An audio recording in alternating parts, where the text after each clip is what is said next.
Just see that stream alert ding-a-ling, HasanAbi is live. Come on, it's lovely weather for some Twitter memes together, let's vibe.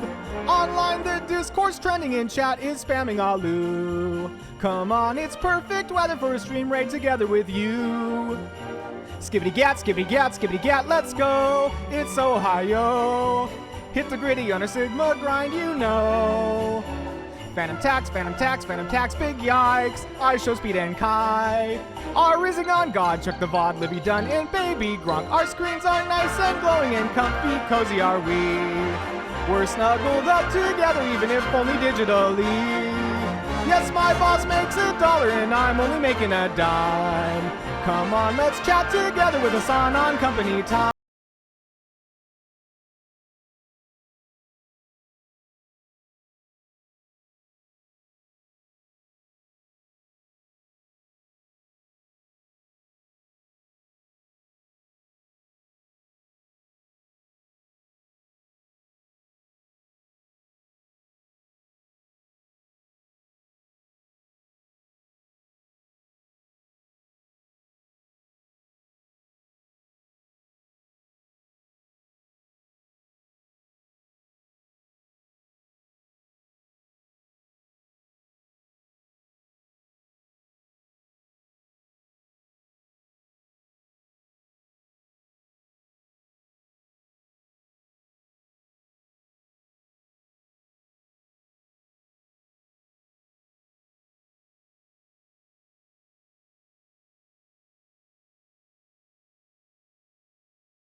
Everybody, I'm Hasan Piker, and this is the HasanAbi Broadcast coming to you live from rainy, gloomy, not sunny, very sad California, Los Angeles. Folks, we're live and alive, and I hope all the boys, girls, and MBs are having a fantastic one, because today's a beautiful day. Today's a wonderful day. Today's a phenomenal day, regardless of the sadness in the air. Okay? Regardless of the sadness in the air, ladies and gentlemen, I'm still going to make sure that we have immaculate vibes on this beautiful day, because it's the day after Christmas, and I hope everyone can also enjoy the day after Christmas, or is enjoying the day after Christmas. And you might be wondering, why is it going to be good? Is it because LA is flooded and that's why you're sad, but we still have to, like, you know, keep it going, keep the Christmas spirit going? You still have the decorations. Why are you doing that? Is it because you couldn't finish the Socialistmas yesterday? Is that what it is? Is that why we're supposed to keep the sadness away and be happy today? Is it because it's Boxing Day? All of those things are relevant. But perhaps the major reason as to why today's a beautiful day and wonderful day is because it's a wonderful day every time this day happens in the week. It's Friday. It's Friday. That's right, ladies and gentlemen. It is Sunday, December 26th, 2025. The year is almost done. One of the longest years of all time. One of the longest years to have ever done it. It's Mao's birthday. Mao Zedong's birthday, by the way. It'd be like, what, 120, 132 or something like that. I can't remember. But in any case, ladies and gentlemen, it is Freaky Friday. You already know what it is. Our forefathers fought long and hard to make sure that we have the weekend. So for all the 9-to-5ers, this is an opportunity to feel a sense of purpose, a sense of autonomy in your life. Many of you hopefully have been able to go back to your families, go back to home, and hang out with the family a little bit and feel like a human being and not just a cog in the machine for once. But as always, we celebrate it and we make sure that the vibes are immaculate. It feels like you run this video every time I watch you. Come on, man. Yes. Every Freaky Friday, Freaky Unk will play Mufasa Friday. That's a tradition. And for all of you who don't know, this is the last Friday of 2025. And for all of you who do not understand why I do this, even though I describe it when I'm promoting it in the beginning, it's because this is one of the foundational things that the labor movement and labor militancy, trade unionists, anarchists have fought for long and hard. There was a time in the post-industrial world where there was no concept such as the weekend. Okay, people used to work every day, and I still do, technically, even though it's not real work, as you guys know. But we got to put it on. We got to remind everyone here that there were people that fought long and hard that came before us to ensure that we could have the weekends for ourselves. Never forget who brought you the weekends. And that's why we celebrate it every Friday. Also, it's fun. It's fun to celebrate Friday, even though there's a lot of service sector people here. There's a lot of gig economy people here, obviously. And myself, I'm in a unique predicament as a 1099er who works every day, technically, even though my work is not real work. It doesn't matter. This is for everybody. This is for the unions. We put it on. You like the weekend, you thank a union, okay? You like the Fridays, you thank a union. Blonde Bob, thank you for the 50 gifted subs. In any case,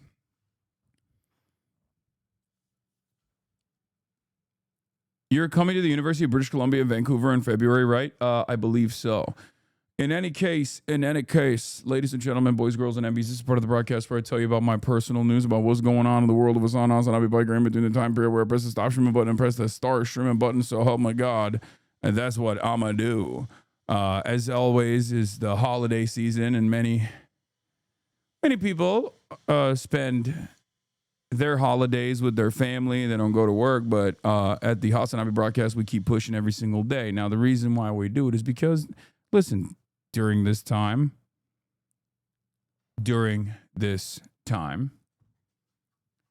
there are going to be people ankle gate. What is that? There's a new ankle gate. It's fake. I actually lied about my ankle being busted. During the holiday season, obviously there's a lot of people who don't go back to their family, can't go back to their family. It's good to have some sort of shared purpose, someone that, is able to give you a sense of community, but also simultaneously get you out of your funk. Because there is a melancholic, is that the right way to say it? Melancholy. There is definitely a little bit of a sadness in the holiday season as well, even though it's like a lot of joy and a lot of happiness in general. There's also like a little bit of, there's just like the year is coming to an end, and you think about the things that have taken place in the past year, and you think to yourself, like, there was some good, there was some bad. You reflect on it. Maybe there's some people, there's seasonal depression. Maybe there's some people that lost loved ones this year, and they think about how they're not here, and there's a bittersweet sadness to all of that. So, but yeah, as you guys might know, I do always keep it pushing and continue to stream through all of it.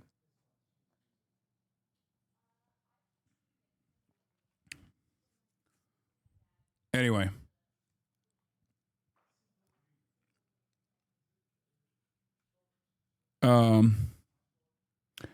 I'm hoping you already saw the winter worsening conditions in Gaza. Yes, I did. Is this a recent picture of your ankle? Yeah, this isn't Trump's ankle. This is mine. Me and Trump, we're like this. We're besties. We got cankles. Depends. Some people are happy eating noodle salad, not in this chat, but somewhere. Sure. As long as people don't think this is praxis, they don't lose touch with the reality. This is a nice little community. There's never been a moment where I've said this is praxis. So I hope people don't mistake that. Anyway, in any case, folks, we're live. We're alive. And I hope everyone's having a fantastic one. This is part of the broadcast where I tell you about my personal news. Yesterday, I did an 8-hour Christmas special. And we actually dove into some interesting subjects that I've been meaning to cover. Right. I dove into some subjects that I have been thinking about quite a bit that I hadn't really fully dove into, specifically with clavicular, because he ran over someone. And that one is a unique story too in and of itself, because there's like the other element of like a stalker stalking a streamer in general, and where culture is heading in terms of like the constant endless nuisance baiting content, like endless nuisance streaming content, clip culture, all that stuff. And I was making a stupid, but beyond that, I did want to go into the back end, open up the hood, pop the hood, and show you the incel culture and how much of that has become mainstream, because a lot of you are probably a little bit oblivious. Maybe you have some younger relatives, you don't talk to them about this kind of stuff, or maybe you're completely oblivious. You hear some terms like mogging and looks maxing and BP, stuff like that, and you don't understand what it is. But after all of that,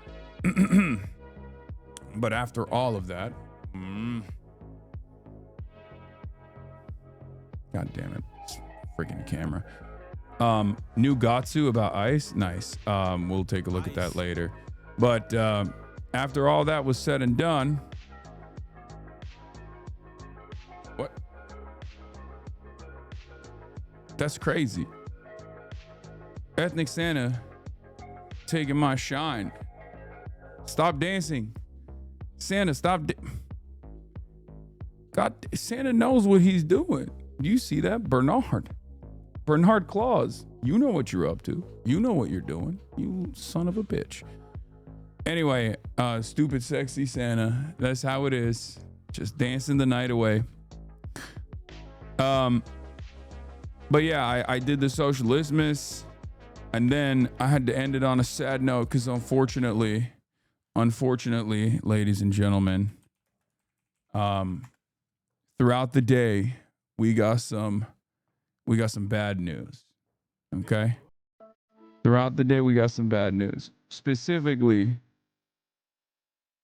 for this community, we've always been a firm, committed Faze clan community, pro Faze clan community. We've been phasing up for a very long time, never phase down type shit. You already know what it is. And unfortunately, folks, we're phasing down.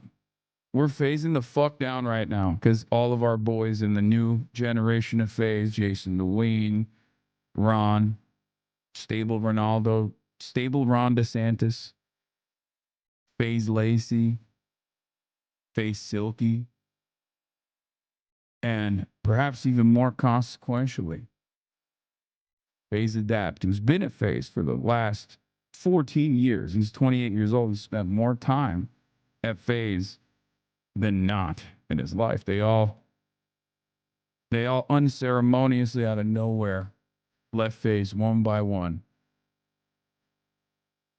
And we watched Black Boy Max, who had left Faze before all these guys did a couple months prior, give his feedback on it.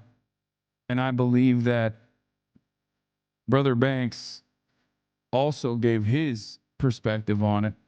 There's a lot of conversations taking place right now. There's a lot of drama right now, but obviously we're going to pour one out for the Faze boys. And I'm personally excited for what they choose to do in the future. But I do want to mention something. Not only is this a battle, a struggle that we are very familiar with here at the HasanAbi Broadcast, the Piker Broadcasting Service, because it's labor versus capital. Talent is labor. Capital owners are those who want to make money off of the labor of others. There's also another angle here. Okay? It's not just labor versus capitalist brotherhood. Okay? It's about doing trick shots. It's about getting the best clip. And honestly, I think they're going to keep hitting those trick shots. They're going to keep hitting those clips. Okay? I believe in them. I believe in them, and I will do everything in my power to help them get there. But once again, it's not about the journey, or it's not about the destination. It's about the journey. And it's about the friends that we made along the way. It's about doing 20v1 risk challenges, some of which I also participated in. And it's about making sure that you get the best clip possible. So don't look back at the wonderful times you had and cry about the future, but instead smile that it happened at all. That's right.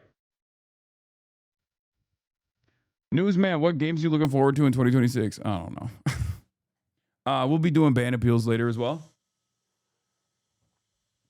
If I ever try to explain to someone everything that goes on in the stream might be institutionalized, it's true. Sad mellow music playing in my friend's WWM stream, and for a moment I thought it was you playing the music with a serious moment.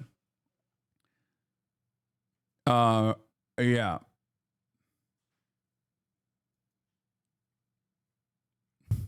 I mean, people are like pretty sad about it. I can understand why like someone like a dad would be shook about it. And obviously there's like, you know, this is a shakeup, it's instability and stuff like that. But honestly, like these guys are going to be fine, I think.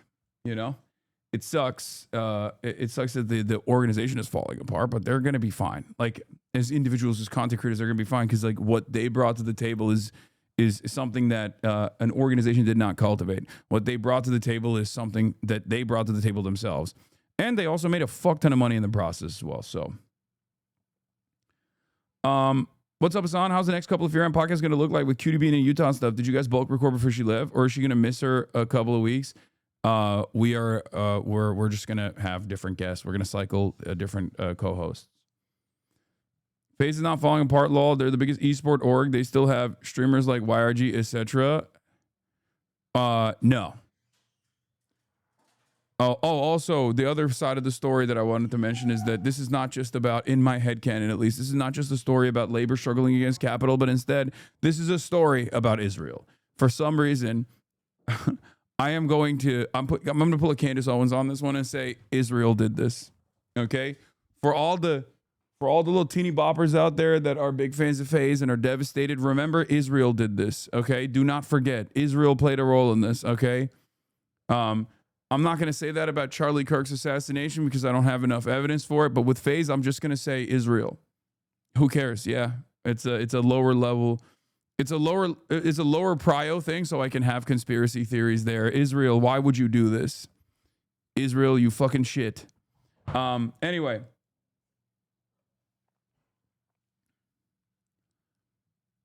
Israel, you are fucking shit. Okay, so it was Erica Kirk. She strikes again. Yeah, sure. Yeah, Erica Kirk, Israel collab. Another Erica Kirk, Israel collaboration. So Netanyahu made a statement. Sus. Yeah. Yeah, Faze BB. Okay. Where was I? Yeah, he learned his lessons from the last time when he did that, and everyone was like, bro, we don't believe you. Like, we don't believe you at all. You definitely killed Charlie Kirk. So this time he sneaky didn't want to talk about it. Didn't want to make the same memes in general. Also here, POV, it's Christmas morning and Erica Kirk is watching you open gifts.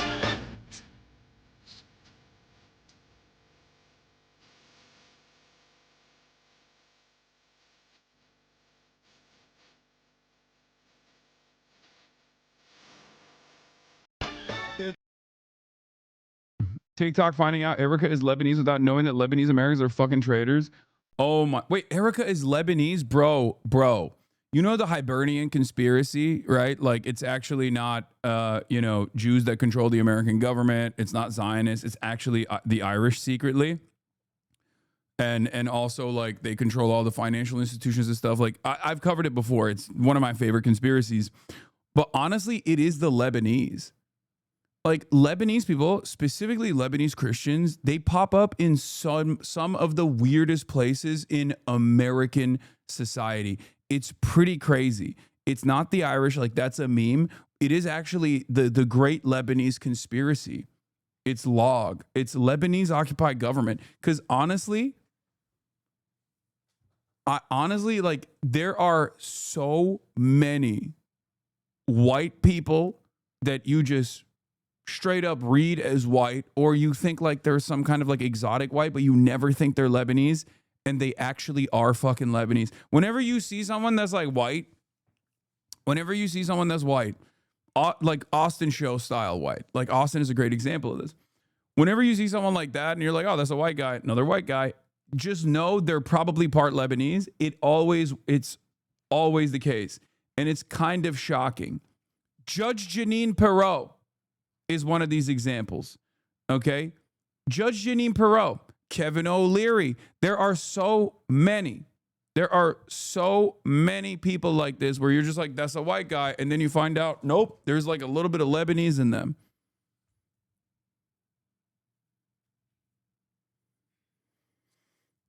So yeah, when in doubt, just assume if there is someone that is like white, but you don't know their background entirely, you're like, oh, are they Italian? No, probably Lebanese. Like they get it's very strange because like Lebanon is one of the most like diverse places out there in the Middle East, especially. So there are so many different kinds of Lebanese people that they can be like, they literally look like different kinds of white. They don't even look like one type of white. You know what I mean? So yeah, that's my conspiracy concept.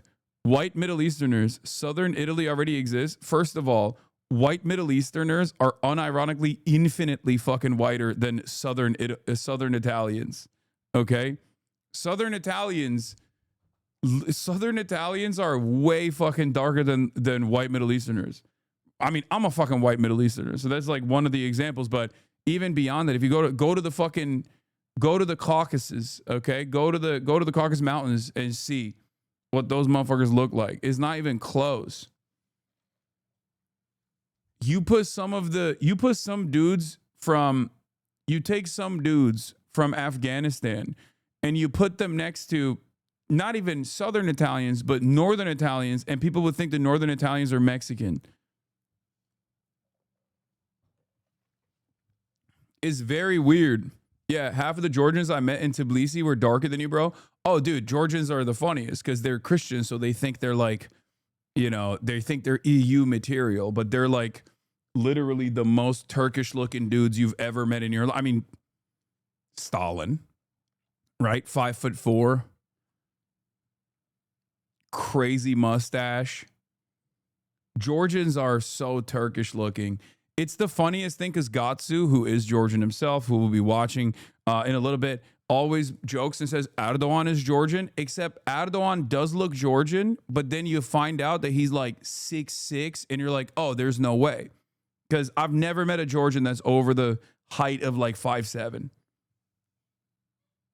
So Erdogan does look Georgian. He reads Georgian on camera, but when you realize how fucking tall he is, you're like, oh, there's no way he's Georgian, right?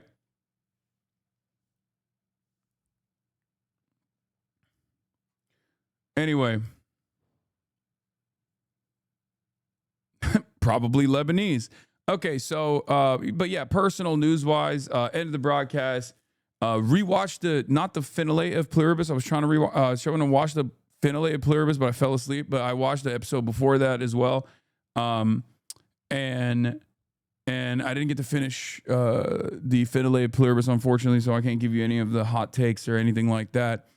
But the penultimate episode I watched, but outside of that, not much is going on. I went to bed, woke up early, went to the gym this morning, went to like a public gym because my private trainers are, moving further and further into like real adulthood. They, own their own gyms in their facilities now. Maybe I paid them too much. You already know. But on top of that, they got their own life stuff going on. So I might have to, and I also despise having to work out outdoors in my friends' in my trainer's like backyard when it's raining and shit. So I might actually go to like a real gym again. I went to a real gym to test it out this morning, and I didn't really like it too much, but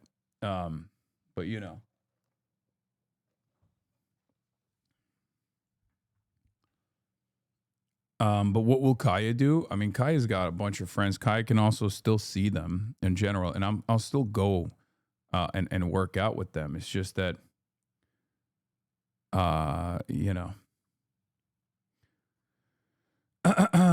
I claim to Cuban in this chat all the time, but my grandmother moved to Cuba from Lebanon. So as a secret Lebanese, I can confirm that we control all American media. See, this is what I mean, bro. Lebanese people are all over the motherfucking place, dude. They're all over the goddamn planet. They're all over the goddamn planet. Do you think you can work out by yourself? I mean, I did for the longest time in my fucking workout career. I worked out by myself, so it's not gonna. Can you react to Aiden's response to what you said? Yeah, sure. I mean, I suspect that it'll be mostly the dumbest deflections you've ever heard, where he'll be like, on God, it wasn't about, on God, I was always against Israel. And also, you're a bad guy. You're the worst guy I've ever met. And also, you abuse your dog. You're a dog abuser. You're a dog abuser. You're a dog abuser. And you should be deported, maybe killed. And then he won't really answer any of the things that I said.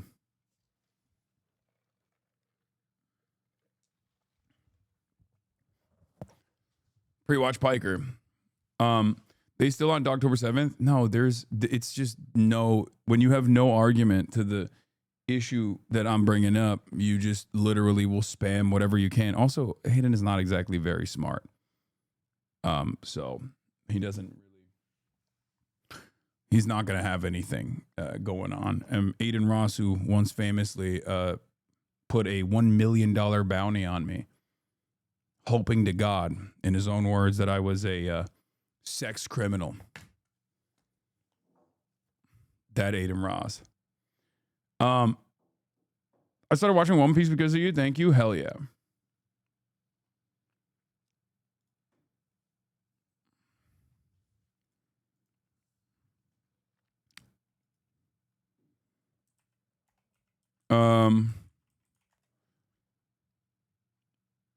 He also smelled Andrew's Tate. That's true. Anyway, Benito Fazuli. Yeah, that's a good blast off meme. I will use that. But yeah, let's blast off. Let's get it twisted. Let's get it started. Let's get it popping. I'll do a little bit. I'll get a what was I gonna say? Yeah, we're gonna talk about news and stuff too. Obviously, like real news and shit. Even though during the holiday season, we just lean away from that a little bit. We shift gears a little bit, and but there is still obviously a lot of news going on, so we'll still cover the news. Someone with the name Gramscianism says, Hasan, why are you gay? Brother, if you know who Gramsci is, you are not allowed to type like this in the chat, okay? You can't fucking LARP like you're a mindless NPC drone. Oh, you agree with him. Murat came in and said he agrees with the commenter. Like I know it's fun to mindlessly spam shit in the chat, but you can't do that with a name like Gramscianism. Okay?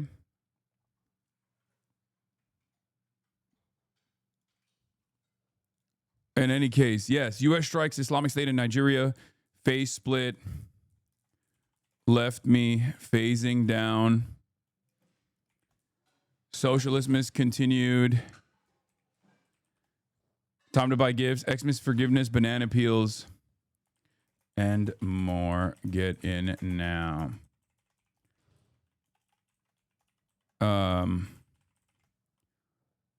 Yeah. Influencers continue to pivot away from Israel and Trump.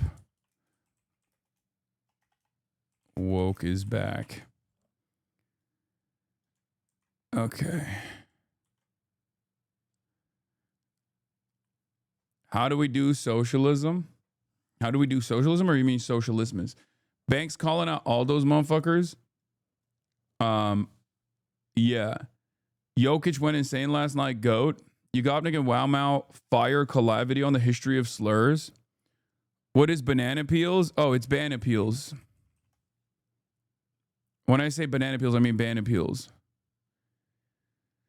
Have you watched To Be a Hero X? No, but you know what I started watching? I started watching Black Clover, and it seems decent. Hopefully it will be good. But because I'm looking for some other stuff. Like now that I caught up with like One Piece, and I'm caught up with like Spy Family. I'm caught up with Gachiakuta. I've been following that as it came out anyway. Mid clover, really? Hell no, is kind of ass. Wait, really? Only one peak clover. I've only heard one person say peak clover. Black clover is above mid. It seems chill. Also, Socialistmas is up. Socialistmas video 1, 2025 part 1 videos up. Only 3,000 more chatters to go. What the fuck? I like that you didn't even give me the option to choose something normal priced, okay? I am turning good chatters into bad ones. You got a Fujifilm $2,000 camera in here. What the crayons in bulk to eat? What are you, fucking a Marine Corps veteran? Let's get the mattress and the wood platform so that you and your girlfriend can have sex on this bed. And when you guys do, you should think of me. Nice.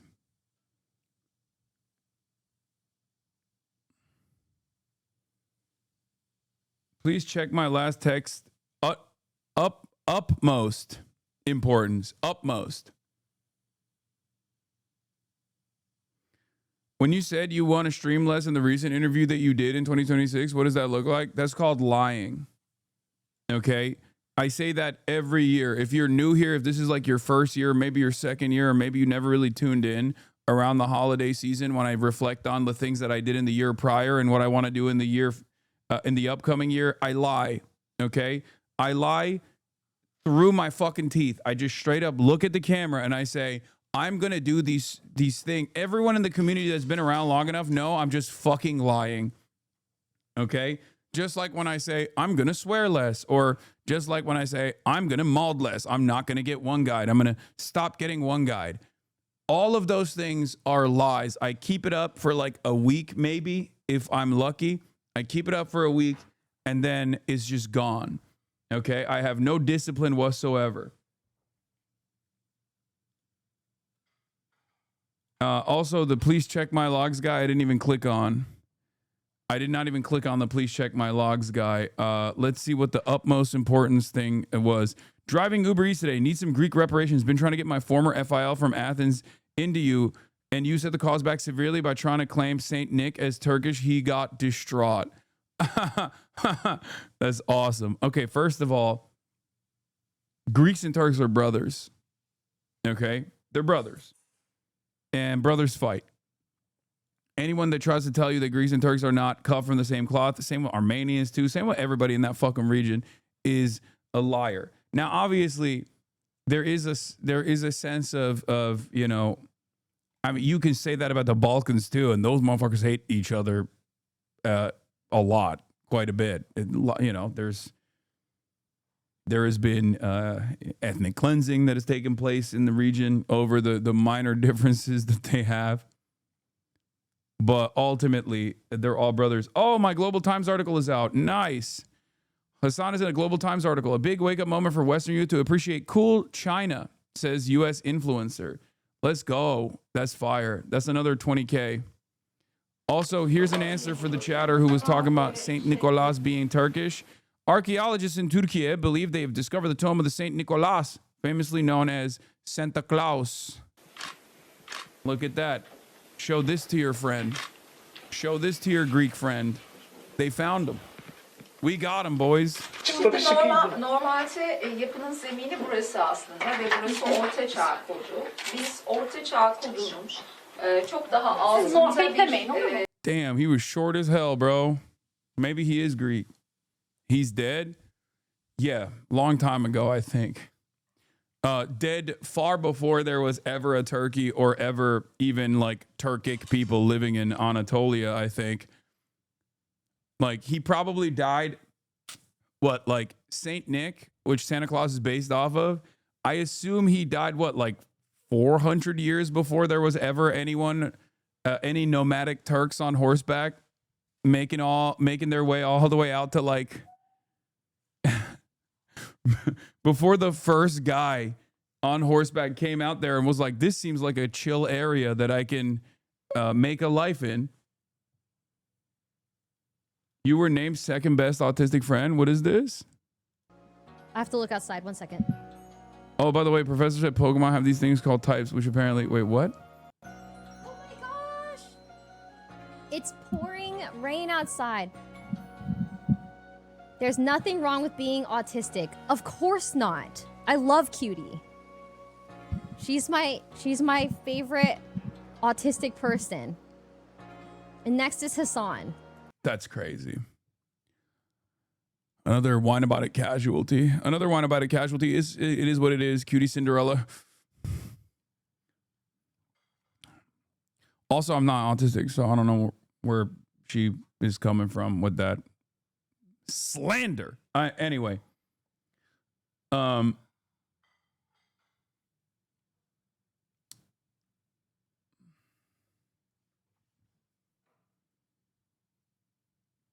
Technically 128 versus 127. Approximately 600 years prior to any Turkic people making their way out to Anatolia. Okay. When you getting squeaks on Firan, I'm squeaksing my shit right now, dude. Squeaksing my shit right now so freaking hard. I'm never going to stop squeaksing.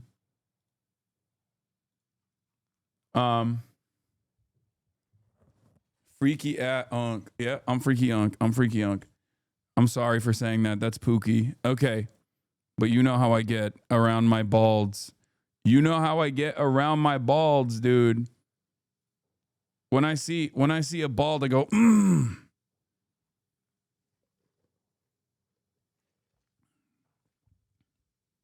Don't even start talking to me about Northern Lion. Oh, God. I love my balds. Balds and balding. I see why Squeaks avoided your ass in New York City. Freaky at. That's true. He just doesn't want to do. He's a. Anyway, he's just not a big fan of doing IRLs out in broad daylight, especially when that was when I was out there. It was like fairly close, I think, to the Charlie Kirk stuff. So I thought you were at Squeaks' mayoral victory party. He wishes. Yeah, Squeaks got ops. That's why. Northern Lion does racism in games. He does racism outside of games too, honestly. He just does racism. All right. Where was I? What was I talking about? You love bald. Name one bald guest you had. Slime.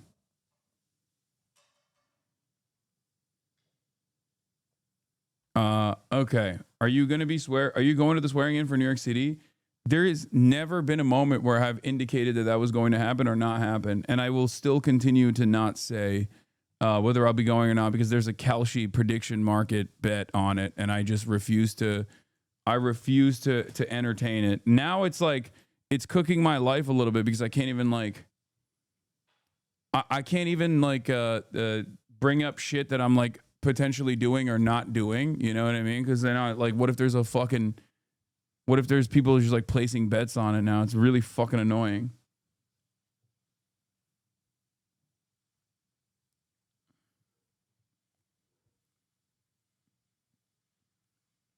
In any case, what the fuck is a cow sheet prediction market? Kalshi, Kalshi, is a gambling market where you can gamble on everything because America is cooked. America is falling apart and it sucks. I'm betting on you going outside in general in 2026. I will definitely be going outside in general in 2026. He's slick. Jake Paul says if he beat Anthony and Joshua, people thought I was raised. Bro, what the fuck are Zoomers doing? Yeah, no, this is... I wanted to talk about this as well. This is actually a decent take. I think 75% of men would gladly go to Epstein's Island if they knew they'd never be caught. I'll be talking about this as well. It's been something that I've seen on the internet, and it's really annoying to me.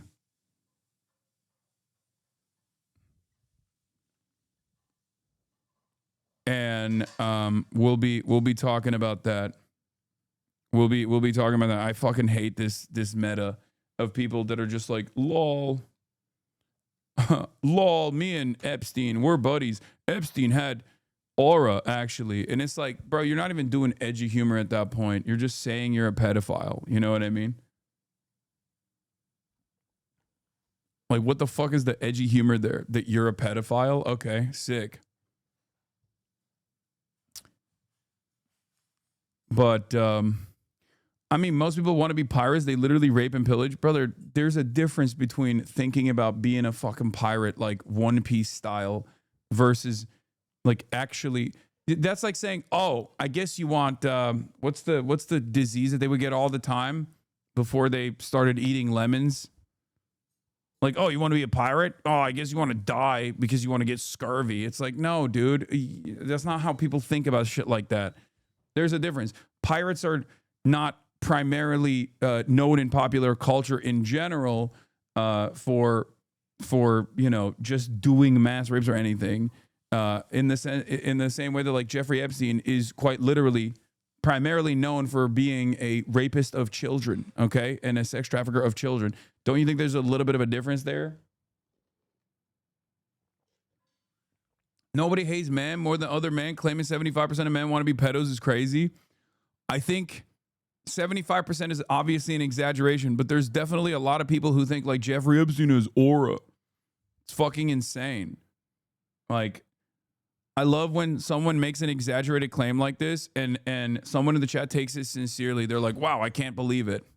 Nobody hates men more than other men. Oh, God, stop being so fucking sensitive. This is like when people say men are trash and then you turn around and you get mad.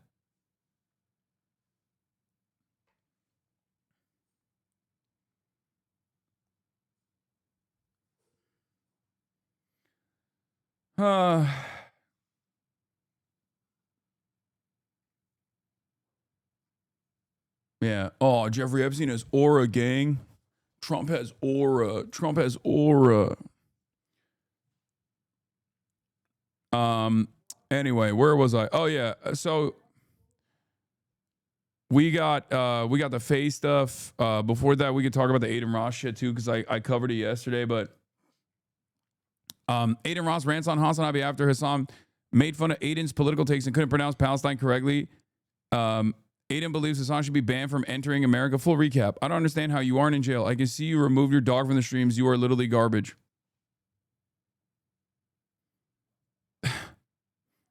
You hate America, but yet you live here. Speed also mispronounced Palestine. No, Speed didn't mispronounce Palestine. When Speed says free Palestine, that's not a mispronunciation at all. He's actually saying it correctly. That's so funny that he thought that was a mispronunciation. You won't call him out because he is the biggest thing in the world, in this world. I know you and your mods have Ostrom talks about on hating on America. You should move to China, and I wish they ban you from here.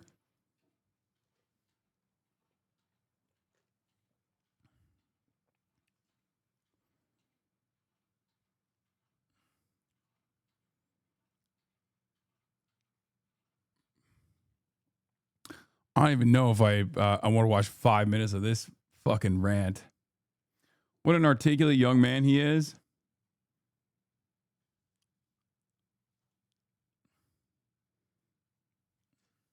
Yeah, me and my mods, we get together off stream and we plot.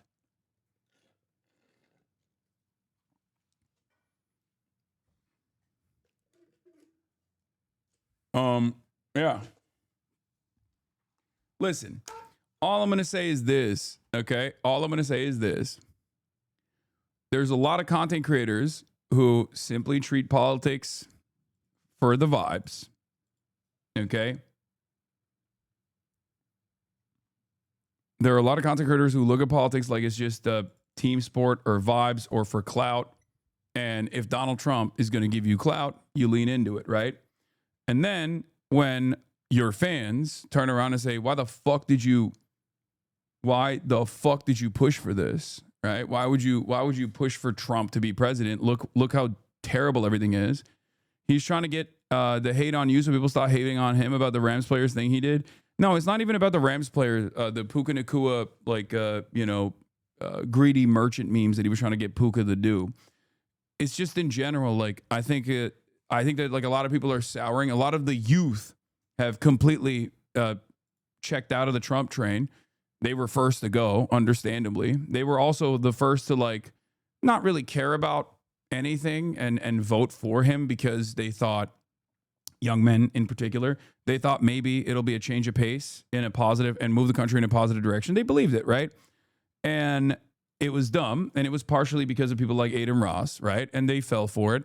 And then they started yelling at Aiden Ross. And then he had to be like, oh, I'm done with this politics stuff, gang. And the irony of it all is that like they also did it for, I mean, Aiden was doing this for Israel too.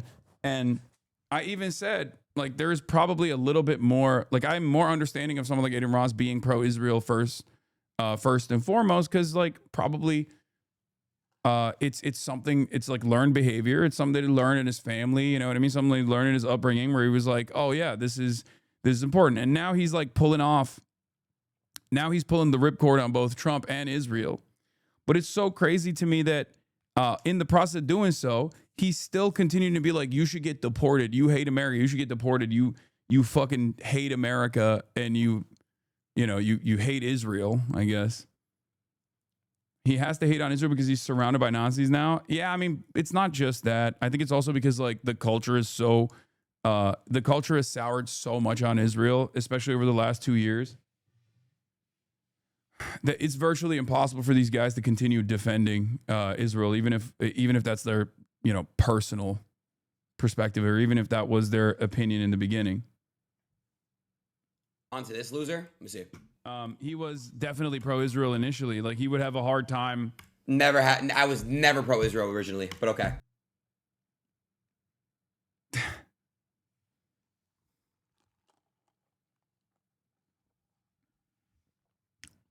Cap. Yeah. He wasn't pro-Trump either. He wasn't pro-Israel. He wasn't pro-Trump. I mean, there are many instances. Lamau, that's how I found out he was Jewish. Yeah, when Trump was like, you're Jewish, right? You like Israel, don't you? Like your people. And Aiden was like, yeah, on God, I fuck with Israel. If you remember, like... You're talking about 2022, before anybody was saying it, I was saying it. Speed didn't even know the meaning of it, Hasan. Hasan, you are such a fucking pussy, bro. I don't know how you're not in jail. I don't know why nobody's called PETA. I can see you don't have your dog anymore in this bed because you're a fucking abuser, in my opinion, allegedly. You're a fucking abuser, in my opinion, allegedly. Also, I do think it's funny that he thinks like this is the funniest aspect of this conspiracy, like Shocktober 7, Dogtober 7, is that like even if I was using even if I was like zapping Kaya with a shock collar, like the government is gonna come and be like, I can't believe you're doing this. You're just a horrible human. People can say what the fuck they want to say about me, but you are a piece of shit. You're literally garbage. You are. You hate America, but yet you live here, right? It's just sad, man. When he would have conversations with like Speed, where Speed would say like free Palestine. Okay, so why not come at Speed for not knowing what Palestine was at the time either? He said he did. No, that's actually, if you were smart enough to understand, I was saying Speed knew what Palestine was. True, you're a piece of shit. Yeah, it's true. I like that for a lot of people, this won't be like a wake-up call for them. They'll be like, Aiden Ross is so fucking stupid. I hate Aiden Ross. And then they'll turn around and Aiden Ross will be like, oh, Hasan is a piece of shit. And they'll be like, true. Oh my God, I'm agreeing with Aiden Ross. I can't believe he's right. I can't believe how right Aiden Ross is. And it's like, yeah, that should maybe be a cause for concern, you know? They'll be like, yo, I don't really fuck with this Hitler guy, but this Adolf Hitler guy, well, he really hated Stalin. So maybe he was right about that. Was he? Palestine. He didn't even know either. You're just a dick sucker. You won't do it because Speed's the biggest thing in the world. No. This is what I was talking about. Like there were many moments like this. Look. Israel. I thought it was free Palestine. The hell? Well, You know, Speed, I'm Jewish, so I'm from Israel. Really? I think you mean Speed was saying Palestine wrong. Yeah, I wasn't saying that Speed was saying Palestine wrong. Free Palestine is like Filistin is how you say it. Is actually how you say it in like he's saying it in the correct way, in the Arabic pronunciation. He's saying it in the OG way.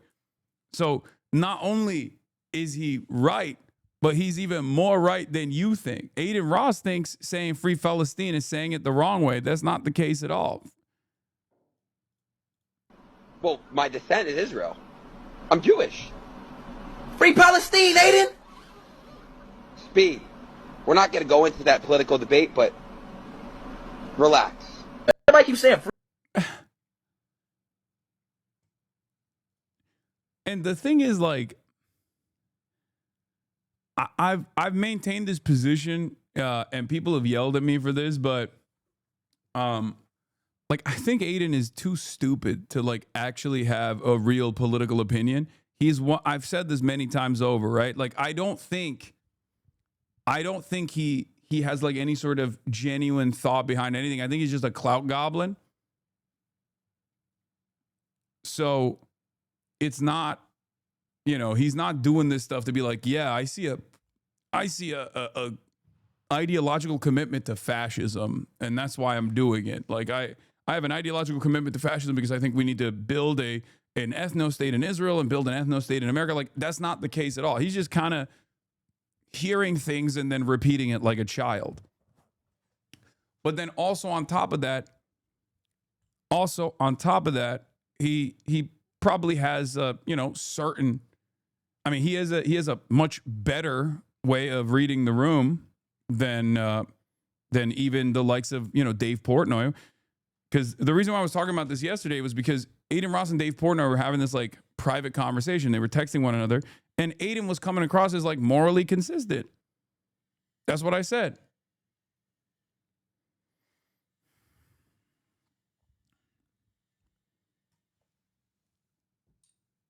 Like Aiden Ross was actually destroying Dave Portnoy in a private debate because he was saying that he's pro-Palestine and Dave is not, right? And it's true. If both of these guys are exactly the same, but one is pro-Palestine and the other is anti-Palestine,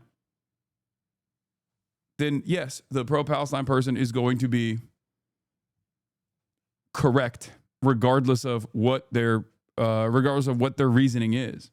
You're a dick sucker. I got Trump on stream. You can't get nobody on stream. You suck. And you're like 10 years old. I got Trump on stream. You can't get nobody on stream. Again, clout. Why the fuck would Trump come on my stream? He won't acknowledge you giving him props where they're due because his commitment isn't to being right about Palestine. When it comes to you, it's strictly about hating you and farming the hate. Yes. Aiden holds the grudge from Steak. That's it. Of course. He is he's never going to turn around and be like, Hasan was right, my bad, my mistake. Of course. All the kick streamers are always going to permanently find a way to be like, I agree with Hasan now on a lot of the stuff, but actually I still fucking hate his ass. But with someone like Aiden Ross, like you can't even have a conversation with him. You can't be like, oh, I mean, what do you think about Zoran Mamdani, for example? He's not going to have any fucking consistent position on Zoran Mamdani. You know what I mean? Me, bro. And you hate America, clown. And Aiden would try to be like, try to defend Israel a little bit. And that was even before October 7th. Aiden was hyping him up in the stream, and he asked him if he was pro-Israel, and he was like, yeah, of course. This Israel, you're Jewish. Are you a fan of Israel? Yeah. You got me there. So he's admitting his commitment to clout chasing has been the main agenda. Having Trump on your stream isn't the own he thinks it is. Yeah, exactly. Guys, stop mentioning all the politicians I've had on stream. That it doesn't mean anything.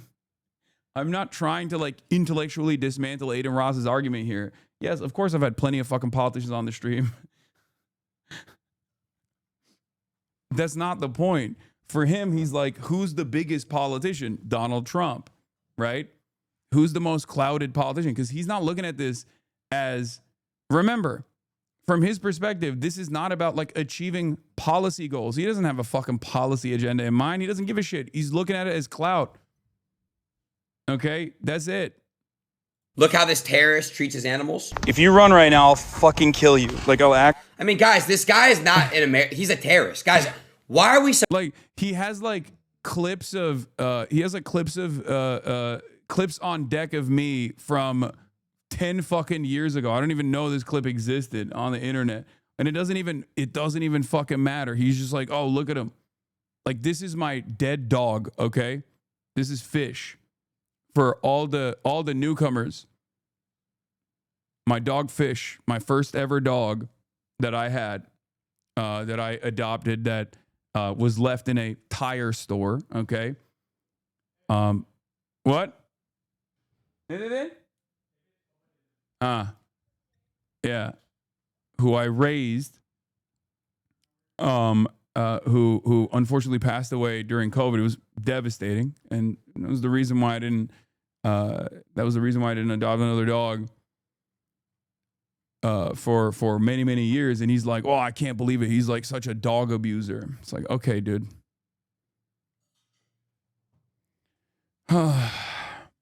Which, once again, utterly irrelevant to the main point of contention here. Like, it's like we moved on from him. We moved on from him talking about Israel and defending Israel to like,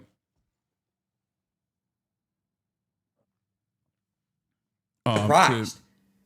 Allegedly, in my opinion, terrorism, women beaters, bestiality, in my opinion. Not saying this guy, but that's just my cup of tea. Actually kill you, okay? In front of everyone. How did I know that without even knowing this clip? How did I know that?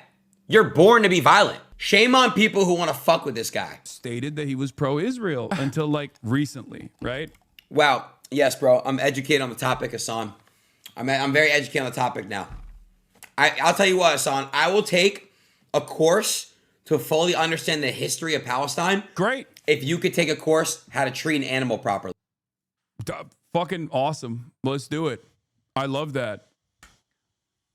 Especially considering that not only did I learn a lot from raising fish and didn't have like I wasn't as experienced, but I am certainly a lot more experienced now. Yeah, that sounds great. I love the notion that like not only do these guys run with the fact that I'm abusing Kaya, but they have no concept of like how to raise an animal or a dog or how to train a dog at all, not realizing that Kaya is not only one of the best taken care of dogs of all time, incredibly spoiled, but also is very good, like really, really, really fucking well trained. So yeah, great. I'll take another course on how to treat animals. Your looks are misleading because having followed you for a bit now, I can see you have the personality of a female koala. I don't know if this is a diss or not. I don't know what that means. I like that they're trying to say growth is bad, growth is negative. They won't grow you less. It's for drama, verbatim what that dumbass just did. Yeah, no, that'd be great. Aiden Ross learns how to read by reading 100 Years in Palestine. Not even that. Start with Ilan Pape. Start with Ilan Pape. 10 myths. Great entry point. Easy to read. I don't know if Aiden is literate, but maybe he can learn how to read by reading Ilan Pape, 10 myths. And then we'll move on, you know? We'll have somebody read it to him. That'd be great.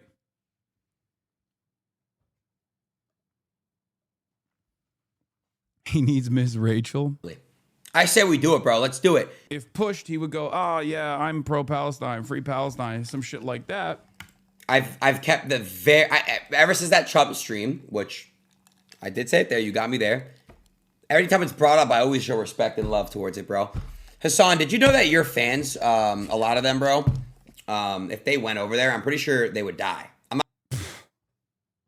Yes, bro. Israel would kill them. Like, look, This is why it's so fucking funny when these motherfuckers will go like, free Palestine, free Palestine. What do you want me to say? But also, they are vicious. They would fucking kill all your fans because all your fans are fucking gay. All your fans are gay and trans. And that's what Hamas would do. Hamas would kill them. Okay, bro. What are you, Charlie Kirk? The fuck do you mean? You can't, on the one hand, say shit like, oh, I'm for a free Palestine. But then also, on the other hand, do pro-Israel propaganda like you're doing here. Even your fucking audience is probably going to understand that. Yeah. Who would kill me or my fans if we were to go to Gaza? Would it be Hamas or would it be Israel? It would be fucking Israel. This kind of dumb fuck argumentation immediately gives the game away. Okay? You start saying stuff like that. And it's very obvious that you're maybe not actually fucking invested in the liberation of Palestinians, invested in a free Palestine, you know? Not even joking. Like, you are a hypocrite. You're a piece of shit. Someone in his chat say he won, not gonna lie. Yeah. One more word I want to think of you. And allegedly, in my opinion, a dog abuser. This was such a stupid take that like even Aiden's fan base didn't believe this. They were like, dude, what the fuck are you talking about? If you were entertaining this contract about coming to kick in the beginning. Don't lie. Don't do it. You were. You absolutely were. He still does this thing. I don't know if why. I am lying, kill me right now. Do that. And guess what? You would have taken the crypto money from Stake. So you don't even make any fucking sense. You suck. I like this conversation, this hypothetical, because I objectively did not. Even XQC denied that, I think. Yeah. Look, what are we talking about? Okay. What do you mean? Okay, like you're making a claim, but I never got paid from Kick. So obviously, like you have to add additional qualifiers to this. You know what I mean? You have to give us some examples of why you're saying this. You can't just like say something like this and then let it hang and then be like, oh well, it's my word against his. It's like, okay, but the evidence is the fact that I never went to Kick. I'm still on Twitch. I don't even take fucking money from, Polymarket and other gambling companies as well. What do you mean? God smite me if I'm lying. Okay. He saw. He's obviously going to deny it, but he did. Why do I hate America, by the way? Because of America's continued allegiance with Israel in the process of doing a genocide. Okay? You're so fucking retarded, dude. Holy shit. You're so fucking stupid. No. Your head moderator said that she wishes PTSD on veterans. Okay? So. That's not even me, for the record. So how is that even relevant to this conversation? Okay? We're not even going to get into the nuance of what Frogan said. Frogan said that if people are still celebrating all the shit that they did in the Middle East, like, then she doesn't mind if they have PTSD, right? She also said that she doesn't wish PTSD on veterans who served and absolutely hated what they did and got and wanted to make up for the wrongs of the past. But ultimately, how the fuck is that relevant to this conversation? I'm saying the reason why I get mad at America and the American government is because of America's unlimited support to Israel as Israel's doing a genocide. If you were anti-Israel in the way that you claim you are, you would be going, you know what? He's actually right about this. See, that's the difference, okay? If this was a legitimate point, a thing that you actually believed in, right? If you were actually free, if you were actually for a free Palestine, if you were actually anti-Israel, if you were actually critical of Israel at all, you would turn around. You would turn around and say, you know what? Hasan is actually right about this. I was wrong for fucking calling him a terrorist here. Because it's ironic because many in his fucking fan base have probably also been. There's a lot of Arabs in his fan base. There's a lot of Muslims in his fan base. They get called fucking terrorists in the same exact way. In the same exact fucking way. And probably were called terrorists the same exact fucking way their entire lives, far before October 7 even, for saying anything about America's interventions in the Middle East. I already know you guys have off conversation talks together about how you hate America. It's not, you obviously hate America, bro. It's very, very clear. I've watched a lot of your clips. He won. He cooked you. He up 2-1 on you. You got served. Bro, fight back with smarter words. He won. Facts. You know you don't like America. You should have honestly moved to He China. won, not gonna lie. You forget how to speak. He cooked you. He won. Oh, shit. Oh, shit. I'm mogging him.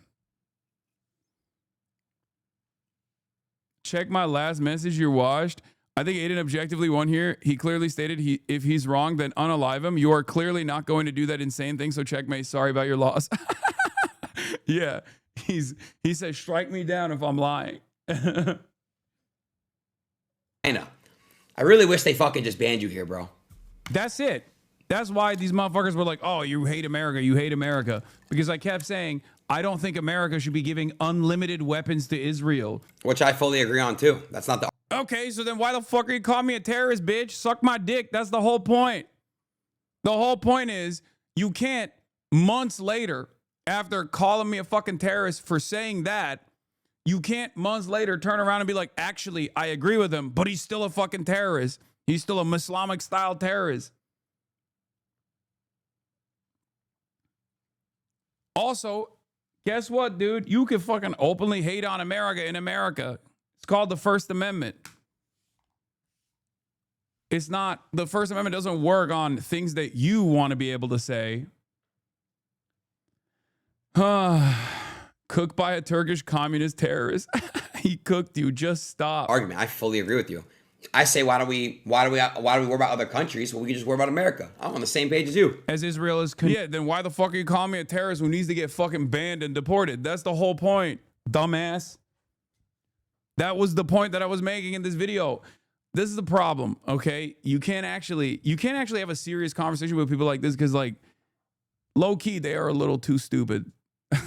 Like, no disrespect, but yeah, you might be a little too dumb to actually have a serious conversation with because you're just not picking up what I'm putting down. You just don't understand the point I'm making, and you're going through the process of trying to listen and trying to understand the words that are coming out of my mouth, but you're not actually understanding it. It's just, you're not noticing the contradiction. You're not noticing the point I'm making. The point I'm making is that for 2 years, you call me a fucking terrorist for saying fuck Israel and fuck America for aligning with Israel as Israel was doing a fucking genocide. Why the fuck is America doing that? America should spend all that money on Americans as opposed to Israel's death and destruction campaign. Okay?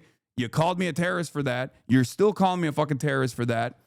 In the process of me describing, if you actually agreed with me, you wouldn't be calling me a terrorist. You'd be saying, Hasan is actually right on this. I agree with him. My mistake for calling him a fucking terrorist. The entire reason why these motherfuckers have been calling me a terrorist is because of my anti-Israel position. Now they also want to fucking play this song and dance where they want to fucking act like they are anti-Israel too, while still in the process of fucking calling me a terrorist. Why are you a mouthpiece for Israel then? If you're anti-Israel, you can't be a fucking mouthpiece for Israel. You can't have it both ways. And the same goes for Asmongold too. Okay? The same goes for Asmongold too. It's not just Aiden Ross. And Asmongold's obviously smarter than Aiden Ross. But it's the same shit. Same goes for anyone that tries to be like, oh, you know what? Actually, I also am anti-Israel now. I've decided because it's the popular thing now. I'm also anti-Israel, but you're still a fucking terrorist. It doesn't make any sense. It's because, yeah, but you're Muslim, brother. I know, but these guys all have a shit ton of Muslims in their fan bases too.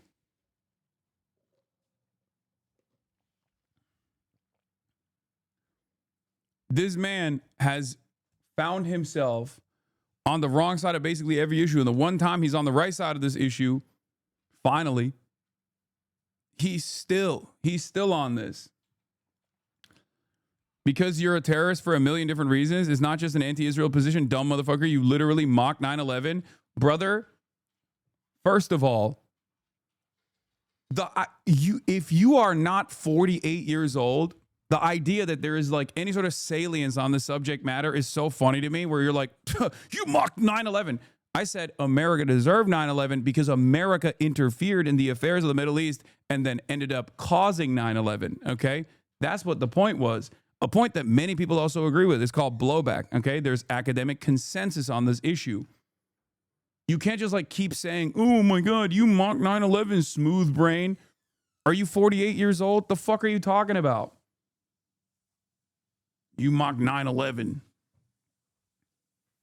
Yeah, Hasan hates Hasan and his beliefs, comes to realize Hasan's beliefs to be correct, finds a new clip of Hasan, hates Hasan and his beliefs. The cycle continues.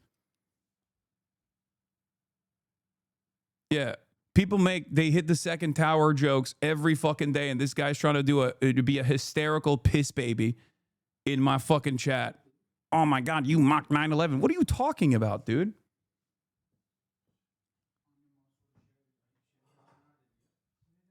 Like, I love that the motherfuckers who say, oh, you're virtue signaling every goddamn day will sit there and unironically virtue signal on this issue.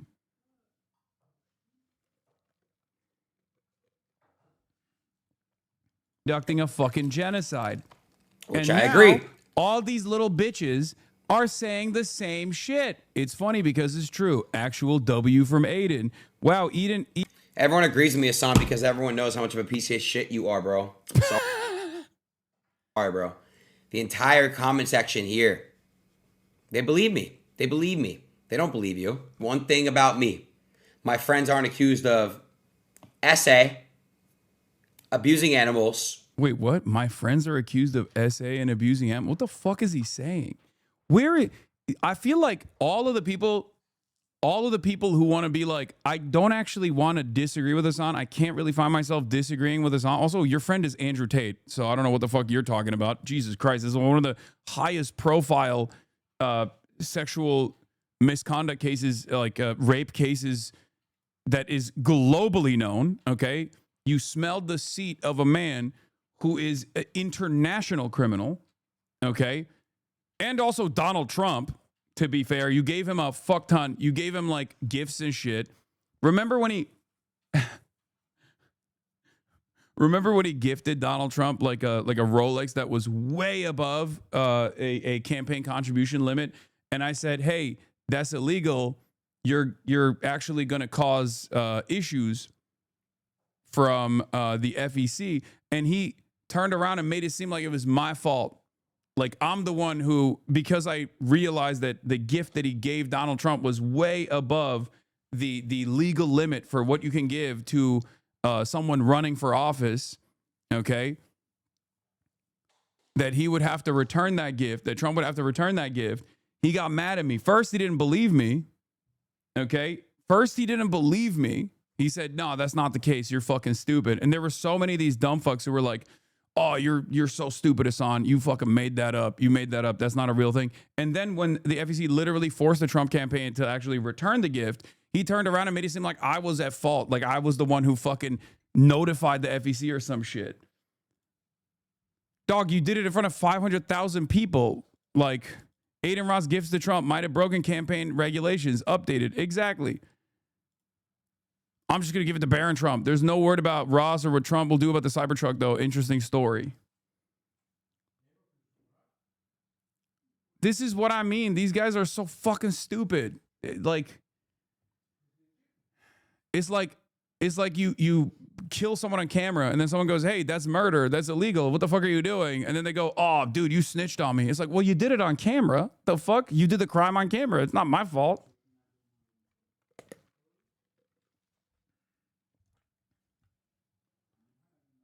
This shit, bro. I'm gonna tell y'all that, like, from the ground up. We're gonna react to everything. Hasan, bro, you really got issues, bro. Yeah, he said it was my fault.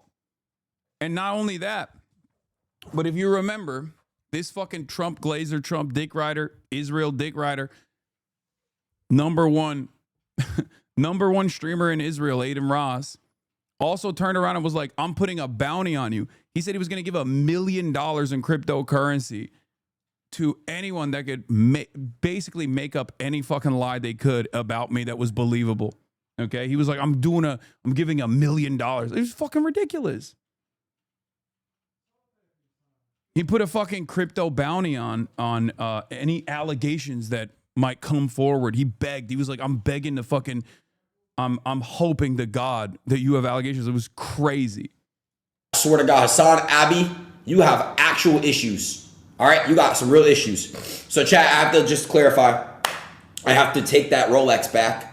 There's a presidential Rolex that I gave President Trump. I have to take it back, and I'm just gonna give it to Baron Trump. All right. So Hasan, you're right, bro. All right, I'm not giving it to President Trump. What do you? There's not.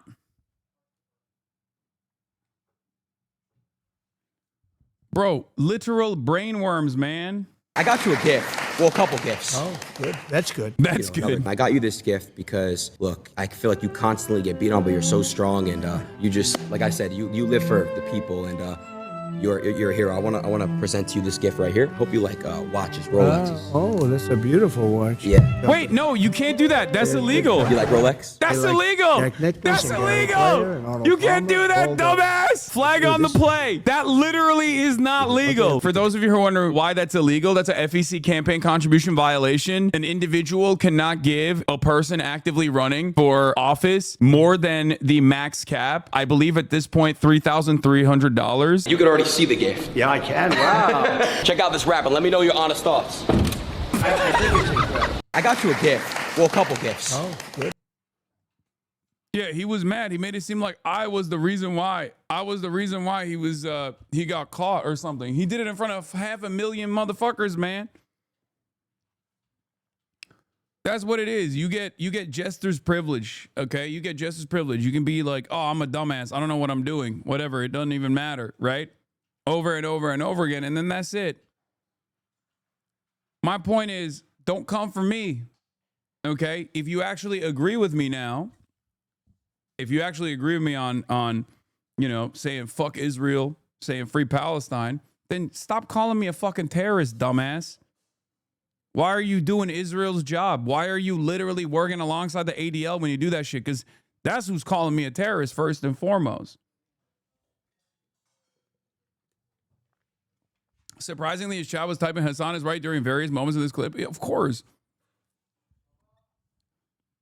Of course, because his chat also is obviously, for a multitude of different reasons, maybe some good, some bad, anti-Israel. I just don't like this moral.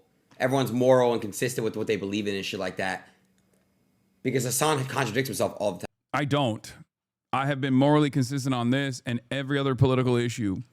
And not only have I been morally consistent, I have a literal fucking degree in this shit.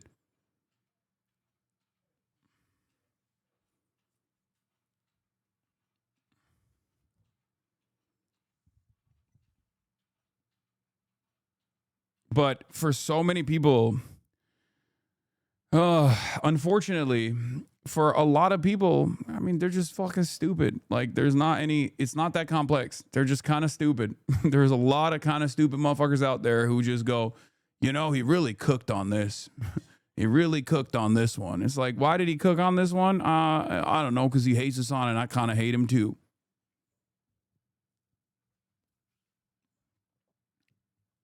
Engineer a consistency.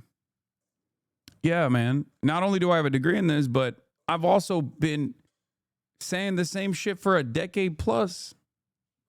Like, what are we talking about? That's one of the funniest parts about the people that are like, that's one of the funniest aspects of people that are like, oh, dude, you're a fucking grifter. And it's like, brother, you a couple years ago were talking about, how pro BLM you are. And now you're literally pro Trump, shitting on every fucking, collaborating with everyone that says black people are animals and shit,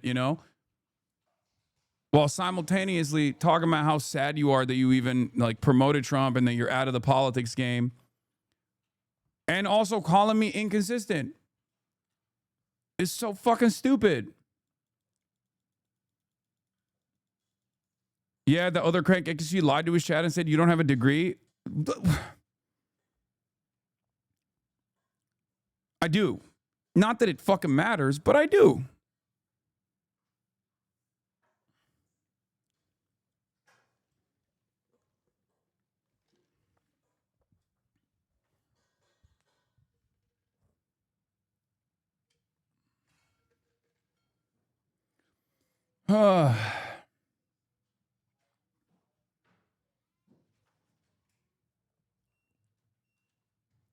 Anyway. Check my log for a Bloomberg gift link. Yeah, I'm going to do that right now. Cecilia D'Anastasio wrote a Bloomberg article on this.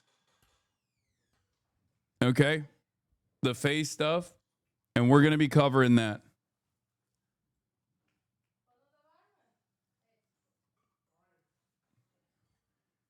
All right.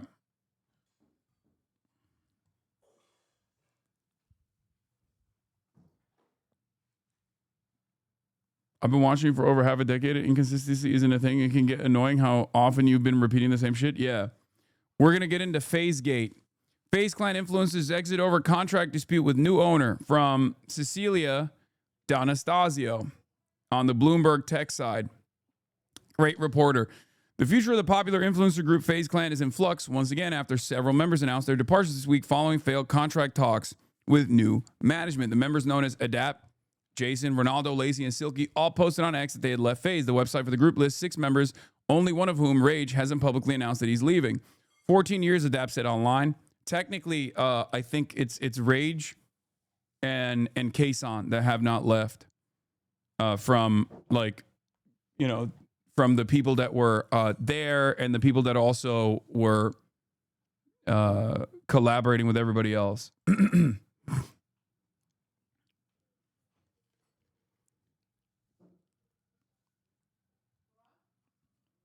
14 years of Adapt said online. Over half my life, I'd be lying if I said this didn't hurt, but it had to be done. None of the members responded to requests for comment. The current financial structure of Faze is unsustainable, according to Matt Kalish, Chief Executive Officer of Heartscope, a Faze investor.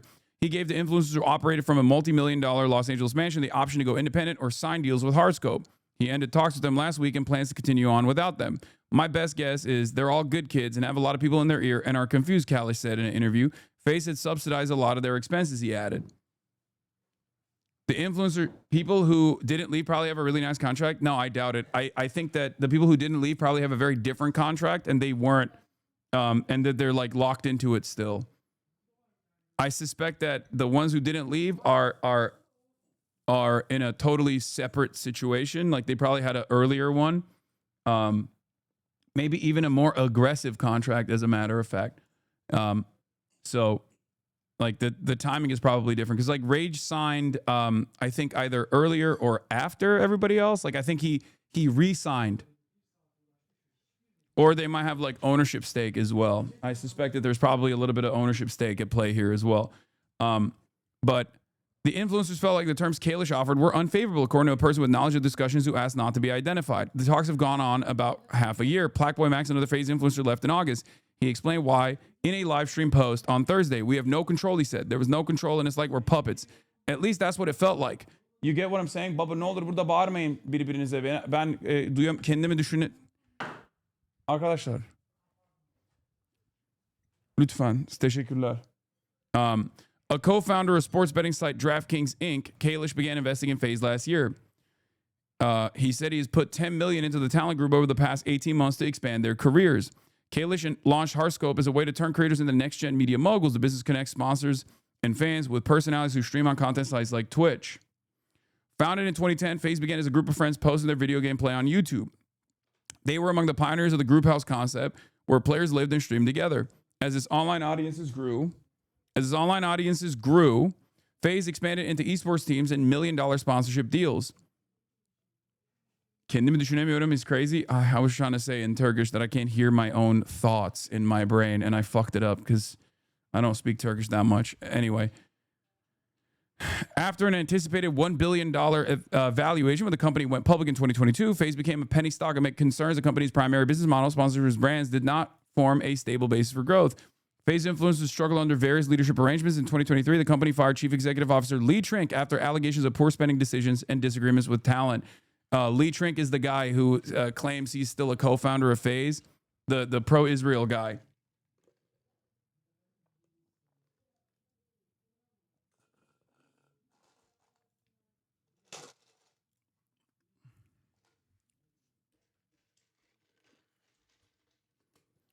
Faze Esports organization remains with GameSquare Holdings Inc., which acquired the parent company of Faze for $17 million in 2023.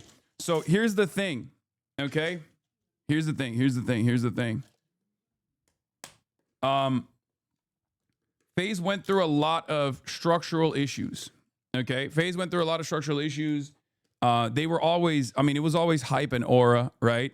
And one of the things that happened leading up to the 2022 like the SPAC, where they did like a mini IPO, like not a real full blown IPO, but basically like when they became tradable on the stock market, as Cecilia says, became a penny stock basically, was when there was a lot of issues with the corporate side, right?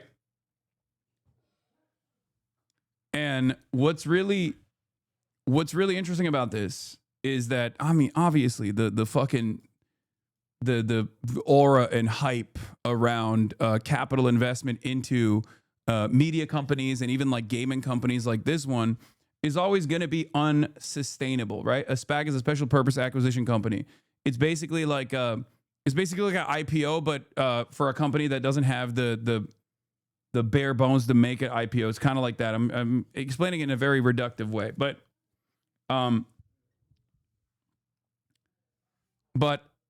here's the thing, okay? As far as like the revenue generation, that's the only thing. That's the only thing people care about on the company side, on the corporate side. They care about profits. That's the whole purpose of this, right? If your goal is to generate revenue, enough revenue that you get a return on your investment, yeah, you're gonna have shady business practices and whatnot. But because the company basically fell apart, and had this like revitalization, right? Yeah, SPACs tumbling down. Share companies that have gone public via SPAC lost half of their value. Obviously, I mean, it's normal. It happens all the time. But this was the 2022 SPACs graph when Faze went public, and it basically price went from like 80 to 40, right? It got sliced in half. I'm not gonna dive further into SPACs in general, okay? But basically, the company didn't have anything to justify its price point, okay? To justify its stock prices, they weren't generating revenue, and on the corporate side, you know, all the aura and hype only takes you so far. Another great example of this was with Vice, for example. Shane Smith is one of the OGs at duping investors, right?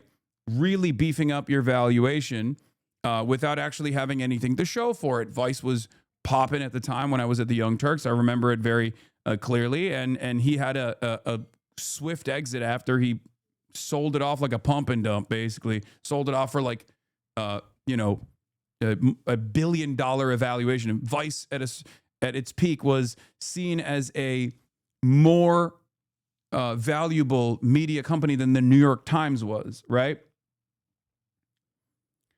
And it's happened. This kind of shit has happened many times over, right? So where are they at now? I mean, Vice went functionally insolvent, but they're still trying to. They still got assets, so they're still trying to work on it. But yeah, a lot of these companies, they get big corporate investors, or sometimes even worse, like VCs, get involved, and VCs just want to pump up the stock price and then exit or sell it for scraps, right? They have no investment in the product. This is just how finance capital works. There's no real investment in your output. There's no real interest in like what kind of product that you're putting out there. There's none of that. It's just about making money, moving numbers on a fucking leaderboard. Okay. So that's just how private equity works. That's how, that's how VCs work. But for a lot of you guys, you only see like the personality side of it. You only see the labor side of it. You only see the on-camera talent side of it. So you don't really think about all this background shit, right?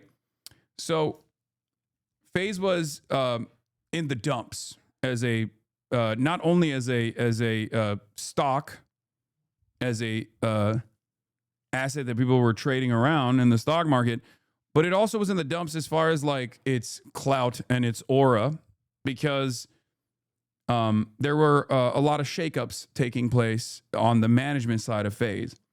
And then Faze Banks came in, and I think he like tried to rebuy Faze, right? With a bunch of other investors, including with the DraftKings owner, Kalish.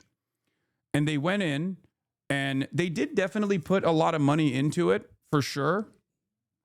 They did put a lot of money into it. I don't know if the numbers that they're speaking on are real, because Banks was saying he put like $40 million into it. I don't know if that's the case. That's an insane amount of money.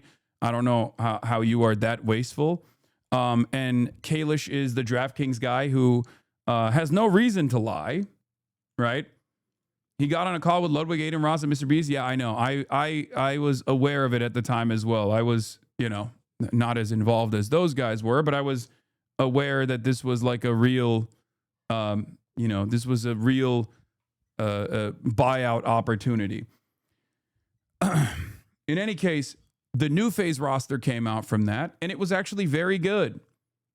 And these guys were much smaller at the time, Jason, Ronaldo, Lacey, Silky. Your Rage was also already in and out at that point, so he came before them. And then Adapt had always been a Faze content creator for 14 years.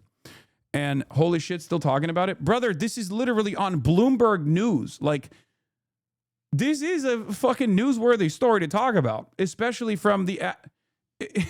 like, I know you're like, oh, why are we talking about Faze? But like, this is on fucking Bloomberg, Calm down. This is news, okay? This is newsworthy.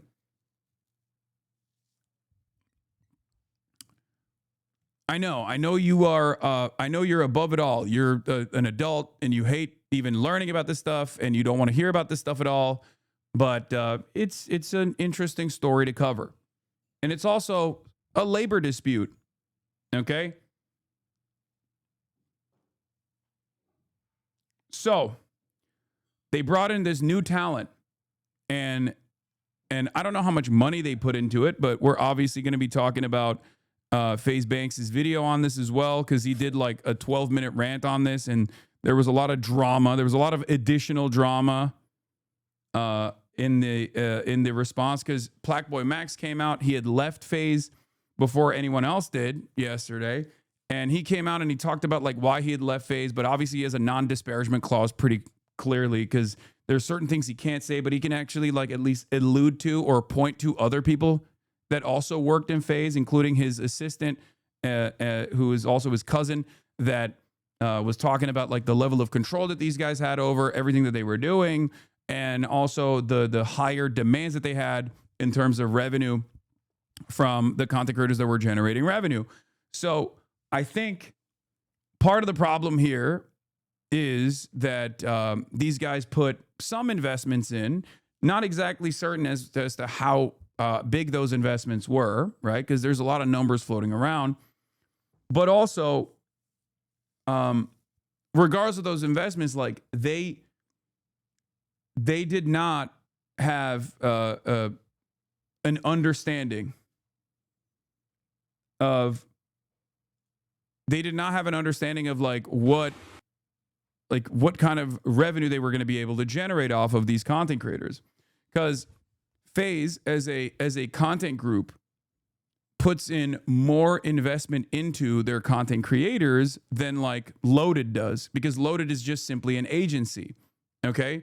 To explain this to you, there are a lot of agencies, right? There's like agencies in Hollywood, for example, WME, UTA, CAA. These are the top three. The big three agencies. They have talent from every they have talent from every different field: musicians, models, actors, and even online content creators. Okay, and what these agencies do And I'm signed with WME for those of you who don't know, even though we don't really do too much.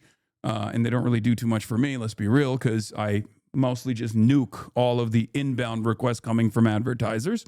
But for normal people, what these guys are supposed to do is go out there and sell their talent, and they take 10% of whatever they sell. If they sell a $100,000 ad campaign, they get $10,000. Okay? And that's how it goes. Okay? That's how it goes. For managers, it's a little different. Managers don't have any sort of like legal binding to what percentage they can take from the things that they're selling. Managers can also get executive producer credits as well. Managers can even justify higher percentages. In a lot of instances, managers will also take like 20%, something along those lines. But the industry standard, at least in the beginning, was 10%. But the difference is, in this situation, it's not. In this situation, if Faze's only revenue, like if Faze as a company is only generating revenue off of selling the Faze clan inventory, right? If they're only generating revenue off of like selling sponsorship deals, right? Whether it be like pepperoni Totino's, microwavable Faze clan, pizza bagels or whatever, right? Then they're only going to get 10% or maybe a higher percentage off of those ads they're selling. But if that's not enough, if you're not generating enough revenue off of that to sustain the company, especially if you're like dumping a lot of money into this and you have a lot of people that you're paying on the Faze clan organization side, right? Whether it be the investors that are demanding higher returns or whether it be the actual background staff that works to make the organization operate in some capacity, right? Then the 10% that they're getting off of the sponsorships that they're selling is not going to fucking work. It's not going to keep them afloat. This is part of the reason why I think the agency structure that exists is kind of outdated. Either you have to be a completely separate agency in the same way that like Loaded is, right? And you're not going to make investments into the people that you are, into the people that you're actually, selling inventory on. And you're just simply going to respond to inbound requests, or you're going to go out there and get like new, you're going to go out there and get, what do you call it? You're going to go out there and get new advertisers for these content creators, or you just have to figure out a different way to generate revenue. And I suspect that for Faze, the organization, the way that they wanted to justify the initial investment that they made into these content creators was demanding a higher percentage of the revenue that they were generating, right? Demanding a higher percentage of the revenue that they were generating on their own streams, especially. And that's when it gets tricky. I have no evidence that that was the demand, for the record, and Cecilia does not make that inference either, but it could potentially be the case. Okay? And obviously, if you demand more revenue that they themselves are generating, the content creators themselves are generating, then they're going to say, nah, I'm not going to fucking do that. Because the reality of the matter is these content creators actually don't need Faze. Faze needs them. Okay? And therein lies the problem. So with that information in mind, let's take a look at what Brother Banks had to say. Merry Christmas. From Banks, formerly known as Faze Banks. What a fucking terrible day. What a terrible year. I left Faze 5 months ago. And this wasn't for a narrative. This wasn't for the camera. This wasn't for Twitter. This was very, very real. It was off the heels of some Twitter drama, and the boys were, getting blown up in their comms and in their chats. And as we all know, in this wacky, strange world of streaming, That's really all that matters.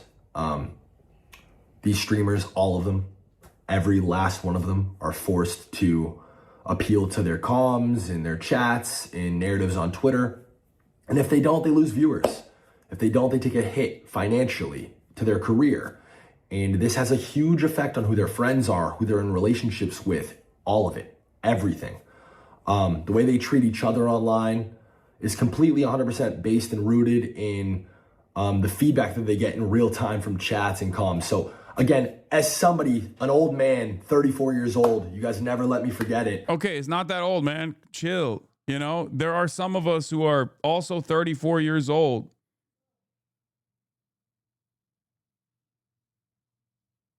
What?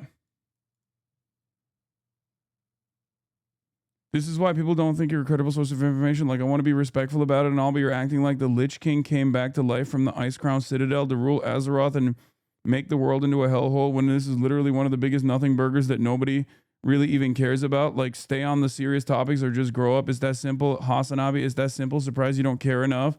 I guess you don't think about Anion?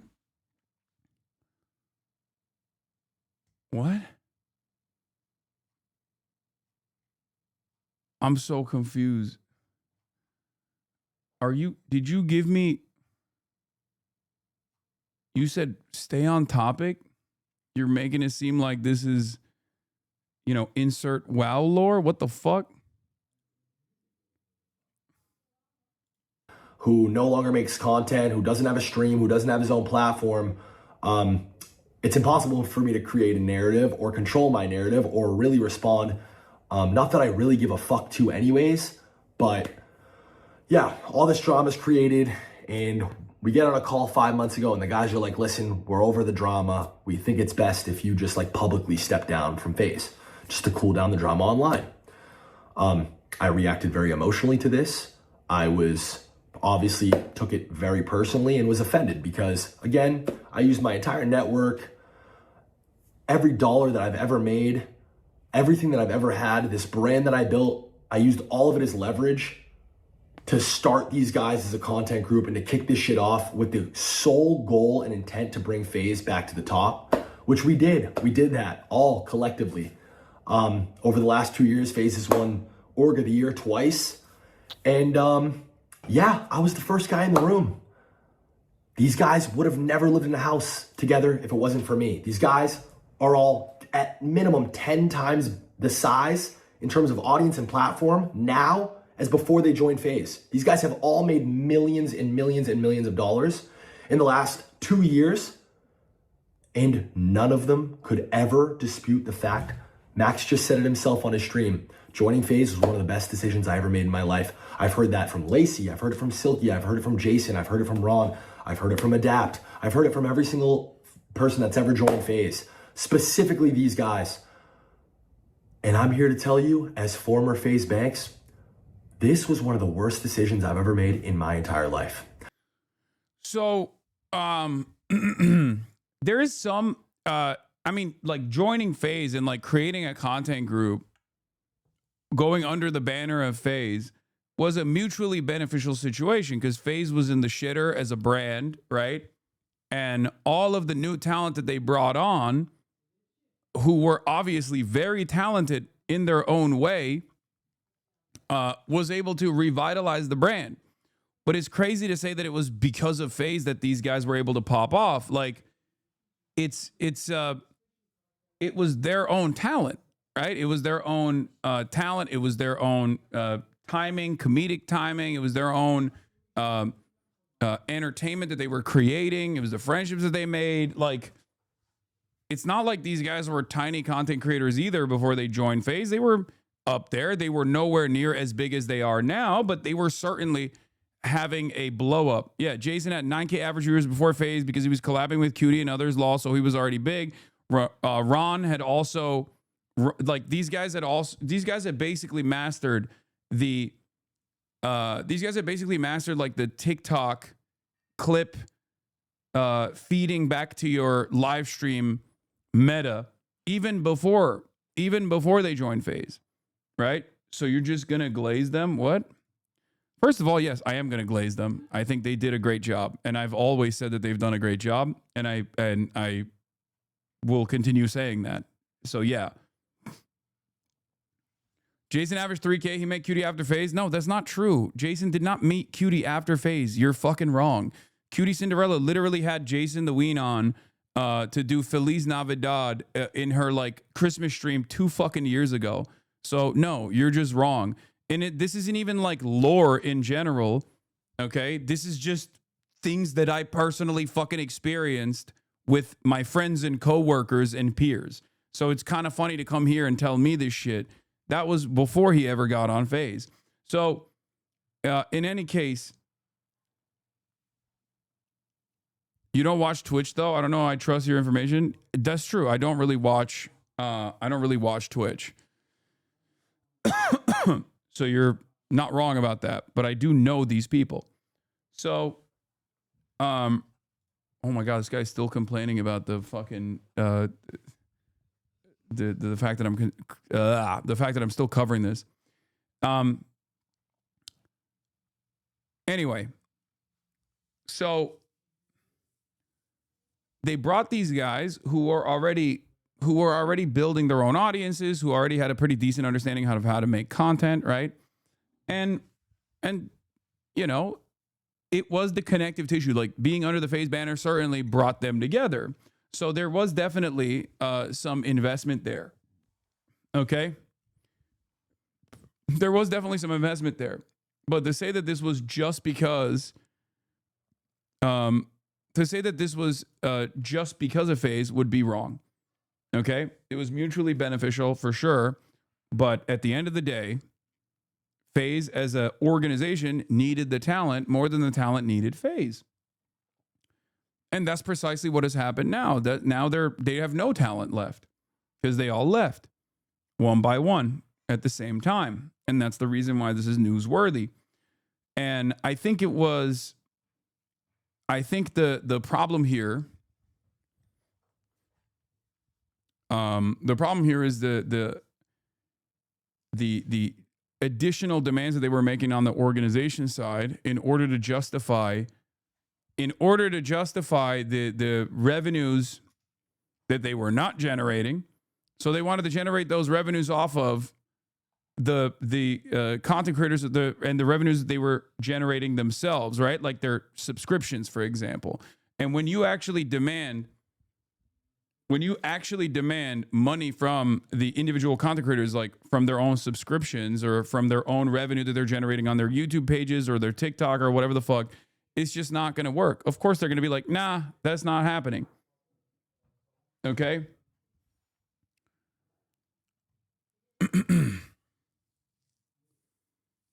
And I think that ultimately, this is what it comes down to. Look, see, he says, these guys had free housing, free filmers and staff, all Faze channels, 0% income shared. Their money and platforms all skyrocketed after meeting me, but I'm the bad guy. None of it makes sense.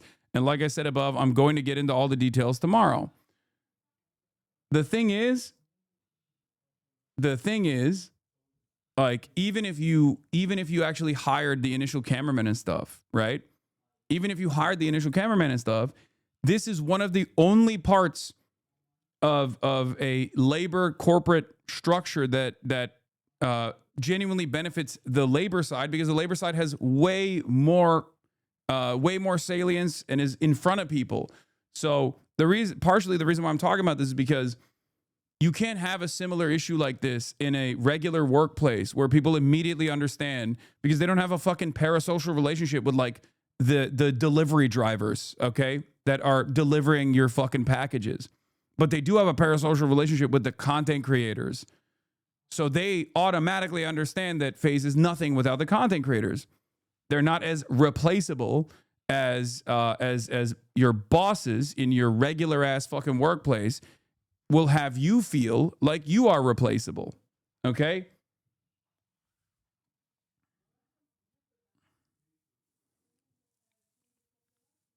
Then what is the point of Faze? Well, therein lies the issue. Okay? Therein lies that is the problem in and of itself. They didn't actually come in and be the connective tissue and maybe make more reasonable. Yeah, he's doing a stream today. How does free housing go together with PBM having to pay $20K a month for the guest house? Exactly. They didn't for the new talent that they brought on. If they had spent less money, okay, and had a better revenue share agreement from the start, I think this wouldn't be as big as an issue. But they went in, they dumped a boatload of money, as they usually do. And I think they wanted more. They wanted more in return for that initial upfront investment they made into like the expensive house that they got for everybody, for example, right? I gave up my entire adult life to this. I have put myself in millions and millions and millions of dollars in debt. I have never made not one singular dollar outside of my... Faze boys are not workers. No, in this structure, they absolutely are. What do you mean?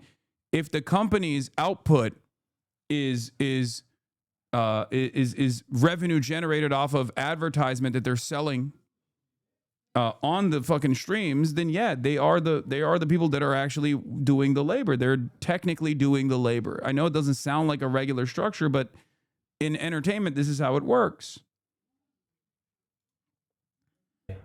Salary via Faze, not selling it, not buying it, raising money. I've just put myself further and further in debt. Yeah. Do you believe this, that he made $0? I have no idea. I don't know, because I feel like he must have exited, right? Like if he sold his shares, if he sold his like ownership stake in the company, then he did exit and they paid him for it. So I don't know how he's saying like I made $0 off of it. I think what's really interesting about this conversation, what confuses me about this conversation is how he's saying like, oh, I dumped 40 million into this and then I got nothing in return, even though he like owned a significant percentage of the company, right? But what I don't understand is like how you made, I mean, maybe he made zero profit. Maybe he lost money in the process. I don't know. I don't fully comprehend this at all. Singular dollar outside of my salary via Faze, not selling it, not buying it, raising money. I've just put myself further and further in debt. Yeah, I think Faze to acquire and all the costs. It's like the iDubbbz Creator Clash. Why are all creator events so poorly managed? I think it's because these kinds of things are incredibly difficult to put together in general.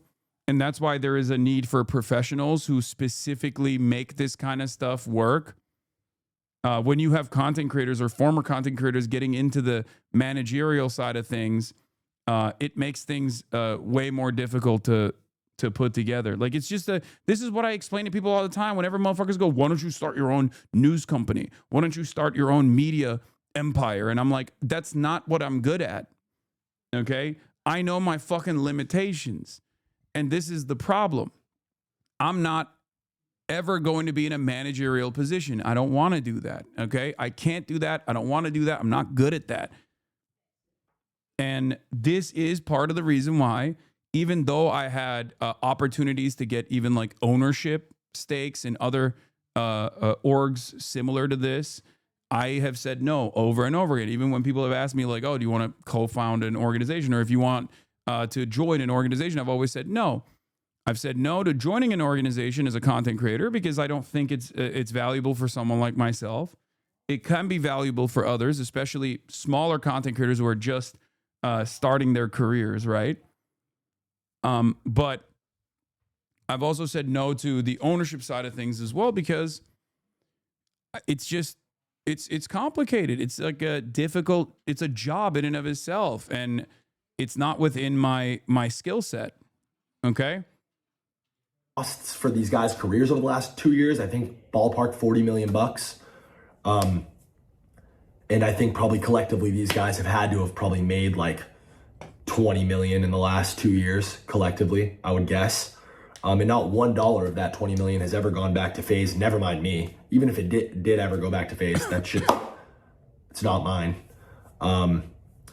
And I just fucking can't believe it. I can't believe I'm in this position now where people are calling for my head. People are wishing for my death.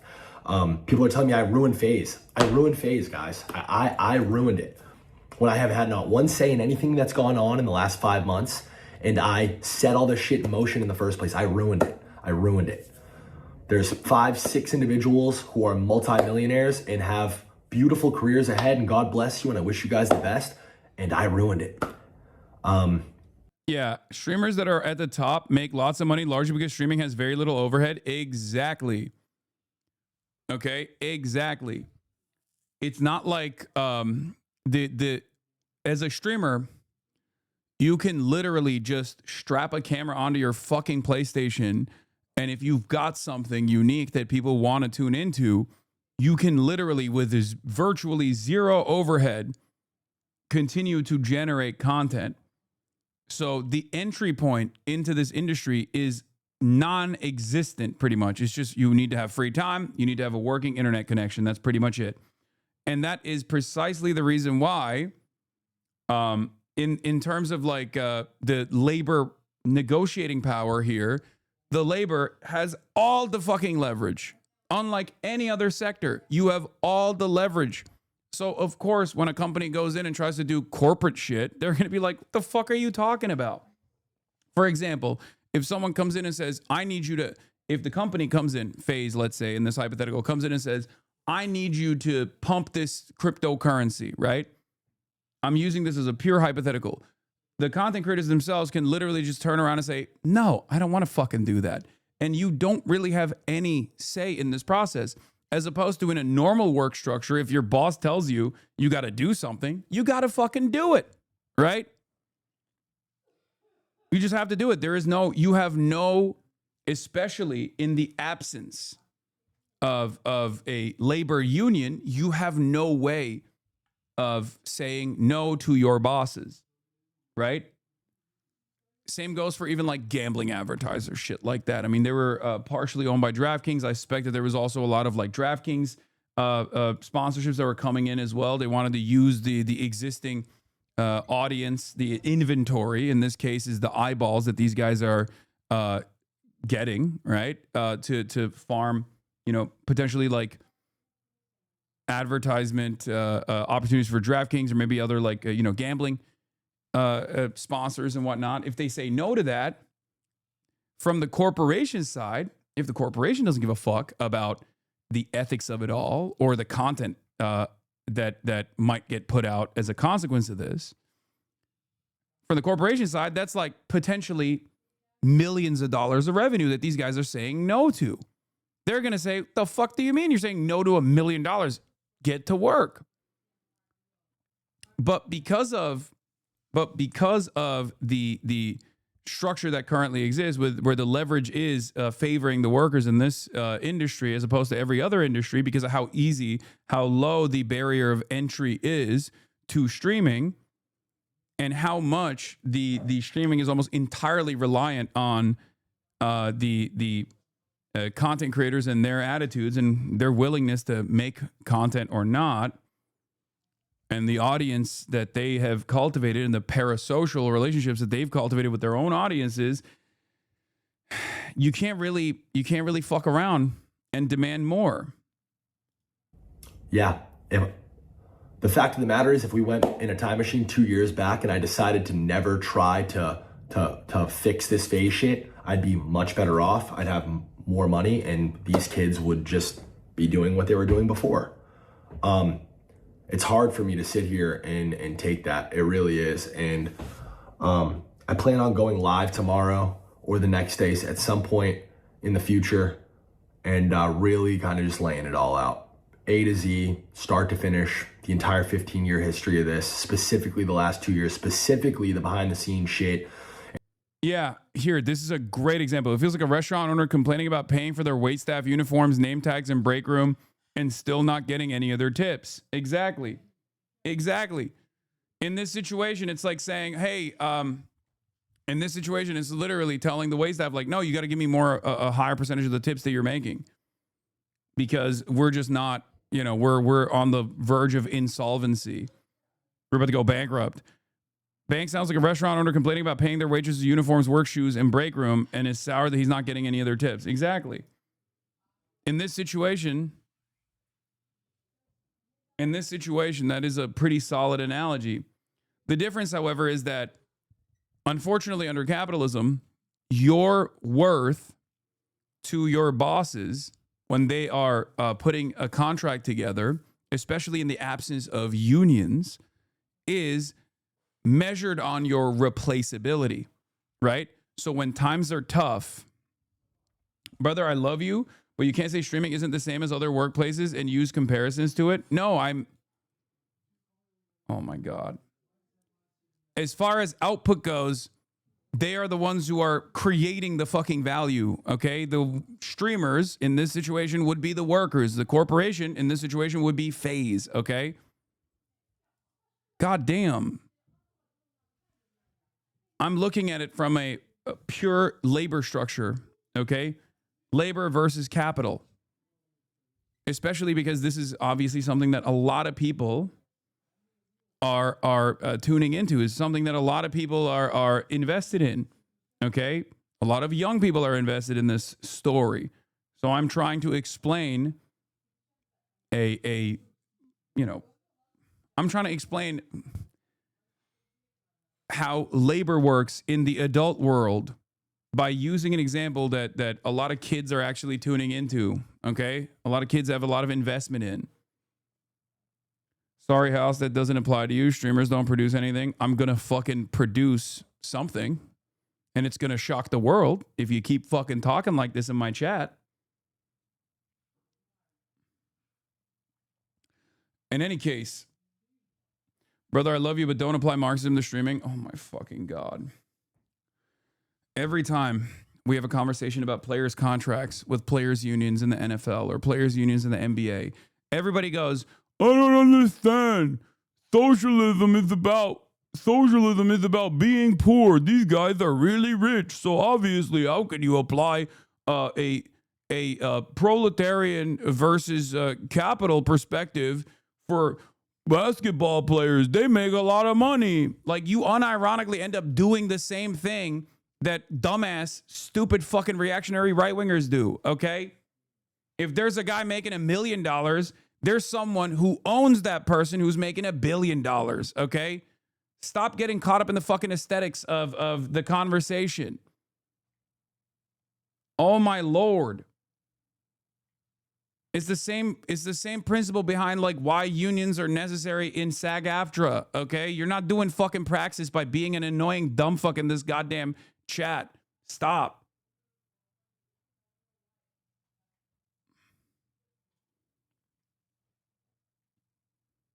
A lot of you are so invested in the dumbest right-wing, anti-communist, anti-socialist ideological forms of labor, okay? You just look at it simply as like, oh no, if you work in the coal mines, that's a real job.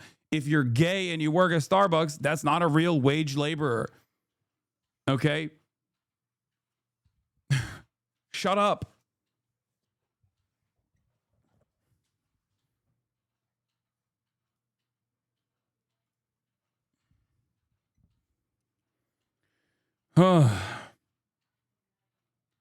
There is no fucking there is no upper limit to wage labor. It doesn't work that way, okay?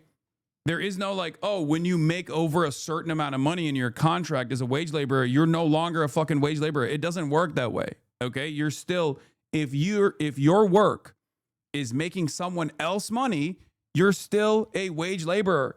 It's pretty basic. Okay?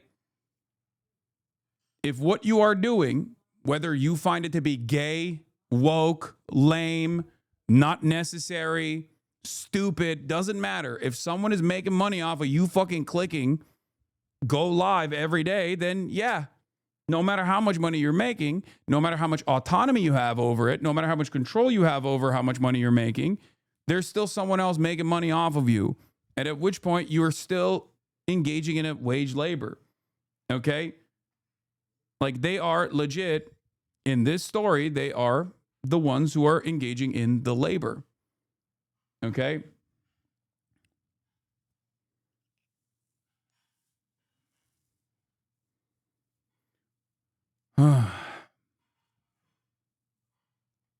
how much money they make or even how much autonomy they have in this process is irrelevant.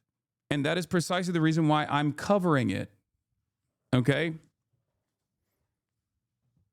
And there are obviously people who are working under these people as well. So in a way, they are small business owners, owned and operated by the person, okay? But there are still people that they hire in the process. And I think initially, Faze was the one who had hired all of the people that were working on the background. And because of that upfront investment, they wanted more. They were like, because of this upfront investment, that we made with like the camera people and like the editors and, you know, people that were pumping, the social media managers and all this stuff, that all played a big role in you guys blowing the fuck up. And now you have to pay us back. Okay? You know, the assistants, the managers and whatnot. And that, oh, yeah. What happened? What happened? Hello? Oh no. Oh no, Kaya. Hello. Hello.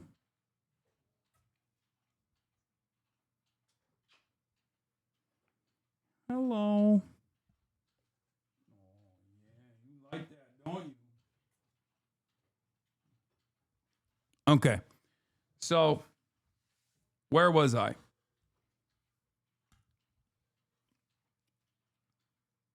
All right, let's keep going. In the dynamic between all the kids in the back end, because I just watched some clips from this Black Boy Max stream where he's playing a laugh track over my tweet, and it's like, Max, I know we. This was what like pissed him off a lot. He didn't even like read the tweet, but the tweet was, I have nothing to do with what's going on in FaZe Clan right now. I left 4 months ago and I moved on with my life. Unfortunate to see. Wishing everyone involved the best. If there's anything I could do to help, I'm here. Nobody loves FaZe more than me.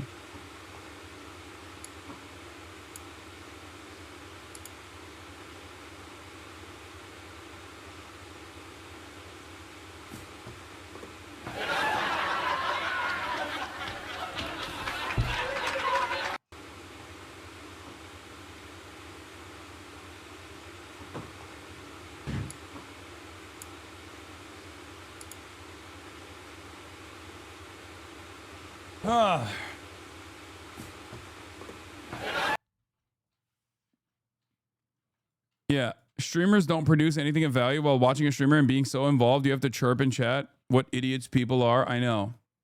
It's entertainment. I mean, it's not like productive in the sense that like we're not building fucking we're not putting out steel at the steel mill, okay? And yes, it is not necessary, okay? The world would move on without entertainment. Just like what I do is news and commentary and also entertainment, and the world would be perfectly fine without me. As a matter of fact, a lot of people would probably lose a lot of money if I wasn't around all the fucking haters that make a shit ton of money off of this, the fuck Hasan content. But ultimately, they are still generating value for someone else. We've had like our individual differences, and I know I haven't really seen eye to eye with a lot of the talent because truthfully and honestly, I find you guys all to be incredibly ungrateful. I find you guys all to have insane egos, and I think it's disgusting and makes me sick to my stomach that your guys' relationships with each other. He got real Toronto here. Sick to my stomach, fam. And with every other streamer, and your community included, is so incredibly fake. You guys are the best actors on planet Earth, and you've made a complete career out of all of it. Max. This part I don't believe. I think he got emotional and I think he got mad. And I think he just wanted to like throw a little bit of a fucking grenade into the convo to invite suspicion.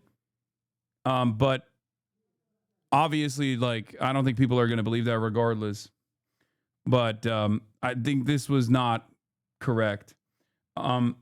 Also, some of the older stuff that he brought up, as far as like when people weren't friendly with one another initially, that part is true, right?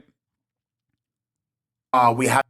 Yeah, here, like when they first began, when they first did when they first were building Faze, like the new Faze.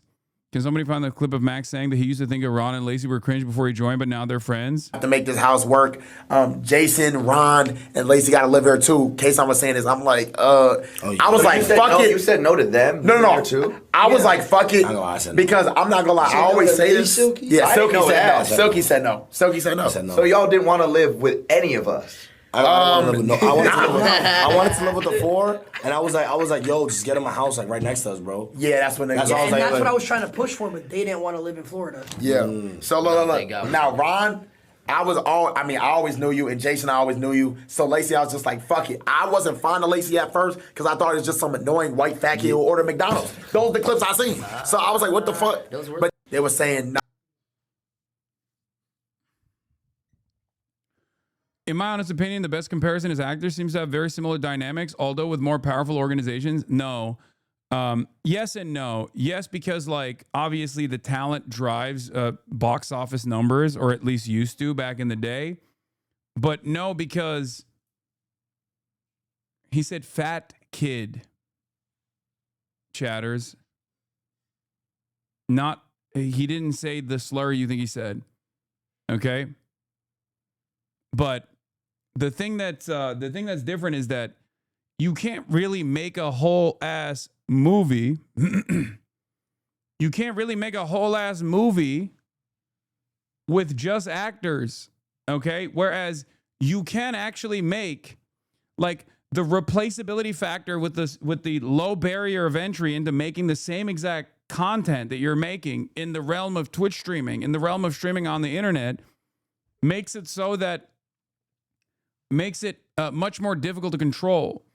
If anything, the industry that's actually very good at offering a lot of value to young talent and trapping them in the worst contracts is music. If you want to actually compare it, because like you can be a fucking musician on your own. Okay? But because the record labels basically own everything and make it virtually impossible for any musician to be independent, they can be as abusive as they want to. And their contracts are, if you guys know anything about record labels, they are the most abusive contracts out there. Okay? Music probably is the most similar comparison to Twitch streaming in that regard, where musicians have deep parasocial relationships they cultivate with their fan bases. It's a very personal relationship that a lot of people have with their favorite musicians. Record labels basically own everything, though. They own the platforms. They own virtually every aspect of creating this product, and therefore they can trap you in a 360 deal, especially if they pluck you from nothingness and give you a bunch of upfront investment and then consistently farm revenue from you for the rest of your fucking life. Okay?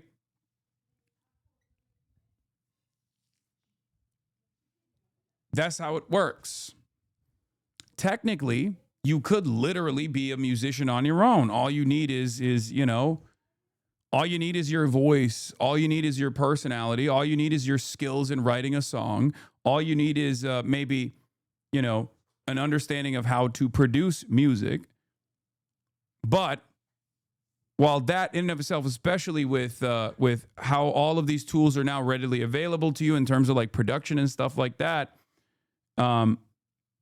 there is, as long as you have, recording equipment, all this stuff, you could technically try and be a musician on your own, but it's much more difficult. Okay. Although DIY is more accessible than ever, they basically own every aspect of getting you on charts, and putting you up with like the best producers and crafting a narrative, crafting a marketing campaign, putting you in venues and stuff like that. And that's the reason why they can still continuously justify these hyper exploitative contracts on musicians, right?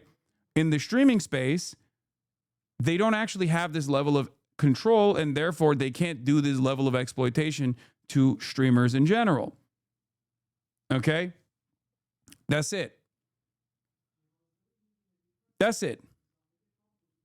Because streaming is a relatively new industry, and they don't own, like a lot of these organizations don't own the platforms that you need to go to be able to stream yet. It might happen in the future, or like Amazon might try to do its own version of like an MCN or something in order to generate even more revenue off of people.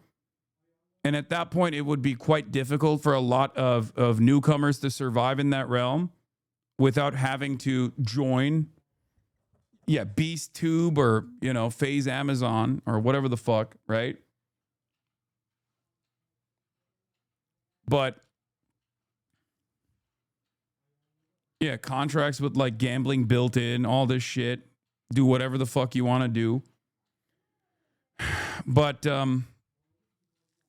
basically they don't have this level of control over the people that make the content yet, and that's the reason why these sorts of issues are happening. These are your boys, but these are the same guys that said they fucking hated your guts after you left. And you're the program and you have an ego the size, you think you're Travis Scott and this and that. And also, like, Max, multiple conversations about how Ron's content's cringe and you guys didn't fuck with the dad. None of you guys fucked with Lacey or Jason in the beginning. You guys didn't want these guys to live.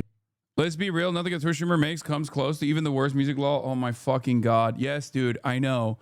The value of labor, especially in the entertainment side, is about what you personally think it is. You're right. It has nothing to do with like whether or not you are generating revenue for someone else. It's not real if I don't care about it. Like, for example, the only real labor in my mind, because I'm the biggest leftist of all time, in my mind, the only real labor is coal miners. Okay? It's coal miners.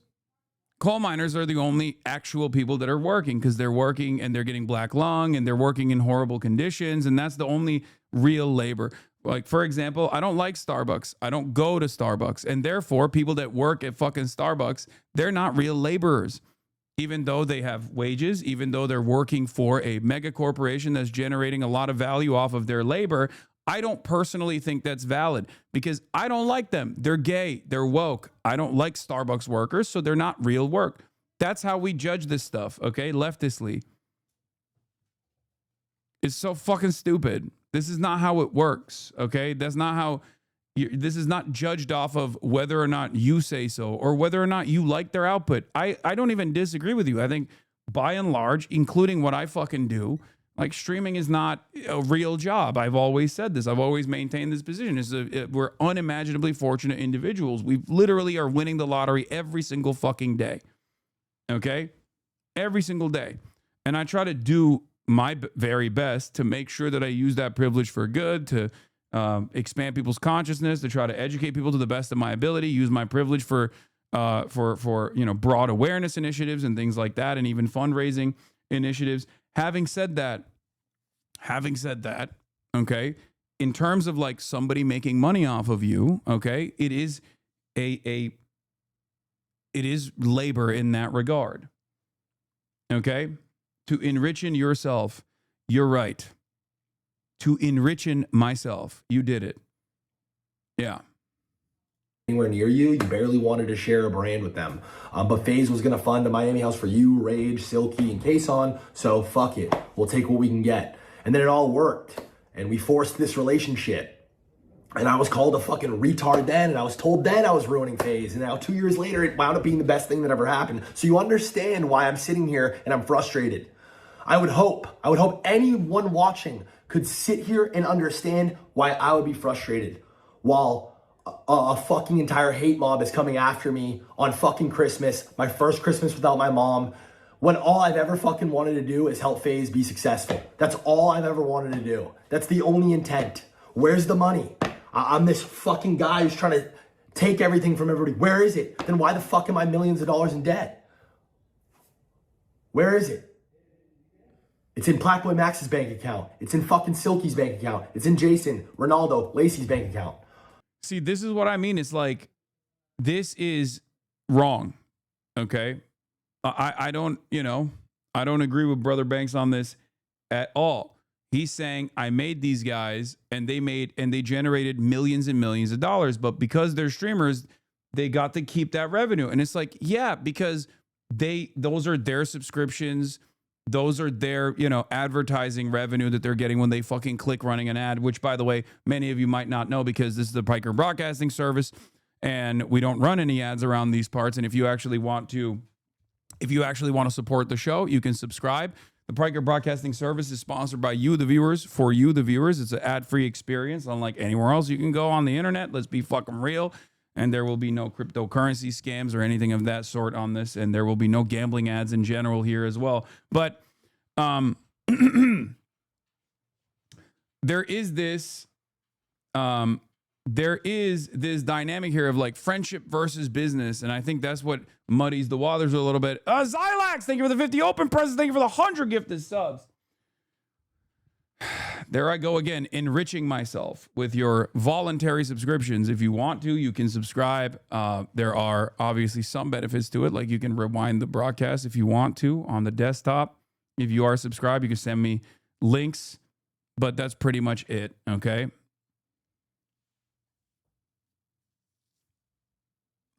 I think the main problem with this discourse is that you talk about how much money y'all streamers make. When its success is measured with clout, there's no other workforce like it. Musicians need talent, actors too. There are some talentless streamers, most of your haters, that are extremely successful because of clout.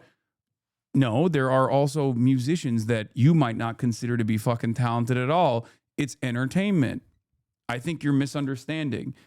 Clout is money, okay? Relevance and clout and eyeballs that you get turns into money in the streaming space. Because if you're clicking the run an ad button on your Twitch stream, for example, if you have 10 people, you're only getting 10 cents. If you have 1,000 people, you're getting 1,000 people's worth of ad dollars. If you have 100,000 people watching, in that situation, when you click ad, you're going to get 100,000x that, okay?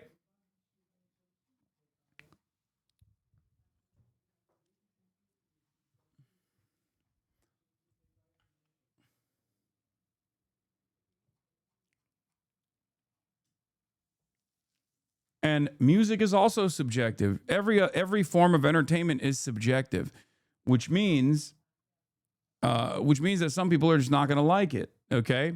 But there are plenty who do. There are plenty of Twitch streamers who I don't tune into. I don't really understand what they offer, what kind of value they offer at all. Is not for me, right? And I'm willing to bet that a fuck ton of people would say the same about me, as a matter of fact. Ironically enough, if you left this stream and went to anyone else's streams and you asked them like, oh, well, what kind of value does this I can't even talk. What kind of value does Hasan bring? They would say nothing. Nothing at all. Do you understand? There are more people who think I bring no fucking value than there are those who believe that I bring value, okay? Let's be real. For most people, for most other content creators in this sphere, they go, we're here for entertainment. What's entertaining about fucking talking about the news all the time? You're just yapping. You don't play video games.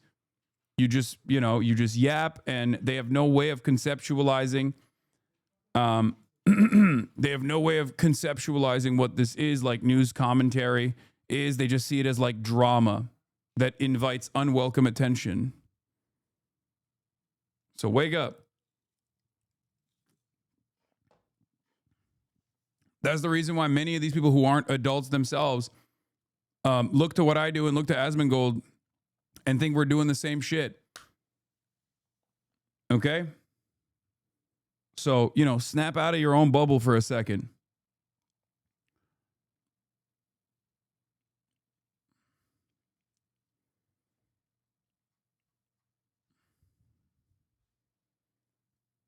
Anyway.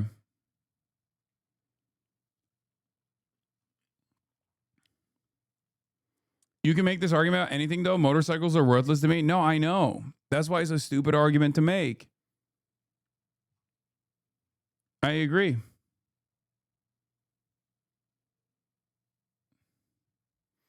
Was it Engels who said that human hands and its relationship to any material that generates commodity traded for currency is labor, no matter how small? Why are chatters like this? Because a lot of people in the United States of America, whether they think they are completely fucking, whether they think they have a decent understanding of socialism unironically still have capitalist dogmatic thought and the brain rot that comes along with it. This is partially the reason why they think the broker you are, the more socialist you are, and the richer you are, the less socialist you are. Okay? That's the issue.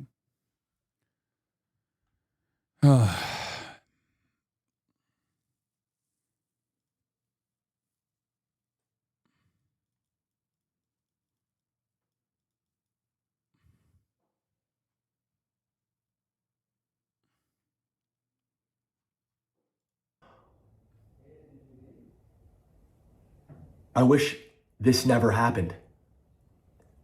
I wish that I never did any of this. And they'll all still tell you this was the best decision they ever made in their life. I'm emotional and I'm passionate. I'm never going to apologize for that. Anything that I do, anything that I speak on, anything that I work on, any talent that I fuck with, anything that I touch, I will always be 100% 2 feet in. That's just who I am. And everything that I'm telling you guys right now is fucking straight facts.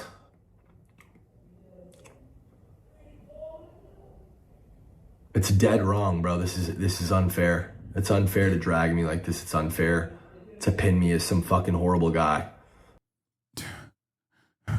Why are you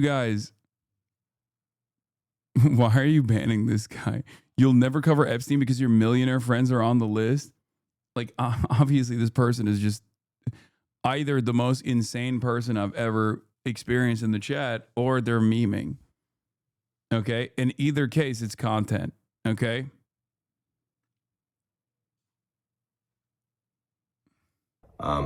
Again, the fact of the matter is, every single one of these guys has a bigger platform and an audience because they joined Faze and met me, and has millions and millions of extra dollars because they met me. Whereas I, on the other hand, have lost years of my life. Look, I'm telling you right now, this is completely incorrect. Okay? I'm sorry.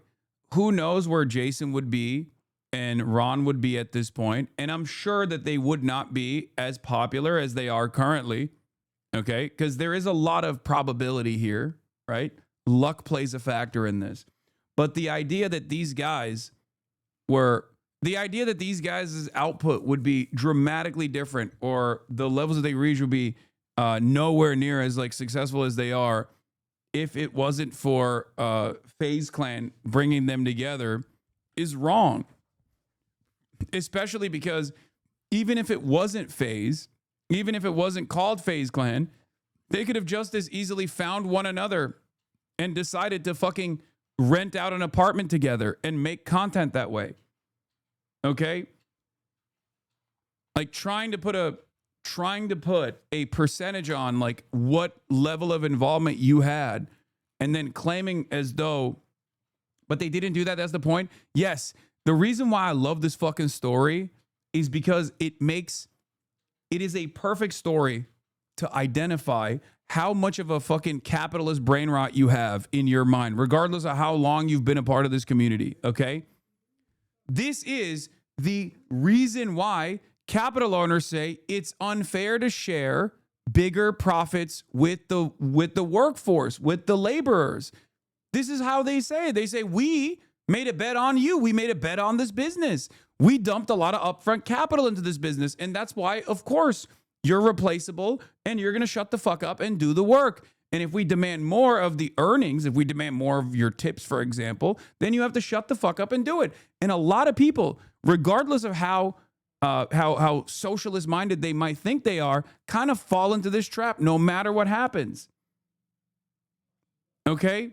That's the, and by the way, chatter, I'm not like trying to dunk on you at all. Okay? I need you to understand. I'm not trying to dunk on you at all. Everybody does this because that is how hegemonic and overpowering capitalism is, where it is seen as a necessary part of our lives, our existence. Okay? But why isn't that argument valid? The reason why that argument is not valid is because, especially in the case of streaming, Jason could have been this successful or maybe even more successful, whether he was a part of FaZe or not. The notion that he had the FaZe brand associated with his name is not the reason why people tuned in. Okay? That's it. Why are you dunking on someone you're friends with? You create your own enemies, dude. First of all, I'm not even dunking on Faze Banks, because the other side of this story where there is validity is that they did actually bring all these people together. Okay? They did. They brought these people together. They paid for a house. They didn't, at least until like recently, demand anything in exchange for that, as far as I understand. I don't know how truthful this side of the story is, right? Because obviously, if that was the case, and if these demands that Faze as the organization was making was reasonable, then I don't think Adapt would have left, right? But what I take issue with is, I'm a Twitch streamer, and as a streamer, when I see other people say, "Oh, we made you. I made you. This company made you." That's not correct. Okay? That's not correct at all. Because especially when it comes to streaming, right? It's such a personal relationship that you have with your audience that it's just silly to make that argument. You either have something or you don't, right? Like, we jokingly say this stuff, but like Cutie, one could make an argument that Cutie had more of a profound role, played a more profound role in Jason's development as a content creator than even Faze did, right? Because in different parts of your career, going from like 100 viewers to 1,000 viewers is a big leap. Going from 0 viewers to 15 is the biggest leap, right? It's a major leap. But even then, that's still a stretch, right? No, that's a stretch. Exactly, it is, because nobody technically makes you. It's who you are. It's who you are and what you want to accomplish that plays a role in your content. It's that simple.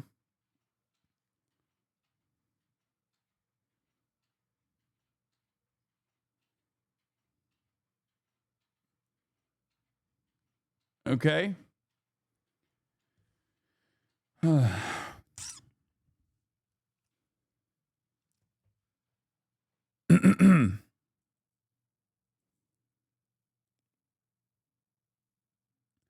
So they're all quitting Faze because they did avaricious corporate stuff. I missed the important part of the segment. Yes. You're biased because you don't own an org. Do you own an org? Yes, I'm biased because I'm on the side of labor in every single fucking story, including in this one. The fuck? In this circumstance, I've known Faze Banks for a lot longer than I've known Jason, okay? I've known Faze Banks for even longer than I've known Adapt, for example. I should be biased in his direction, and yet I'm not letting my own personal feelings or my own personal opinions cloud my judgment in this, because I'm looking at this from a purely labor perspective, okay? Labor versus capital. And in that regard, of course I'm going to side with the people that are making the content itself. They put you on a podium to show, but the act is way more important. You can throw the act. Exactly. Because at the end of the day, if all of those guys collectively decided, I don't want to fucking stream tomorrow, then what kind of money is FaZe Clan making? Nothing. Okay? That's how it goes. You can play a role in the development of talent, and I'm sure FaZe did, right? Definitely. But the reality of the matter is the much larger share of responsibility in terms of all of the output still comes from the individual content creator. To this shit, and am significantly worse off financially. Significantly. This has destroyed me.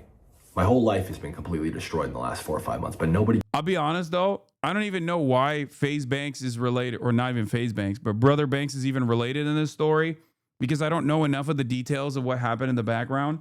The first time I even saw someone respond or even bring up Brother Banks, not Faze Banks, formerly known as Faze Banks, now known as Brother Banks, Faze Up, is because Blackboy Max played that laugh track over his tweet, and because he even tweeted about it in general, and then also on top of that, he came out with this statement. Gives a fuck, because I don't have a Twitch chat, and I refuse to be one of the people to just do what you guys are telling me to do. I don't know, guys. This streaming shit is so fucking fried. It really is.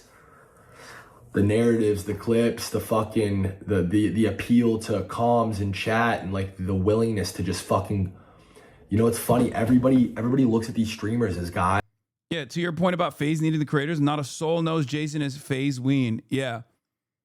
I mean, one of the greatest examples of this is fucking Blackboy Max. Blackboy Max pulled the ripcord out before anyone else did. And at the time, he was getting like yelled at a bunch. Okay. And guess what? Did Blackboy Max die off into irrelevancy post Faze? No. I'm the real Blackboy Max. I mean, he's still serving it up. That's it. That's all you need to fucking know.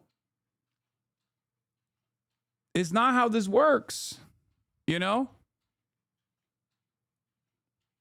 So if you were Banks and you made these guys millionaires, you wouldn't be mad if they didn't give you 20%? Brother, he didn't make them millionaires. That's the whole point. You think that. That's not how it fucking goes. What the fuck?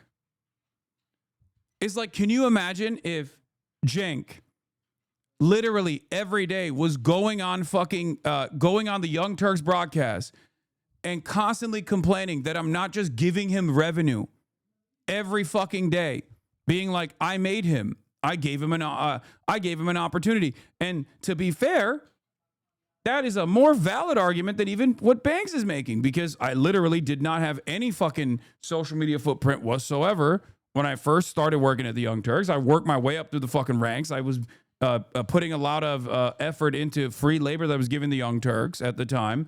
Made all these different shows and shit. Shows were banging. Didn't have any fucking control over even I had control over my own editorial output, but I didn't have any IP control over the shows that I was making.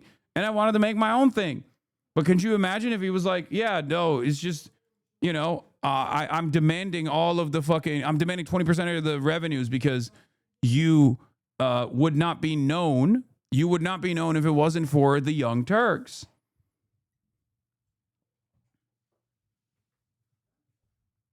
That would be absurd. Everyone would understand that is fucking absurd, right? I think.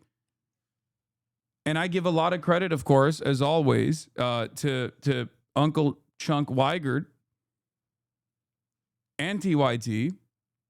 I do, of course.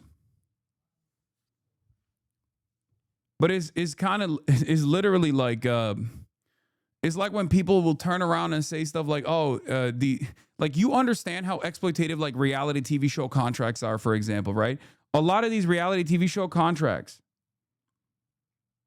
A lot of these reality TV show contracts will lock people into like generating revenue off of everything that they're doing, because these are like random people that they plucked off the street, right? In many instances. Nowadays it's a little bit different because they do lean heavily into like influencers and stuff. But reality TV producers will literally go, oh, we're making you fucking famous.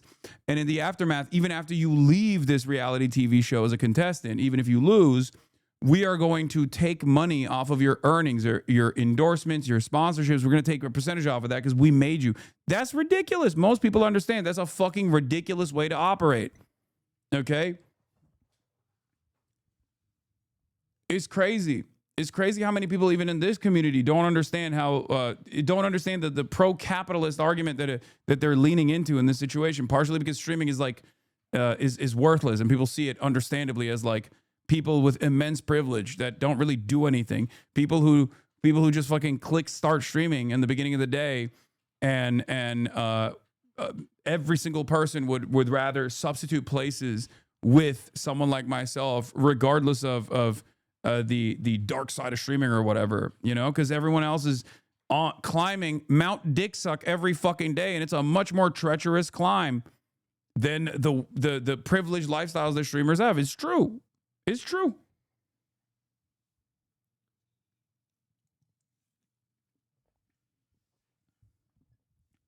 More accurately, it'd be if you got mad at that Will, Cutie, and Hasan aren't giving you 20% of their stream revenue for having a podcast with you. It's just absurd. No disrespect to Brother Banks. I see why he's upset, but gotta call a spade a spade. Exactly.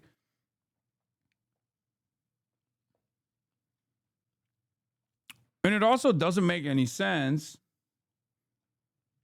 And it also doesn't really make a lot of sense because, like, do you demand 20% from Kaya for making her famous? Yeah, all the time. I know you say it's objective, but streaming truly isn't meritocratic because there's lots of morons out there. Like, Nazis are out there making millions under the same model, and something about that just feels icky, but I guess it's not really a solution. I mean, if that's the market demand, if we're looking at it purely as a mode of entertainment, if that's the market demand, then they are fulfilling a market demand. That is it. You know, it's still work. I don't agree with it, and I think that kind of work shouldn't even exist. But it's still work in the way that we're talking about in the analysis that we're conducting here. And people who have these massive audience and have influence over millions of people and can impose their opinions and their will on millions of people, but it's not true. It's the exact opposite. The traditional influencer is dead. These kids are the most heavily influenced people on the planet. They are puppets attached to millions of. Also, even if he did, that's not how life works. You don't get to retroactively demand people pay you millions without a contract. What people also don't understand is that Banks wasn't doing charity. He brought them together for a purpose, reviving Faze. He gave them shit for free because of that. He got what he wanted. Faze is popping again, and he's mad his gamble worked, and he didn't exploit them more while he could. I don't even know how much of that anger is coming from Brother Banks. I genuinely thought that this was just like the corporate side demanding more return for their initial upfront investment.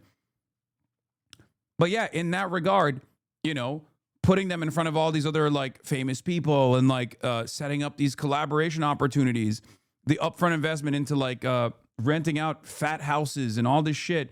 Yes, that played a role in these guys blowing the fuck up. Okay. But at the end of the day, they were the ones who were blowing the fuck up. They were the ones who were blowing the fuck up. So I don't even understand how like if he already pulled out the ripcord and he exited, I don't even know what he's like mad about in this situation because he already put the money in and then he pulled it out. Maybe he didn't get like everything he wanted to. I don't know.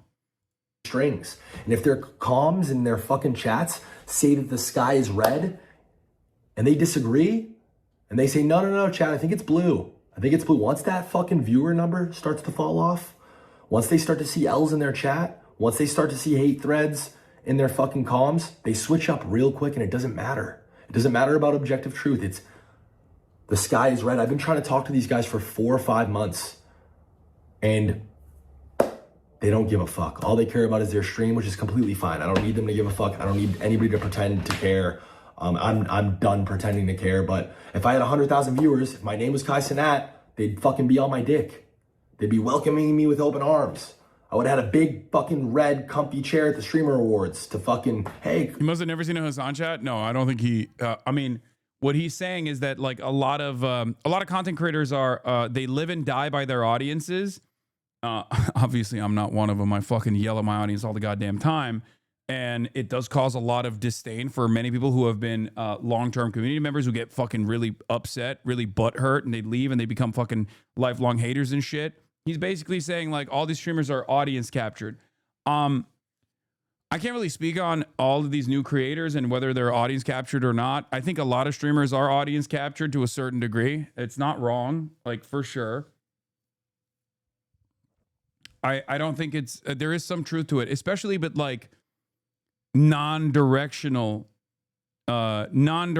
streamers. Like if your job is like to be a people pleaser, if your job is to like generate a big audience and entertain them and stuff, like there is definitely a little bit more of leaning into whatever your fucking audience says about you. But like I think one of the greatest examples of these guys not being super audience captured is their fucking fan bases. There's plenty of these streamers whose fan bases actually fucking despise me, and they've never had an issue with like collaborating with someone like myself, for example. So if they were if they were incredibly audience captured, then they probably would never do that. And you can say, Hasan, you have clout, right?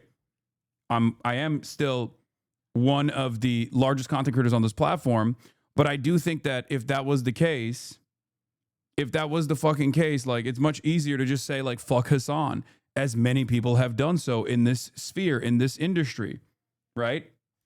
Did bro forget about Kayagate, Lamau? Yeah, bro did forget about it. You want to know why bro forgot about it? Because one, it was ridiculous to begin with, and two, I've collaborated with a fuck ton of people since then. That's the whole point that I'm making. Faze fans hates your guts law. I don't think that's even the case. But there are plenty who don't. There are plenty who just only look at TikTok and don't really have any fucking any opinions that they have on politics, and they think I'm like, you know, some fucking random dickhead who's always covering drama or whatever. But it doesn't matter. Ultimately, regardless of what the fan bases say, if that was the case, then Adapt and I would never collab, for example. If that was the case, I wouldn't ever collab with Your Rage. If that was the case, I would never collab with Jason. So it's just, they're not, I don't think they're that, I don't think they're that audience captured. Come fuck with us, bro. Let's do a stream tomorrow. Like, that's just what it is. And you guys know that's what it is. And anybody arguing against that is just fucking completely lost. These relationships. You have Jewish fans besides me? Brother, what the fuck are you talking about? I'm Jewish, but I fuck with you. Do you know how many fucking Jewish fans I have? Dummy. This is what I mean.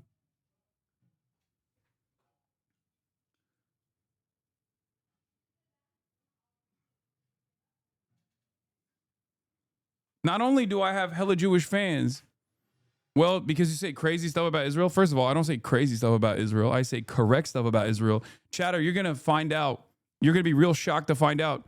I have Jewish fans in Israel.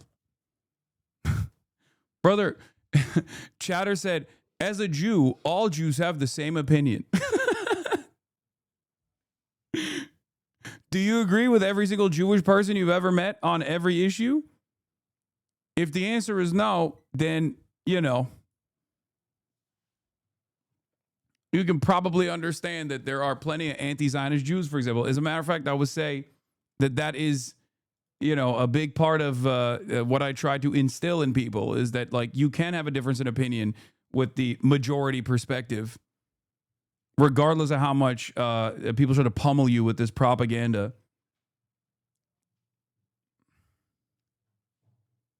Yeah, I have Jewish fans in the Knesset. Dr. Ofer Kasif. I don't agree with Palestine, though, but I'm a fan of your content. You don't agree with Palestine? The fuck?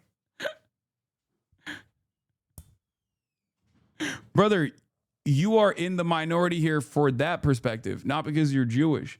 You're in the minority amongst Jewish fans of mine as well. Certainly. At least you recognize it exists? No. Chips are fucking fraudulent. The fucking, it's just, it's. Do you have Filipino fans besides me? Get the fuck out of here. Are you kidding me? That's a silly ass question. I mean, I'm a servant of Swagapino supremacy, okay? Get the fuck out of here asking me silly ass questions like that. Pinoys don't fuck with HasanAbi? That's literally not true. Pinoys are the backbone. Pinoy gang is the backbone of this community. Also, the gays are the backbone of this community. Let's be real, but that's also like basically it's redundant to be like Pinoy gang and also gay gang rise up.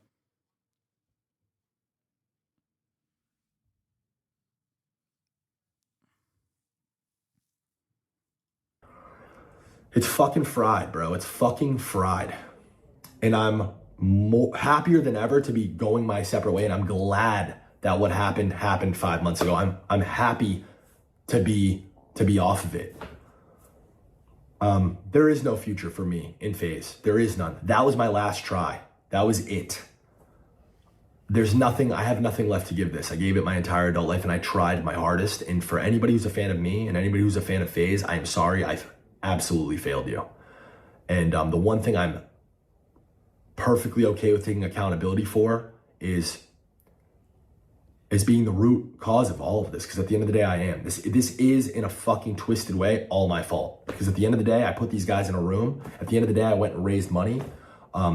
I convinced, these business people that this vision and these guys were a good bet to take. I thought in good faith that, if we gave people careers, if we fucking gave everybody the best resources and this shit worked, then... Bro, the problem in this situation is they didn't need to put however much investment that they put into it. And I don't know what the actual numbers look like, but like they could have had a sustainable business model without all of the fucking money that they dumped into it if they did, right? Like the notion that you feel the idea that you're gonna like without a contract up front, and even if that contract existed, by the way, I still think it would have been far too exploitative and far too demanding if you were like literally demanding 20% of their overall revenue, for example. And I don't have enough we don't have enough evidence at this point to see whether or not that's like a stipulation in the contract. But if that was the case, then that's unacceptable, right? But like this is it's like getting upset that you made an investment. You made an investment, right? And that investment actually succeeded in the way that you wanted to make this investment because you wanted to revitalize the Faze brand. The reason why you wanted to revitalize the Faze brand is so that you could sell stuff to the new Faze audience with the association of the Faze brand. That succeeded. But instead of just like finding more sponsorships to bring on,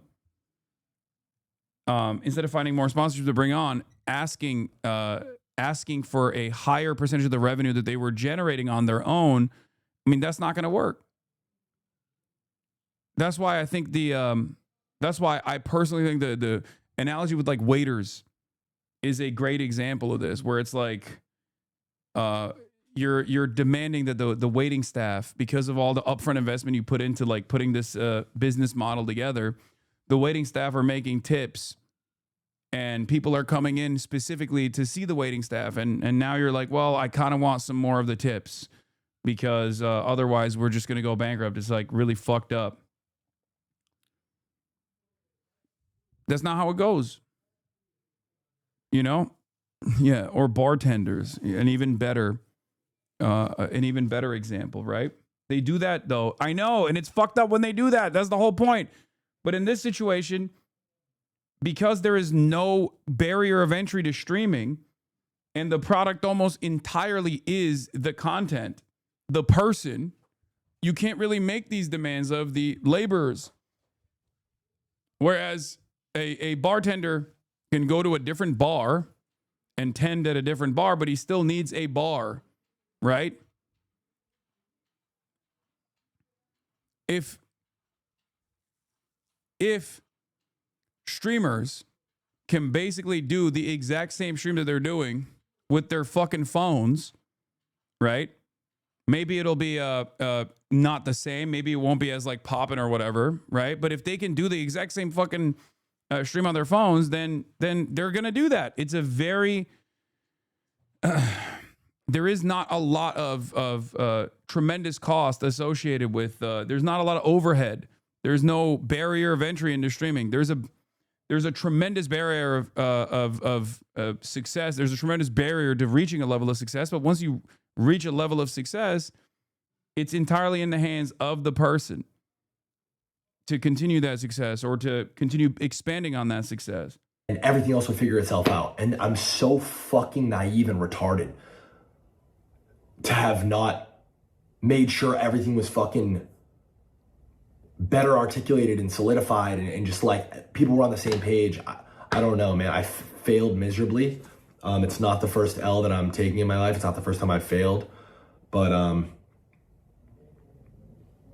yeah, I wish that, in a weird way, I do wish that I fucking was closer to the fold the last 4 or 5 months. I don't think that this all would have happened this way. I don't know, man. I don't know. Well, unfortunately, like I said, I really don't know. Music industry isn't being run by musicians. So It's being run by accountants and lawyers. So I don't know if they'd know real music if they heard it. What they're looking for is acts that are going to make the most money for them. So you'll see all kinds of little gimmicks, so to speak. And ultimately, real music is just about a microphone and a spotlight. If you can get over like that and bring the special effects within your body, you know, then I think you're gonna have a lot longer career. What to do? I don't know what else to say. I'm gonna be live on Twitch because I have a lot to say about a lot of specific examples of things that have happened in the back end, in the background, and I'm gonna be coming correct with receipts, and I'm gonna be completely open book about everything where I went wrong, where I feel other people went wrong. Yeah. Merry Christmas, y'all.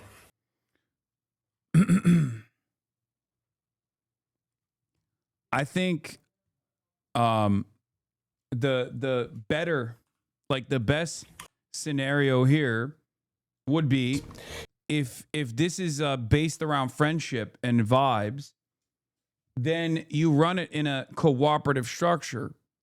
That's it.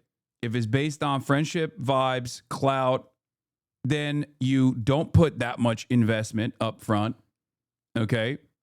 And you also start in that same way, right?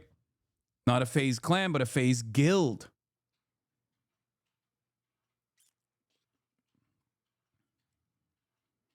But that's it. When do you think the Lacey X Grand Platinum tattoo cover-up stream will be? That's so funny. Yeah, a lot of people say like the Sidemen.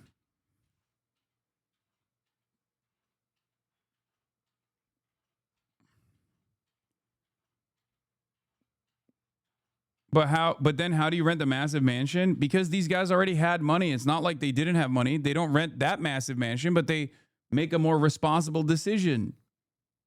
But they make it together. That's how it works. How do you do you not understand that? It doesn't have to be. How much more impact does that have when you're in a massive mansion like that one? And they've moved from house to house already, and it hasn't like changed the dynamic of the content all that much. As a matter of fact, the thing that they got mad about always was the internet, the bit rate. You know? That's the difference between top-down decision-making versus a bottom-up structure where all the people that are actually playing a role in the process, in the creation of the content, are actually bringing in feedback. They have input. Okay? That's it. I found them. Bish. Saul. I don't know, man. I stopped watching them when they went from a 32-room mansion to a 29-room mansion. It just didn't feel the same no more. Yeah.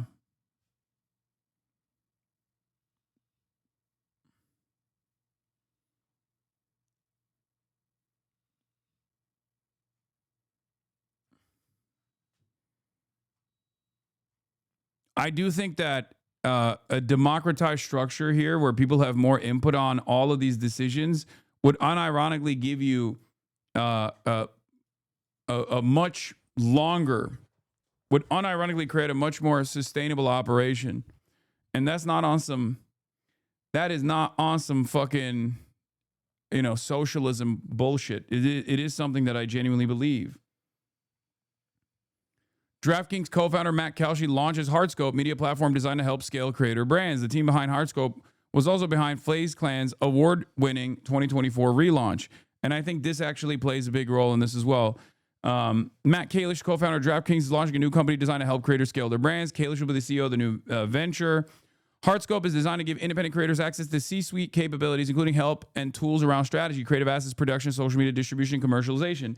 What they're basically doing is like trying to lock young talent into 360 deals that are hyper exploitative. They didn't get to do it with the new Faze. They couldn't do it with the new Faze because they didn't actually have the same level of control. But the irony is, if they do actually have this level of control over what kind of like content that you're making, it's never going to work. Yeah, Machinima back in the day is a great example. Exactly. This is an MCN structure. You can't do 360 deals and then like stunt people's growth opportunities, because like then they can't organically pop off. They can't organically make content that like it turns into a fucking job. Okay. And I think they're trying to do like a K-pop style structure around streaming as well. That's literally what they're trying to do. It's just, you know, this is capitalism. Every new growing sector, every new industry is always going to have, you know, big business coming in a predatory manner and trying to farm as much revenue as they possibly can, right? They're trying to do music industry shit.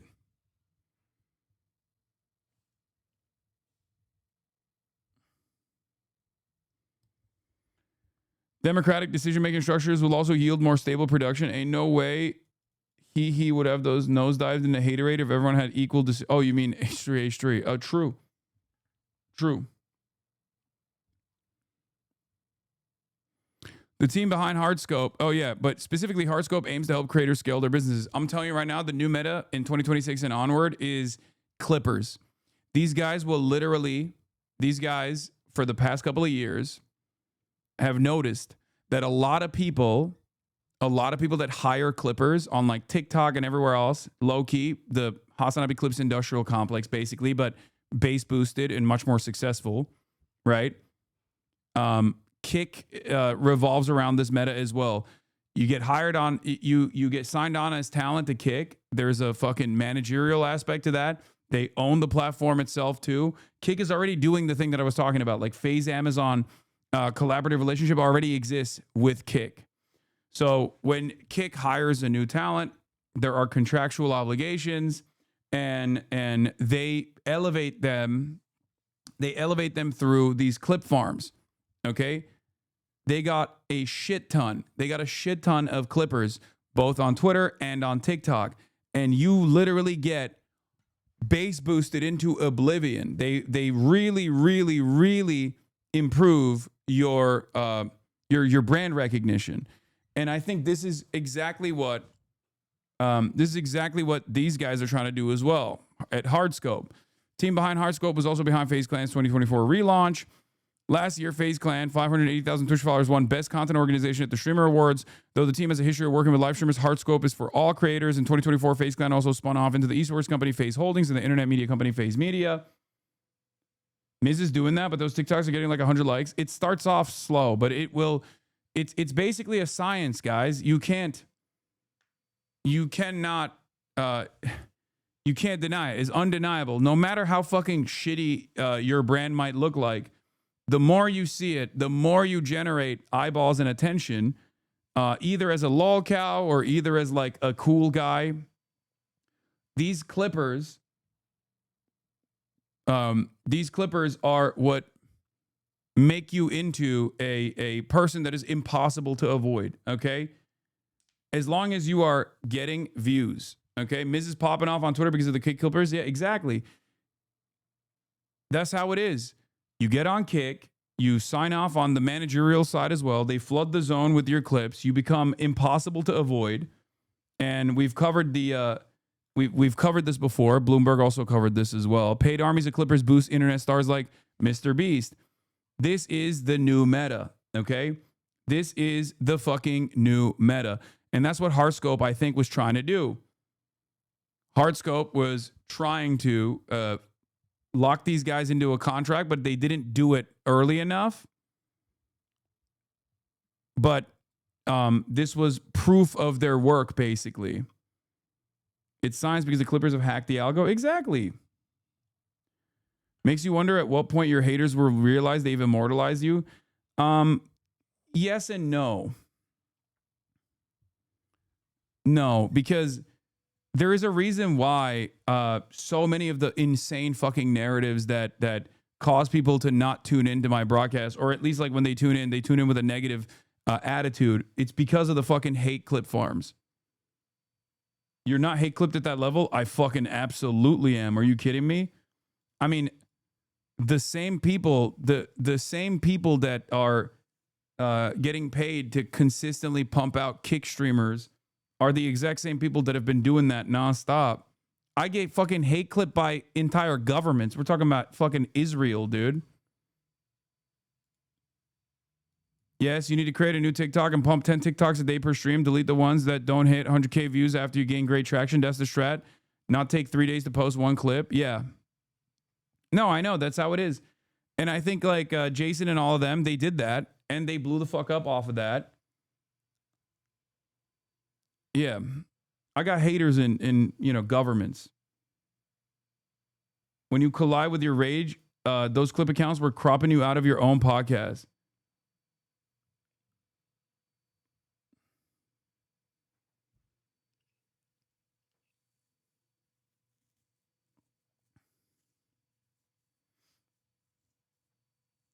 $1 million likes on TikTok can go up to $1,000 per video clip, depending on uploader's country or location. Clips feature, which is just a silly feature that came with Twitch, is now commodified and moved the conversation. If a clipper who doesn't give a shit about HasanAbi sees other clips getting 200K likes, they will go on that bandwagon for easy money. Exactly.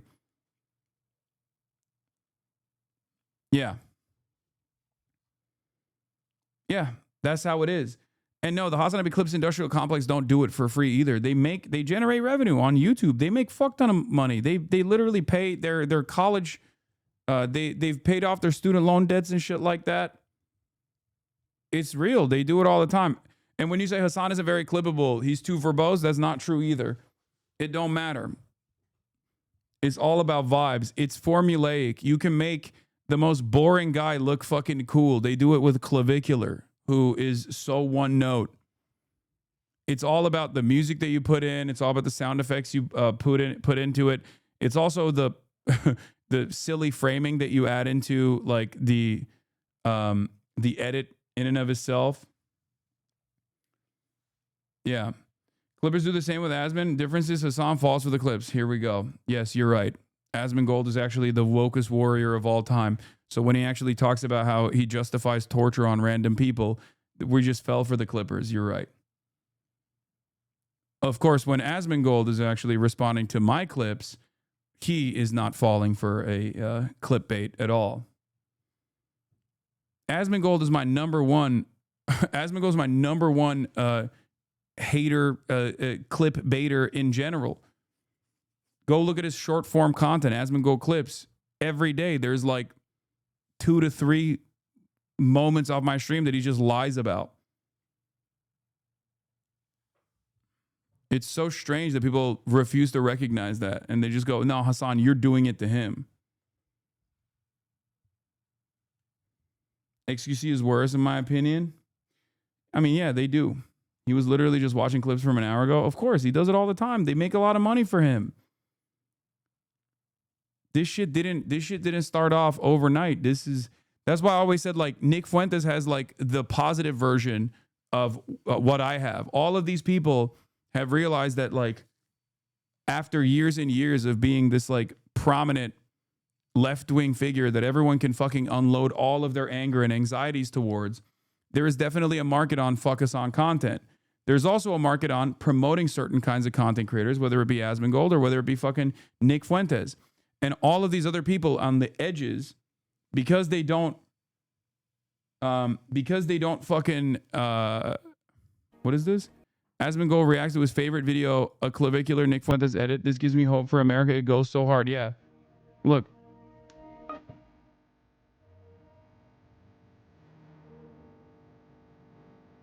This is all the times he went and fucked with him. All the times he was annoying.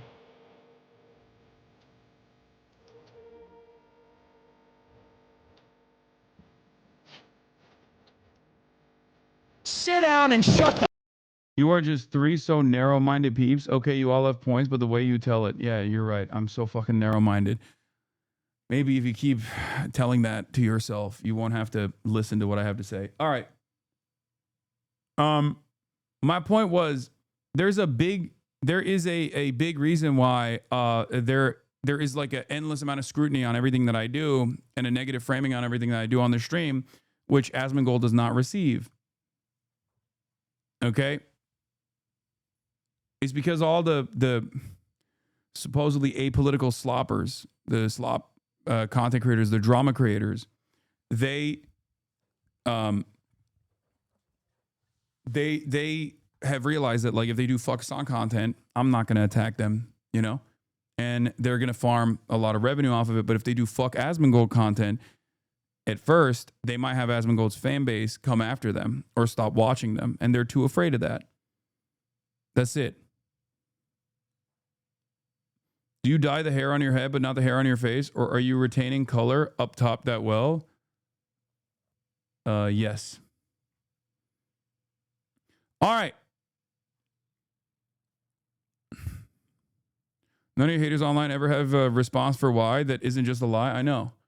All right.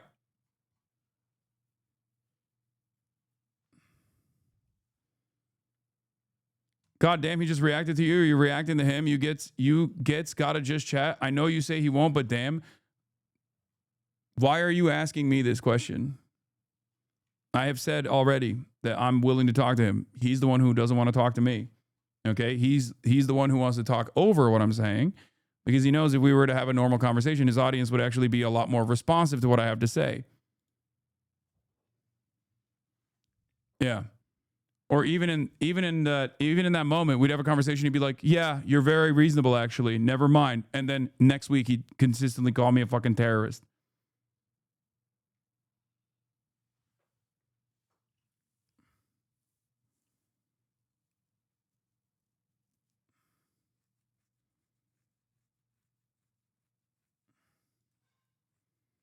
Seems open to it at least one time recently. Yeah, I don't think so. Because if that was the case, he would actually, all it would take is for him to say, "Yeah, I'm down to talk to you about this issue." That's it. That's all it takes.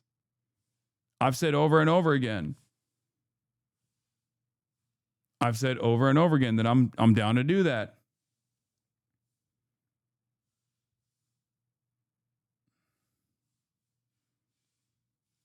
United States forces have launched missile strikes. We're going to talk about the Islamic State, but this time not in the Levant or Iraq and Syria, but this time the Islamic State in Africa.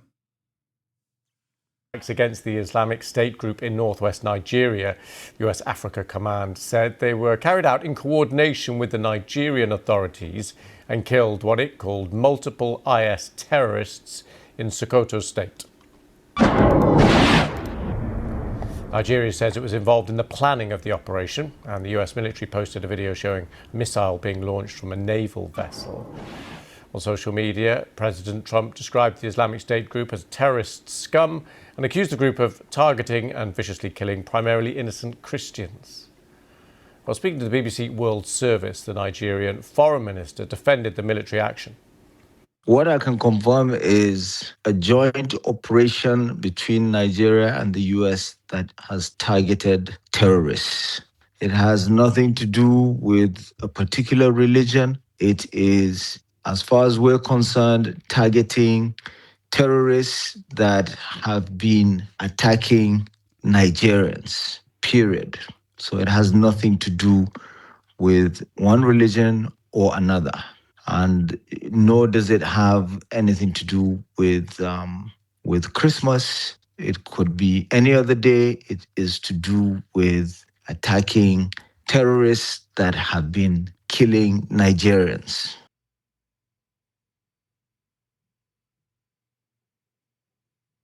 Well, our reporter in Lagos, Magochi Okafor, is following developments. The US has confirmed, even the Nigerian government has confirmed a joint attack in the northwest part of Nigeria, specifically Sokoto State. Now, over the years, for more than a decade, Nigeria has been battling insurgencies, specifically from armed groups and jihadist groups. In November, the US president did say that there was potential that he was going to go in guns a-blazing and carry out strikes potentially in Nigeria. But now we have... It's so funny that they literally, the Nigerian government's like, "Oh yeah, no, this was totally, we totally also wanted this." The fuck are they supposed to say in the situation? Of course they have to fucking play ball. It's Nigeria. You know? Also, I'm not oblivious. Another major oil country. Now, the thing is, ISIS, I think one could say ISIS is, and the Islamic State in general is a Western intelligence-backed operation for the most part. And it's very interesting to see its operations have moved away from the Levant in the region of the Middle East, where Israel has dominated virtually every single country that ISIS was in operation on. ISIS was in operation over. And now they are moving and have been moving to Africa. Okay? They've been moving for a long time.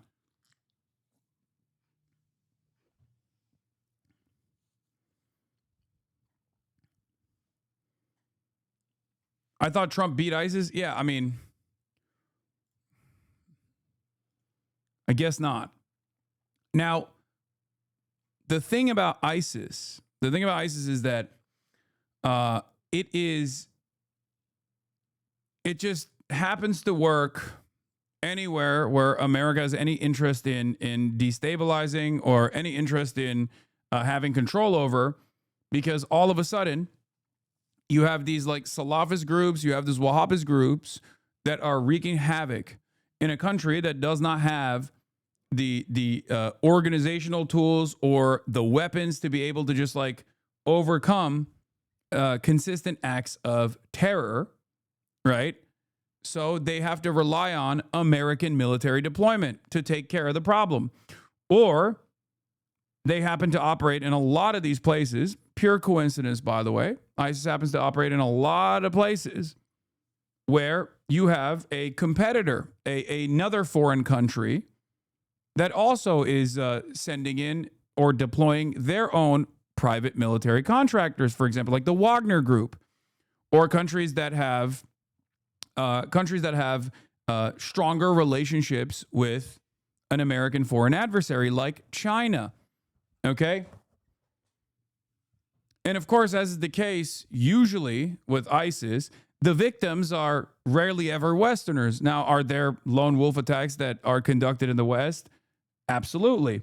But for the most part, the wide majority of the victims are oftentimes either Muslim or Arab themselves, Arab of like different religious background. But the bulk of the ISIS deaths, the bulk of the people that ISIS kills will always be and has always been, not Israel, for example, which is right fucking there, but Muslims, Yazidis, people of Arab descent.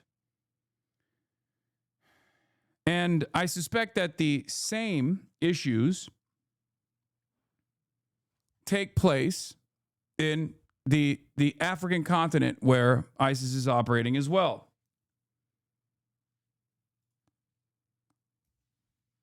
ISIS USA backed is a crazy take. Is it? Saying that ISIS is USA backed is a crazy take. Yeah, it's a fucking crazy take if you don't follow or pay close attention to what the fuck's going on. The fuck do you mean?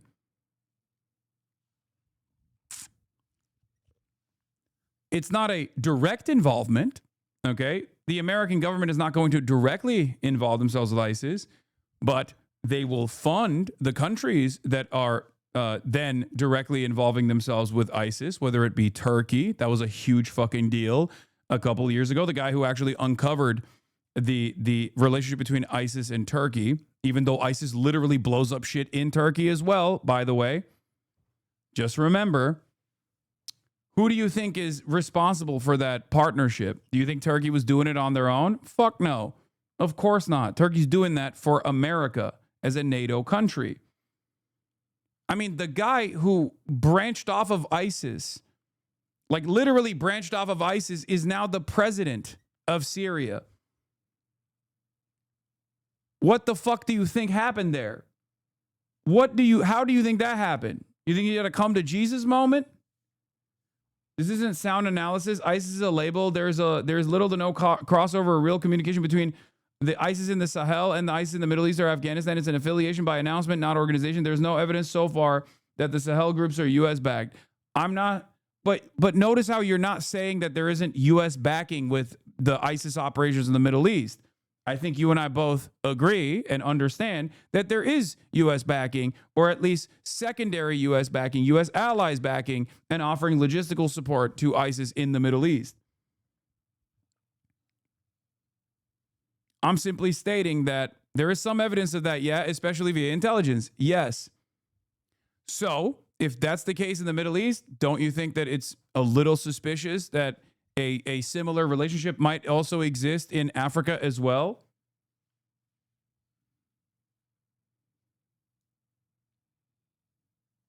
But the Sahel security situation is extremely different from the Middle East. I'm just saying it's always strange that ISIS rears its ugly head anywhere where America has to intervene.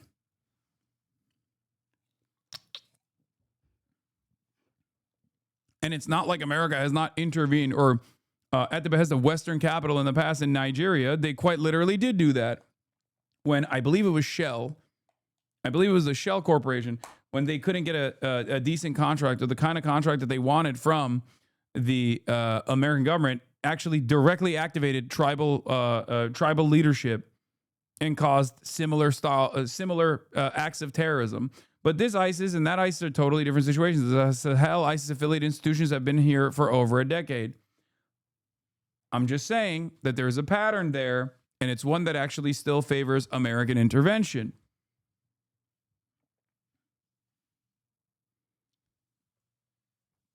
Although the Islamic State is not directly affiliated to the Islamic State in the Levant or in Iraq and Syria, I think that the relationship eventually, we will find out, is not that dissimilar.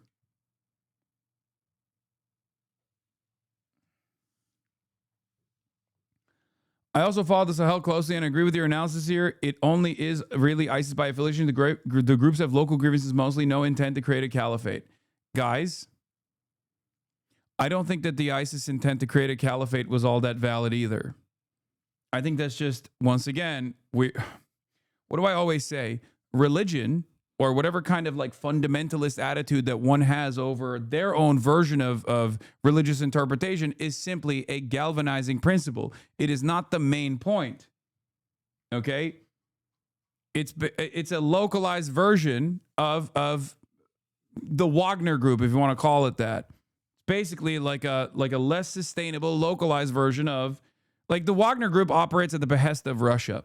So they go to places that Russia wants them to go to, and they exchange security contracts for extraction of natural resources. ISIS, on the other hand, is utilized in a different manner. America and Western countries do a different version of this, where they don't actually send in their guys immediately. First, they create a necessary security environment, and the necessary security environment comes from that local instability. Now, that local instability may or may not come from the hands of ISIS. But ultimately, when ISIS is there, America has to be there as well to combat ISIS.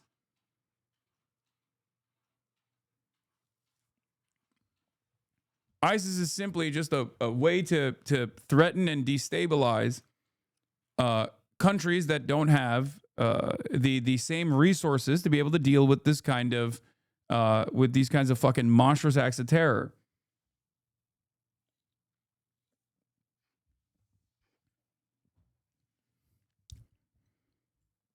Seen this happen.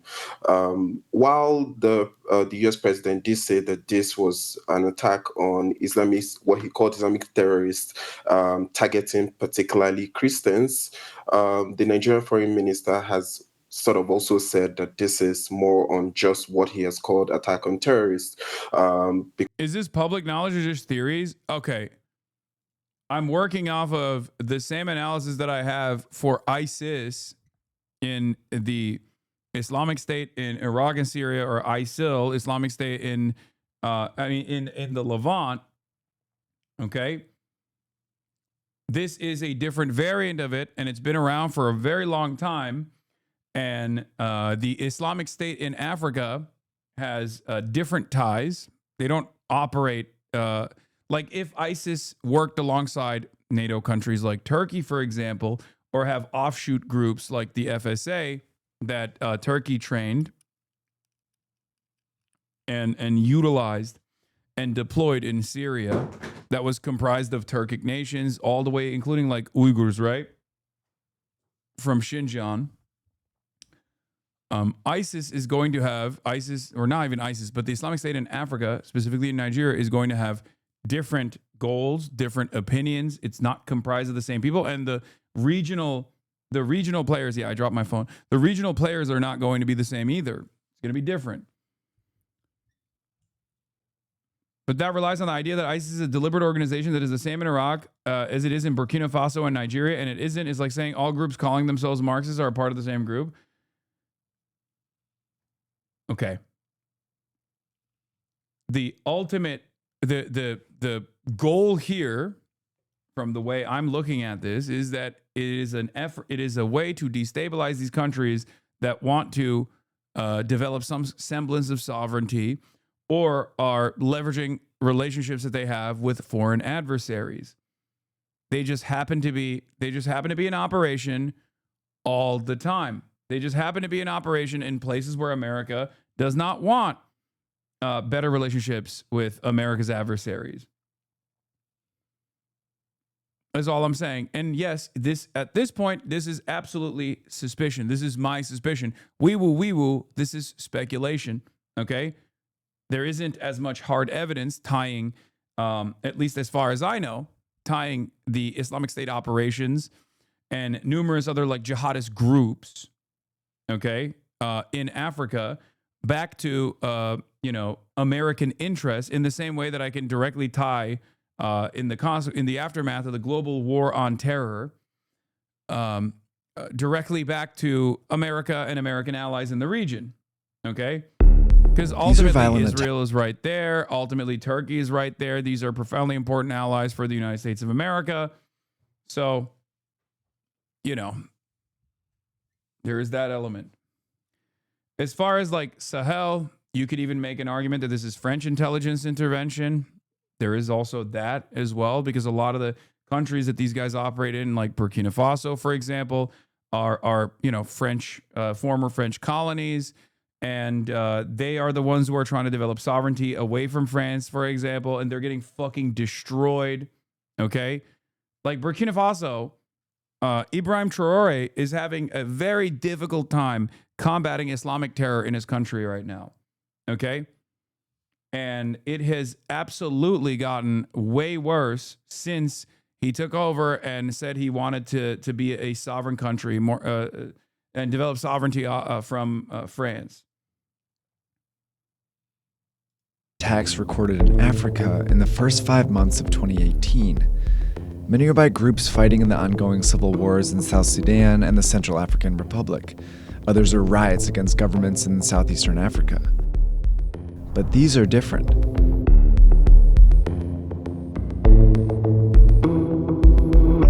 This is from 7 years ago. They're attacks by Islamist militant groups.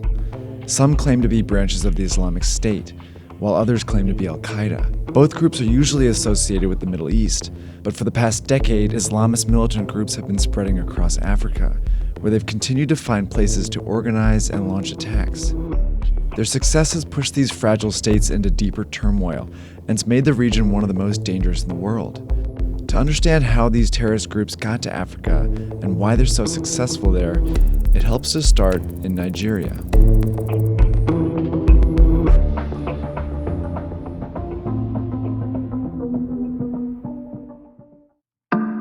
Nigeria has the biggest population and economy in Africa. Wealth industry and major cities are mostly in the south, while the north is poor, marginalized, isolated, and home to most of Nigeria's Muslim population.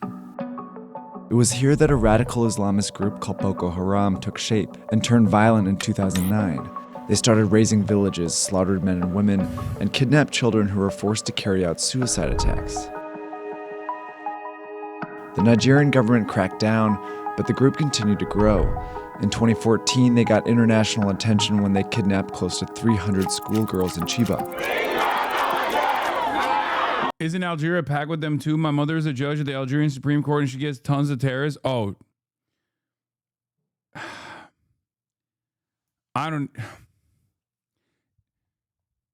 Algeria is unfortunately also a deep vein for, yes, this kind of, no, it's not a don't say that situation. Yes. Like modern Algeria definitely has,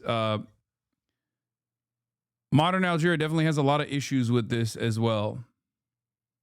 Isn't France the only country that still has almost full power over their colonies and have their own Rothschilds to exploit the resources of such colonies? Yes and no. I mean, these colonies still have all of their finances handled by the French. Yes. And if you know anything about the French, they never forgive a country for liberating itself, whether it be Haiti or even Algeria. 276. Thank you, Ozzy. Hit it for the 50 By then, of the they subs. controlled a huge swath of territory in northern Nigeria, where they imposed strict Sharia law and declared it an Islamic caliphate. In 2015, they became affiliated with the Islamic State, which had a caliphate of its own in Iraq and Syria. Within a few years, the group killed nearly 25,000 people and was on track to become the deadliest terror group in the world, eventually surpassing ISIS. 5 African countries backed by the US, UK, and France formed a task force to battle Boko Haram. By April 2015, they'd liberated major towns and seemed to push Boko Haram out. But 3 years later, Boko Haram is still active. The group had shifted its focus to the Lake Chad region, one of the poorest places in the world. The lake touches the borders of Nigeria, Niger, Chad, and Cameroon, but none of the state governments have any real presence here. This is where Boko Haram is operating. They've been raiding local villages for food and capturing men to serve as fighters. In 2016, the group split into two. As Boko Haram's attacks grew more and more violent, this group, the Islamic State West Africa, started offering protection to villages in danger. They also provided stability and even water supplies to a region collapsing under a food crisis in exchange for attacks and recruits. In the absence of a strong central government, they've moved further into Nigeria and Niger, where they've launched attacks of their own and are— This is a video from 7 years ago from Vox talking about Islamist militant groups gaining strength in Africa. And even Boko Haram itself is like, Boko Haram itself, if I'm not mistaken, is also an offshoot that turned into its own thing, its own separate thing. But they're all offshoots of like the same Daesh, ISIS, Al Qaeda style forms of militancy. We saw many different versions of this in Syria. HDS is a direct example of this. HDS was an offshoot of ISIS-affiliated groups, al-Nusra, in Syria. And the common principle, I guess, is that they all are... HDS is an offshoot of Al-Qaeda, sorry. Well, yeah, Al-Qaeda. Al-Nusra was Al-Qaeda, and HDS is an offshoot of Al-Nusra, isn't it?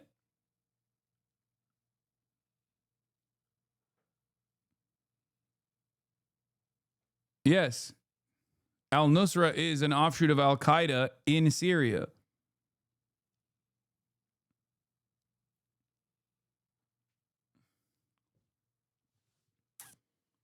Yes, they left Al-Qaeda in 2016 and formed HDS in 2017. HDS was an offshoot of an Al-Qaeda affiliate, and ISIS itself is an offshoot of Al-Qaeda as well.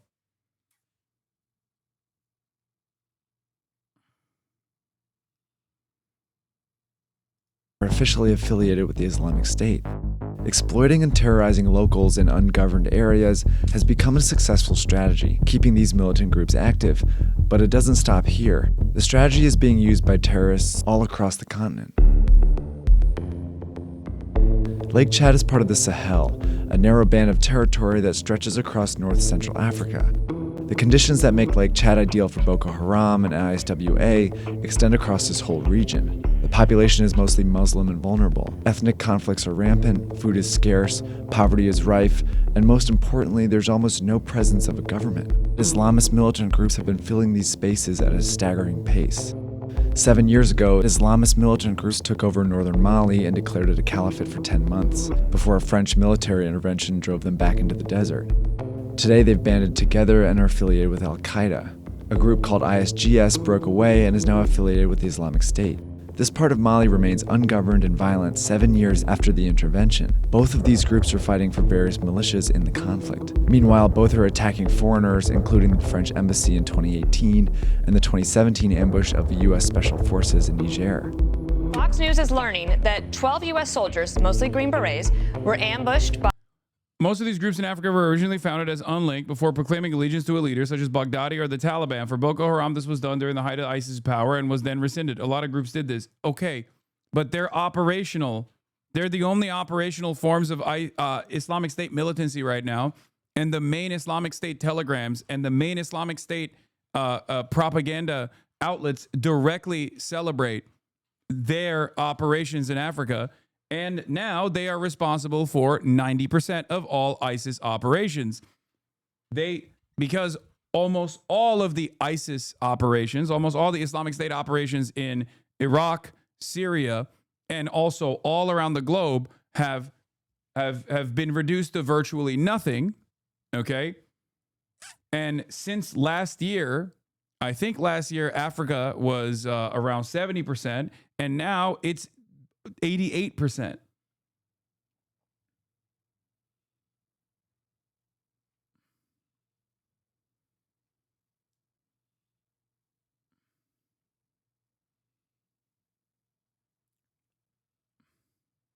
by a larger force of ISIS-linked militants. Islamist militant groups are finding success in other ungoverned spaces as well. ISIS claims to have launched 10 attacks in 2018 in Libya, where a civil war has raged since 2011. In Somalia, an ISIS-affiliated group split from Al-Shabaab and Al-Qaeda. Yeah, shouts out the fucking Hillary Rodham Clinton on that one.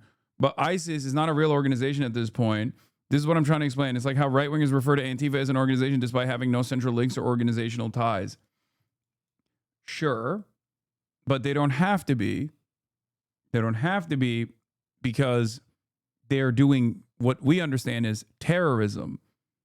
And because of that, they don't have to have like a central governance structure at all.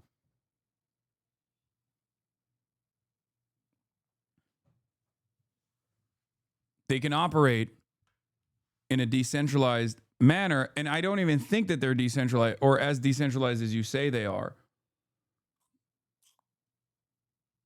HTS, Taliban, Muqawama have been against Daesh since its formation. Ironically, Israeli funded the Middle East factions of Daesh. I would be surprised if Westerners and Israeli had proxy vendors funneling Daesh decentralized network.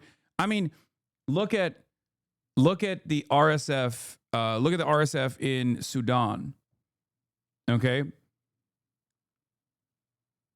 We know now, without any fucking suspicion whatsoever, that they are directly being funded by the United Arab Emirates.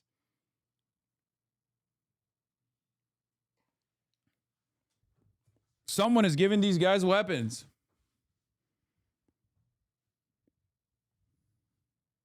Group.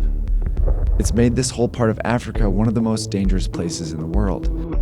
The US and France have both stepped up their presence with several military bases across the Sahel. But drone strikes and special forces alone are not the solution to the Islamist terrorism in Africa. As long as there are places with poverty, conflicts, and no government, terrorist groups will be here. Yeah, and then obviously, as long as they're there, there needs to be Western intervention because these countries are not wealthy enough, powerful enough, and have been kept poor aggressively through colonial exploits that they don't have the tools to be able to combat against this kind of terror. And we here in the West look at that and go, oh, it's because they're kind of barbaric and they just can't deal with it because they're just like, this is how it is, you know, they're black, they're aggressive. That's why there's so much violence. Or they're brown, they're Arab. They don't know any better. That's the reason why they're killing each other. You need a Western force to come in and tame the beast. Not dissimilar to how the British colonialists actually presented that argument. You know, the white savior, the white man's burden. If they come in and tame these these backwards cultured, violent barbarians.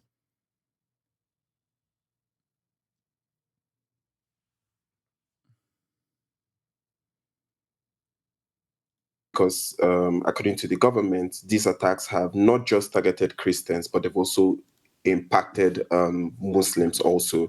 Sokoto, where this happened, is a state seen to have more Muslim majority. In fact, the Nigerian Sultan, that's sort of the spiritual head of Muslims. Hasan, the RSF is an appendage of the Sudan military. They sell gold to the UAE.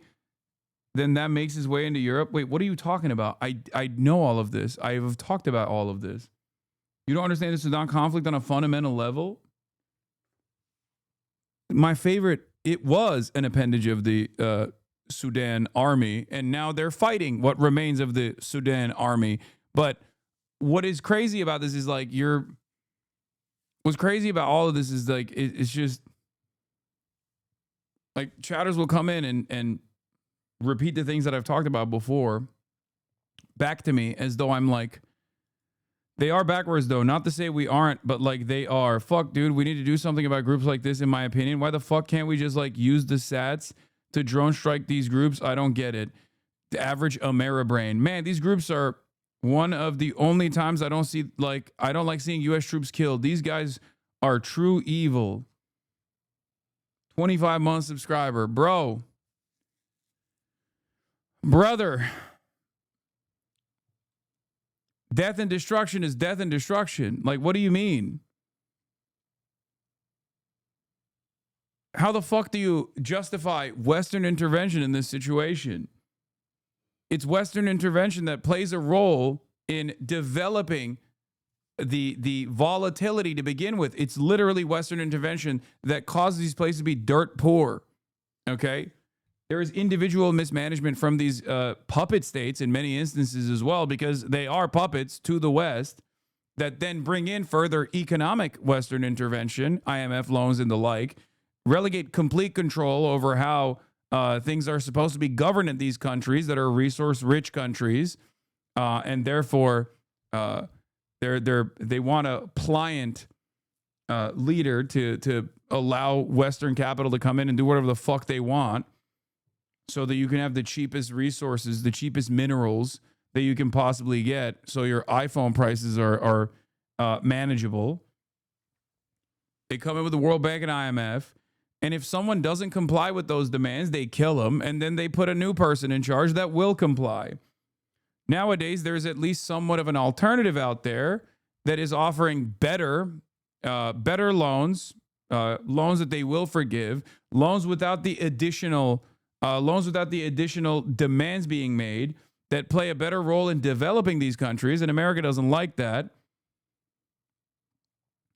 And instead of competing against China, especially when these countries leverage the relationships that they have with China against the West, instead of competing with them by offering similar loans, for example, they just go in and do what they do best, which is fuck shit up. But even the barbaric nature of the Sahel region is not because of genetic inferiority or cultural inferiority. It's a direct consequence of their material conditions. It's a direct consequence of these areas not being allowed to develop and improve on their material conditions, is because it's much better for whichever foreign interest to consistently dominate them and steal their natural resources.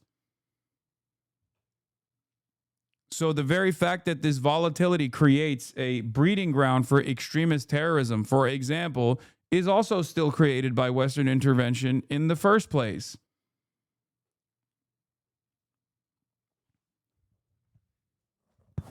You create the conditions for extremism to manifest. Then you might even help get them. You might help like with the logistics necessary to start building these groups. Then those groups wreak havoc. Then you turn around and say, hey, we now have to have direct military intervention here because you can't deal with it on your own because you have no fucking money. And the instability continues Another significant component to understand the conflict in Nigeria is the farmer-herder dynamic. A significant portion of the violence is over land use. The pastoralist groups are primarily Muslim, and the farmers are mixed but largely Christian. This is the angle that right-wingers in the West are exploiting to create a religious dimension and genocide of Christians. Yeah.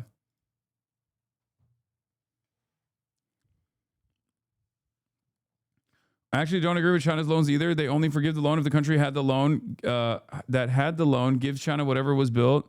That is definitely some America stuff.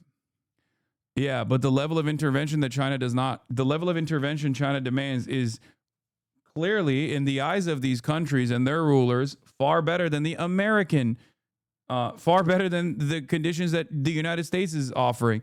Don't you think that these guys would still work with the United States of America, regardless of its history of chattel slavery or additional violence? They're not stupid. America's just not offering them better loans.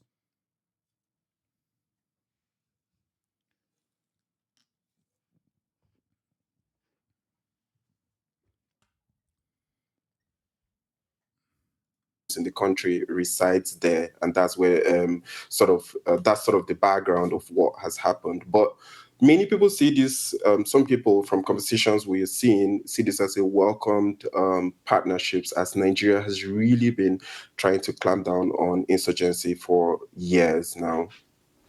Yeah, just talk us through a little bit more. Oh yeah, Nigeria is also a very socially conservative country with a white savior attitude, so the national consensus of the strike is quite positive. Oh yeah, I didn't even get into that part.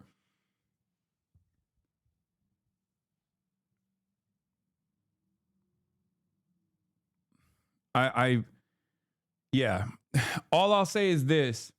If you look at every country on the planet, Nigeria, amongst African nations, is the only one where there is a positive approval of Israel. That's all I'm going to say about it. That doesn't mean that, Western intervention is justified. But if you do actually hear justifications for Western intervention from Nigerian mouthpieces that are doing propaganda for said Western intervention, understand that that's where it's coming from. That's not true. That's literally true. That is true. Nigeria is 50% Christian, 50% Muslim. That poll was done in the Christian area. I mean, certainly. I'm just saying that there is, there is an argument that, you will most likely hear in a similar style like Venezuela, you will hear from Nigerians being like, this is actually a good thing, potentially. So I just hope you understand where that's coming from. All right.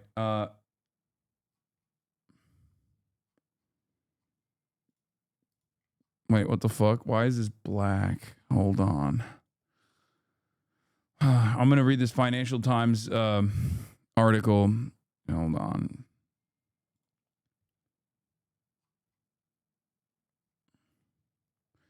Okay.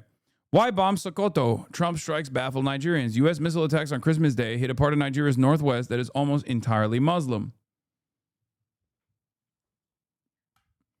It was around 10 p.m. on Christmas Day when residents of the mainly Muslim village of Jabo in Sokoto State, northwest Nigeria, noticed an object resembling a small aircraft flying overhead. Shortly after, we heard a loud explosion and a huge ball of fire, one resident told local media. Everyone was terrified. People rushed out of their houses with their families and started running in different directions. The scene, repeated in at least 2 other settlements in the Sokoto State, which borders Nigeria's neighbor Niger, were a part of what Donald Trump, U.S. president, called a powerful and deadly strike against ISIS terrorist scum in northwest Nigeria. The U.S. military said in its initial assessment that multiple ISIS members had been killed in the strikes on extremist camps. However, residents of Jabo professed surprise at the strike, saying that the bombs had landed in empty fields, causing no casualties, and that Jabo had been relatively shielded from violence. The last attack by militants had occurred 2 years ago, they said. Video footage on Nigerian television showed pieces of burnt metal in what looked like farmland. One man told Arise News, a local television station, "Glory be to God, there was no loss of life." Major General Samaila Uba, the Nigerian military's director of defense information, appeared to confirm Abuja's close involvement. Nigeria's armed forces, in conjunction with the U.S., had carried out the strike based on credible intelligence and careful operational planning, he said. This came after, by the way, just so you understand. The Nigerian government was like, oh yeah, we were actually involved in this. They said it afterwards. Yes, Nigeria has, around all the countries, Nigeria has the one of the most positive attitudes about Israel. Where is it? One of the most favorable attitudes about Israel. Yeah. Nigeria's at 59% approval, with 24% saying very favorable, and 18% or 32% disapproval.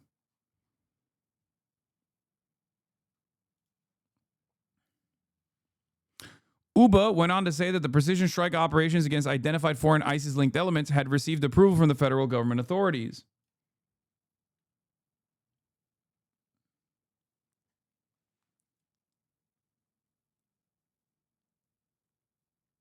The operation underscored Nigeria's resolve, alongside strategic partners, to confront transnational terrorism and prevent foreign fighters from establishing or expanding footholds within Nigeria's borders, he said. Yet some Nigerian analysts questioned the defense ministry's official version of events, saying the choice of Sokoto state as a target was strange, given that its residents were almost entirely Muslim. Other states, including Niger and Kebbi in the northwest and Borno in the northeast, where Boko Haram has historically been active, had been the victims of much more violence, they said. Nigeria has been subject for at least a decade to overlapping security crises in a mixture of banditry, kidnappings, clashes between herders and farmers, and Islamist extremism. Last year, nearly 9,500 people were killed in political violence, according to ACLED, a nonprofit that tracks global conflict. Muslims, as well as Christians, have been victims. Trump said U.S. actions were in response to what he called terrorist activity directed against Christians, a long preoccupation of his White House. That's one way to put it.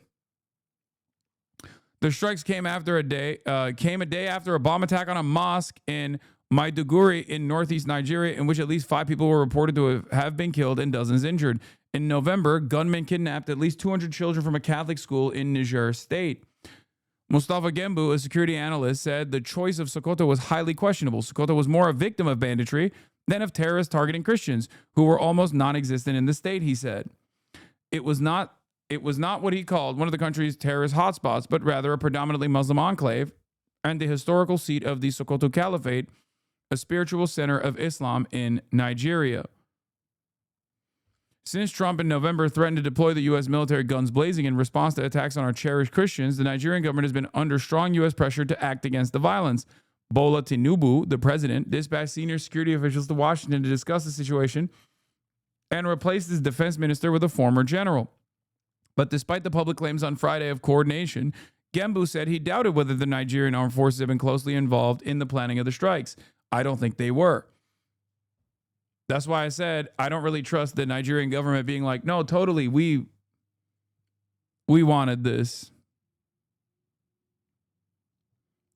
Umar Ado, an opposition politician, also said he was unconvinced that Nigeria was actively involved. The targeting of Sokoto state with no prior established ISIS presence raises questions about whether Nigerian military authorities do exercise meaningful control over the operation or they are themselves mere onlookers, he said. Otto said Tinubu owed the nation a full and detailed explanation of the legal basis, authorization process, and strategic rationale for the reported U.S. airstrikes in Sokoto. Other branches of Nigeria's government were slower than the defense ministry to claim full responsibility for coordinating the operation. One senior government official, speaking on background, said he was trying to establish the facts, including precisely when Abuja had been informed about the timing and location of the strikes. Nigeria had been involved in intelligence gathering operations in conjunction with the U.S. in recent weeks, he said, but he acknowledged that Sokoto was not the most obvious choice of target.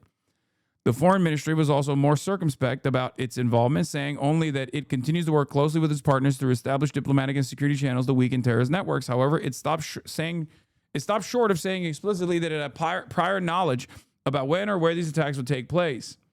Until now, the Trump administration's military focus in Africa has largely been in Somalia. There's some drama there as well, but that's for a different day.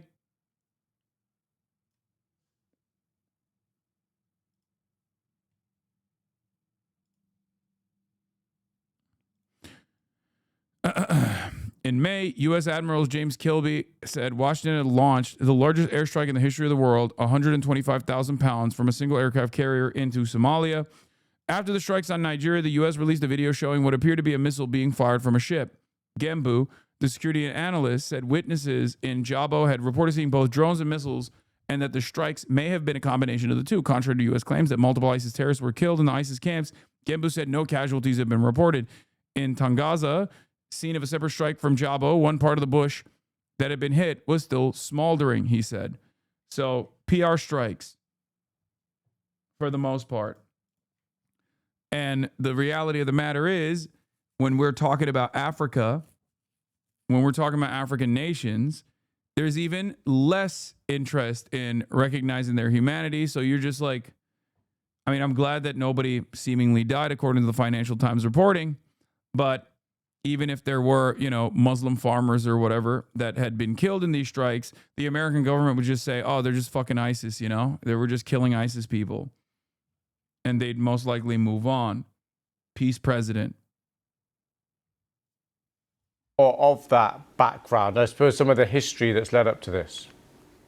Well, for more than 10 years, we have seen groups, jihadist groups like Boko Haram, Islamic State, West Africa Province, popularly known as ISWAP, and other groups that have been cropping up, launching attacks on people in schools, in churches, in mosques. In fact, just a couple of days ago, there was what was said to be a suicide bomb attack in a mosque. While no group has claimed responsibility for it, this sort of situation isn't entirely uncommon in Borno State, which is where this mosque attack happened. So for more than a decade, Nigeria has been battling this, and it's been from groups that are trying to sort of install their ideology in the region, but the Nigerian military has been pushing back, and there seems to be sort of another rise of these attacks in recent years, which is potentially why I guess the US government is now. Why no socialistic reform happening in Nigeria and all these African countries? What the fuck do you mean? Brother, these are places that had endless revolutionary potential. There are many countries in Africa that actually did successfully have not just like a socialistic reform, but a straight up revolution. They got killed. They got destroyed. They got slaughtered. And then puppets were placed in their stead.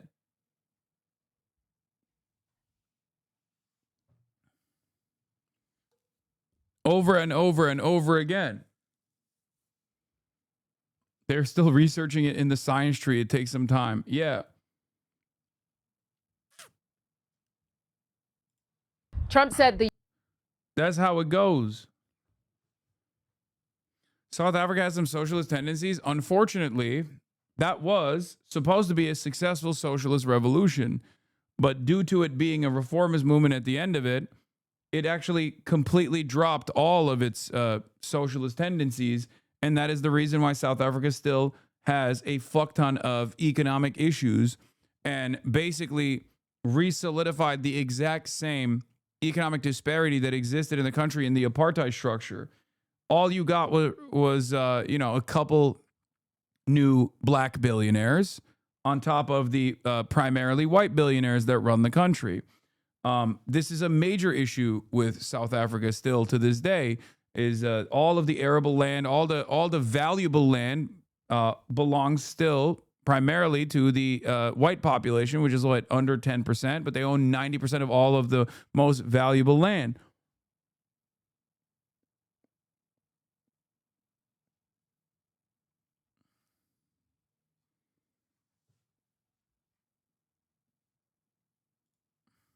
the U.S. hit Islamic State in Nigeria because they were targeting primarily innocent Christians. But is this true? We fact-checked it. The U.S. has targeted IS in... One missing aspect of this, Nigerian separatists have been funding lobbyists to promote the narrative of Christian persecution to the Trump admin. Nigeria scrambles for U.S. influence without ambassador or lobbyists. Nigeria's lack of a senior diplomatic presence in Washington under President Bola Tinubu and an absence of lobbyist support has left it vulnerable to U.S. President Donald Trump's threat of military action over alleged Christian persecution. It is pretty fucking crazy that if you don't have like a couple $1 billion laying around where you can just like give them, I don't know, like a gold-plated armor or like a gold-plated plane or something, you're just completely left out in the dark. And Trump will literally just listen to anyone who has enough money to reach his ear. It's great. It's awesome. What a fantastic way to operate, dude.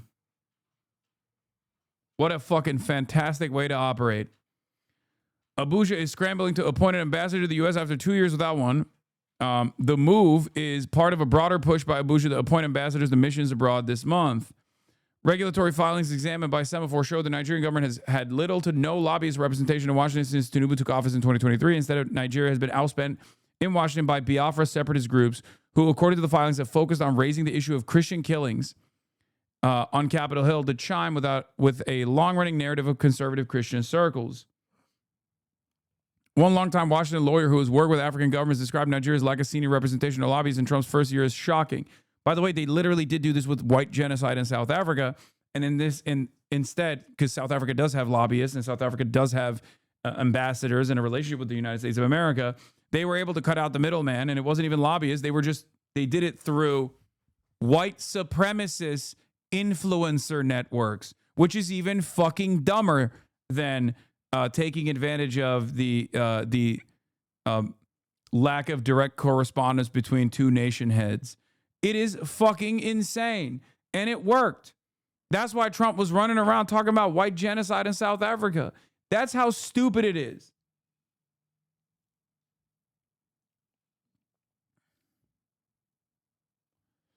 One longtime Washington lawyer who has worked with African governments described Nigeria's lack of senior representation or lobbyists in Trump's first year as shocking. Cameron Hudson, a former White House Africa director, said that lobbyists could have given the Tinubu administration a better read of the situation in Washington. This is not an era to be casual about your diplomacy in Washington, he said. Tinubu recalled all of Nigeria's ambassadors months after taking office in 2023, and those posts, including at key security and trade partner countries like the U.S. and U.K., have remained vacant. Nigeria has instead relied on career civil servants at more than 100 foreign embassies and consulates to manage diplomatic affairs, an approach Foreign Minister Yusuf Tugar defended in an interview with Semaphore in October. It's not the case that all ambassadors need to be political appointees, he said. The strategy has raised concerns about Nigeria's foreign policy architecture in wider circles, but had not prompted an altered approach from the government until Trump threatened to review U.S. citizens in Nigeria. Tucker's office did not respond to Semaphore's request for comment on the reported move to appoint ambassadors. A list of potential candidates have been resurfaced. A person close to the Nigerian presidency told Semaphore, adding that lobbying is happening for plum posts.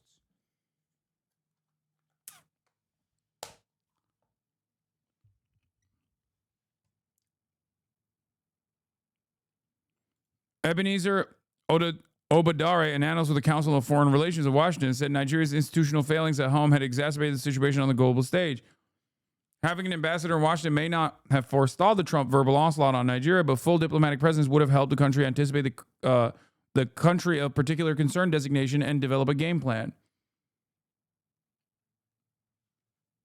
Nigeria was bombed for an amazing reason. Yes.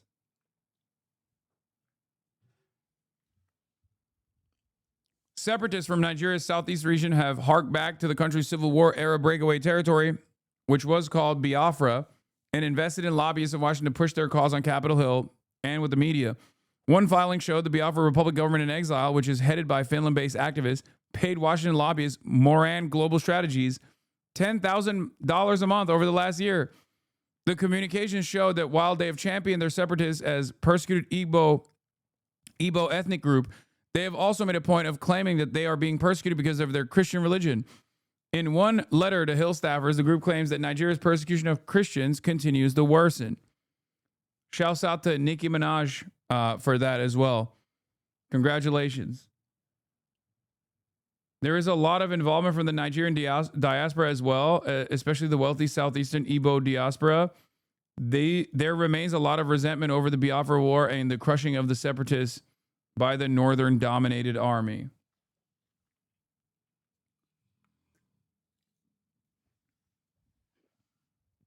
Yeah. As is the case with violence that took place in South Africa that Donald Trump presented as white genocide, and that's an easier narrative for Americans to understand because it's white versus black. This narrative here is virtually identical. These are poor countries. There's a lot of instability. There's a lot of volatility. There's sectarian fighting. There's ethnic tension, and most importantly, there's always going to be people who are being dominated, and the landed gentry that actually dominates them. And in that process, Trump will look at that and go, "Oh, Muslim Islamist terrorists are killing Christians."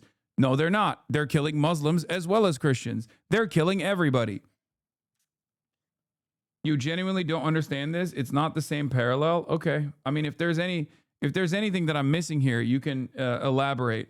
But everything that I read on this before going live today led me to believe that this statement is consistent. Senior advisor to the United States President Donald Trump on Arab and African affairs, Masad Boulos, had described the allegations of religious persecution in Nigeria as misguided and inconsistent with the realities on the ground, affirming that terrorism in the country affects citizens of all faiths and ethnicities. And we actually saw that. We saw that with the targeting that took place. A couple days prior to this, there was a bomb that exploded in a mosque that killed Muslims. Obviously, there's no Christians in the mosque.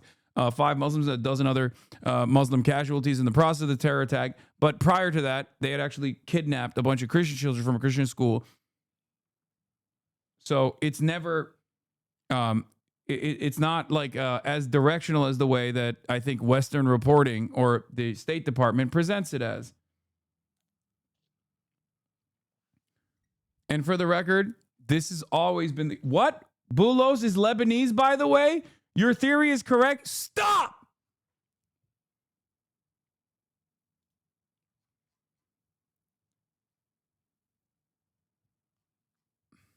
Bro. Oh, another Lebanese person. Another Lebanese person in a pivotal role. Another Lebanese person in a pivotal role, dude. Oh, his daughter-in-law is Tiffany Trump. Wait. Yeah, he's very fluent in Arab. He's in charge of the Morocco-Algeria conflict. Oh, dude. He's also all over Libya too, right?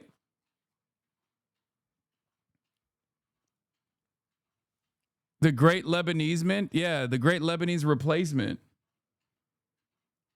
Yeah, it's Lebanon-occupied government, dude. Anyway, we're going to move on from the Nigeria situation in a second and get into the Epstein files because Donald Trump is fucking losing his mind over that too. This brings back into attention just what exactly Austin Show does for work.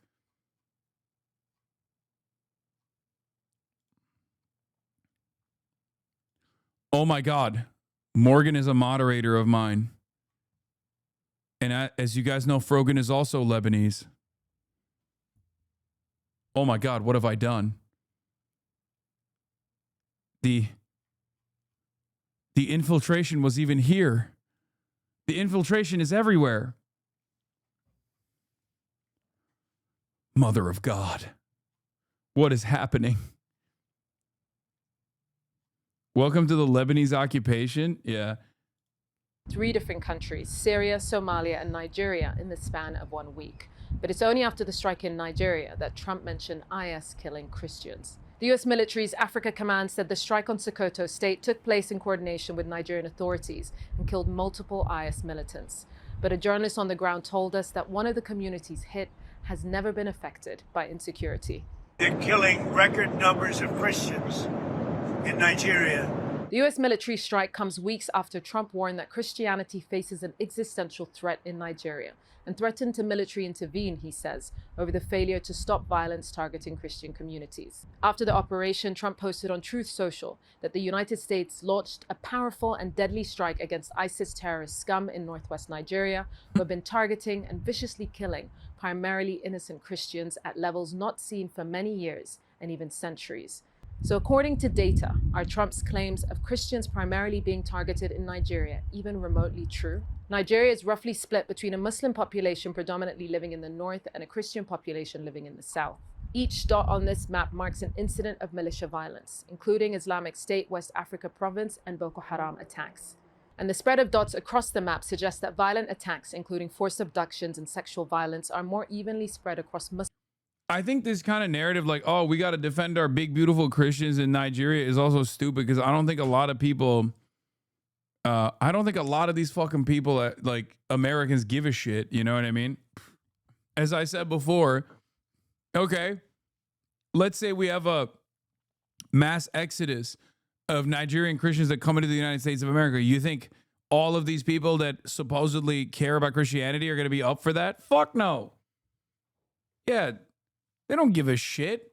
I don't think they give a shit at all. That narrative didn't even work with Arab Christians. That narrative didn't even work with a Syrian Christian population. Okay? It did not work at all for Americans, and Americans, by and large, have even more hatred for black people in general than they do for Arabs. Okay? They hate Arabs quite a bit, but they really, really, I mean, anti-blackness is foundational, right? So these guys don't give a fuck.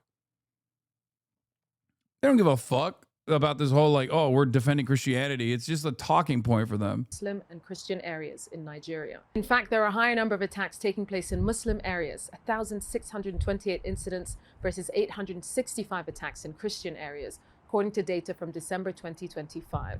This chart tracking We have to defend our big, beautiful Christian boys and girls in a foreign land. Welcome back, 13th century foreign policy. attacks suggests that since 2024, I mean, it the never number went of away. mosque attacks overtook attacks on churches.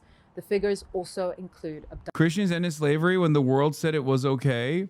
Muslims were enslaving people because of their religious text law. It's to save Nigeria, not to bring them here. This guy has a lot of good. This guy has a lot of good takes. Yeah.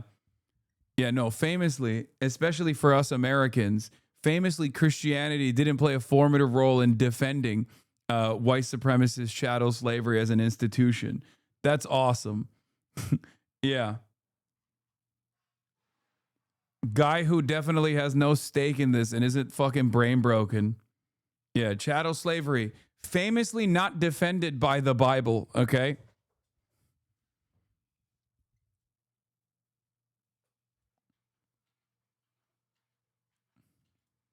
abductions. And on Christmas Eve, a bomb exploded in a mosque in Maiduguri, the capital of Borno State, killing at least 5 people. Bro was The data from homeschooled. the I don't think he was schooled at all. conflict location and event data monitor just doesn't support Trump's claims of Christians in Nigeria being disproportionately targeted by terrorist groups. In spite of the reality on the ground, Trump seems to be appealing to evangelical Christian supporters who've long condemned violence against Christians in Nigeria. And in November, he designated... Yeah, Nigeria is basically run by Shell. They had mass protests in the 90s, and Amnesty International uncovered that Shell financed militias that rape, kidnap, and kill protesters, and all those protests were happening because they destroyed the Nigerian environment. Yeah, that's what I was saying. Like, Shell has literally tapped into to tribal leadership, to create banditry directly in Nigeria at times when they felt like they wanted to cause a little bit of instability. So the notion that this is not... You know, the notion that this is not like Western backed is silly, in my opinion. But once again, it's pure speculation. It's pure speculation. And it's Cloud Districts in Georgia says it's crazy that we're bombing other countries for domestic political points, not even some international policy, just to get the hogs in Arkansas to get excited. And my point is, it's even dumber than that, because I don't even think this gives you brownie points. I don't think the hogs, the quote unquote Christian hogs in Arkansas give a fuck about Nigerian Christians. Like, even as a talking point, because ultimately they see it as, you know, they're black. Who gives a fuck? Like, that's literally, this is not even an issue that will reach a level of salience. This is not an issue that, you know, people are going to turn around and be like really on board with or get really invested with. It's no different than when they try to do fucking PR for the Syrian Christians. Like, the American Enterprise Institute was like, yeah, we got to save the Syrian Christians by doing more intervention in Syria. And I don't think anybody even remembers when they were doing that. Right? Do you remember that at all? I do. But I'm a fucking nerd. And it didn't work because Americans don't give a fuck. Nigeria a country of particular concern over the alleged persecution of Christians, and instructed the Pentagon to prepare for... Why do leftists have the urge to blame America for every little thing that goes wrong in the world? I'm Nigerian, and these terrorists are funded by Muslim elites in the north, not by the U.S. There was a whole investigation that revealed financiers last week. Oh. This is why I said, listen, you're going to hear a lot of, as a Nigerian, we welcome American intervention in the country. Okay. I wonder why leftists always find a way to blame the United States of America, the most powerful nation on the planet that has its fingers in every single endeavor, every single one. Yeah. I wonder why. I'm actually Nigerian. I know, dude. I know. I'm not shocked by your commentary here. I'm telling you.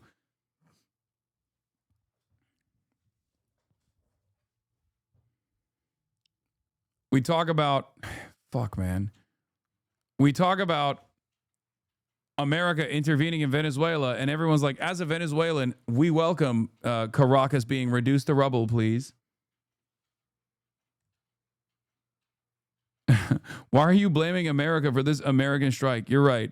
I think America should keep blowing up random Muslim farmland over and over again to try to desperately scrounge some W's for the American heartland that will get excited at the prospect of defending the Nigerian Christian population from afar.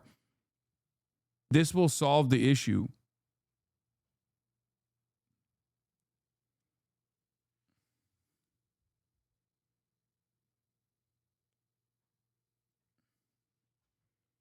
And for the record, before people doubt that he's Nigerian, I have no doubt that he is Nigerian. Possible action in Nigeria and threatened to cut US aid. The Nigerian government has publicly acknowledged that it cooperated with the US on precision hits in Sokoto state while maintaining the line that armed groups target both Muslims and Christians in the West African country. The United States. Anyway. We got a Zelensky. President Zelensky says he and President Trump have a... We got a Zelensky update. Zelensky says he's meeting with Trump in the near future amid hopes of a peace deal. Apparently, it's going to happen on Sunday. You didn't care when Muslims and Christians were being killed mercilessly. You guys didn't care as soon as Trump got involved. Now everyone's an expert in terrorism in Nigeria. And for the record, I hate Trump. Oh.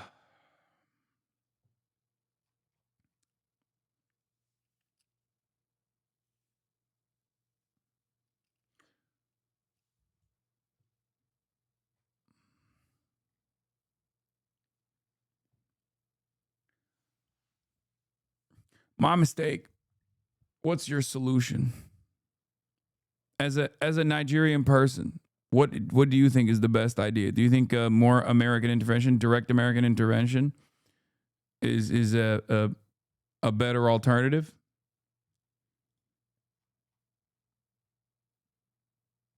Where's Daddy Hasan? Where's Daddy Hasan? I want my father. When are we going to talk about Nigeria? Talk about Nigeria, bro. Talk about Nigeria, bro. From the river to the sea, from the river to the sea. Talk about Nigeria. I start talking about Nigeria. Why the fuck are you talking about Nigeria? You didn't care when Muslims and Christians were being killed mercilessly. You guys didn't care.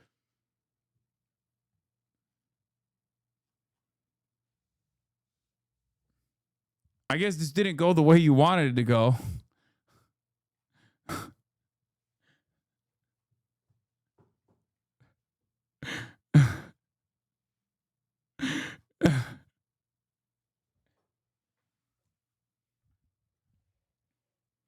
I think America should help us develop economically that will solve terrorism like how they helped Japan and South Korea. Oh, well. I don't completely disagree with you. Yes, I do agree with you. It's just that American economic intervention has never actually, in Africa especially, has never been as helpful. It's more so just helpful to line up Western capitals' pockets. But you're not wrong. Yes, that is a much more favorable way to intervene. I wish America would intervene in a peaceful manner of that sort through economic cooperation, through develop and aid the Nigerian government so they can have full-blown sovereignty over their own territory. I just don't think that they're going to do that. I think it's just going to be shell corporation owned in perpetuity. But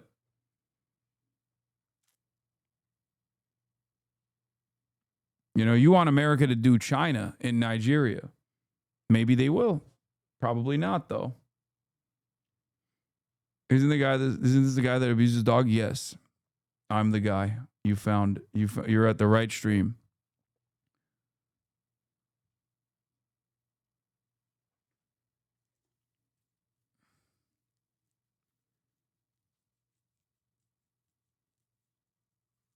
All right. Let's hear what Zelensky has to say. Agreed now to meet amid hopes that a peace deal could perhaps be inching She woke up. Oh, speaking of abuse, also, Kai got a fuck ton of gifts for Christmas. Look at this shit. Number 1, handheld dog treat launcher. Okay. This is so I can shoot her when I'm done shocking her and I'm shocking the world. Okay. When I'm done shocking her and electrocuting her, I can shoot her directly in the face with treats. That's number 1.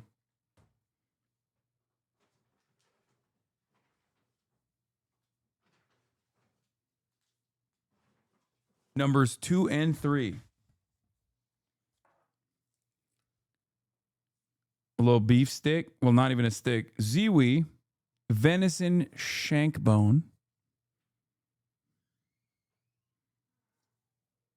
I wonder if she has any idea what this is. And also a Peaks and Paws premium dog chew for dogs under 80 pounds, X large Echo Pack. It's one of those chew things. But last but not least, the craziest one is the holiday doggy donuts from the Dog Bakery. And this shit looks appetizing as fuck. So much so that I want to taste it first, you know, just to make sure it's not poison. You feel me? Kaya, come here. Look at this.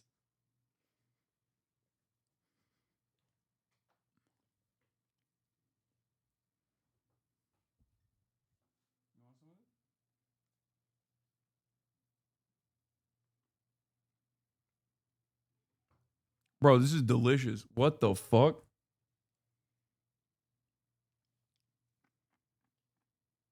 Oh my God. Yeah, phantom tax.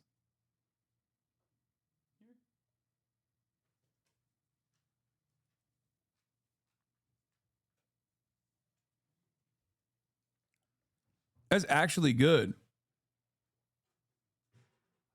That's pretty crazy. Laura Loomer impression? Dude, what the fuck is this made with? Ingredients you'll love: wheat flour, baking soda, baking powder, applesauce, honey, shortening, peanut butter, carob chips, yogurt chips, and sprinkles. It's actually like high Kirk. That shit was bomb. Okay? Not even a joke. That shit was actually bomb. Don't eat it? I did. Look at her fat ass enjoying it. It just tastes like apple-y. Her fat ass is not less than 80 pounds. Yeah, she's 120 pounds. What of it?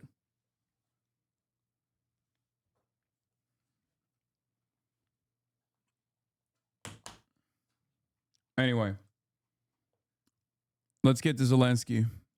Closer. Ukrainian official telling ABC this morning that the presidents will meet on Sunday in Florida. The White House yet to confirm the meeting, but it comes just days after Zelensky said he is ready to pull troops back from the areas of Ukraine's eastern Donbass region that it still controls and turn them into demilitarized zones. And that is significant. The furthest he has gone in compromising on Vladimir Putin's most difficult demand, that Ukraine surrender all of the Donbass. Now, President Trump's top negotiators Steve Witkoff and Jared Kushner spoke by phone with Zelensky on Christmas Day yesterday, again discussing security guarantees for Ukraine. But the problem is there is still no sign that Vladimir Putin is actually ready to accept this new peace proposal. The Kremlin is almost certain to reject Zelensky's condition that Russia also pull back from the demilitarized zones. And the reality is that it's still very hard to see a deal being reached yet.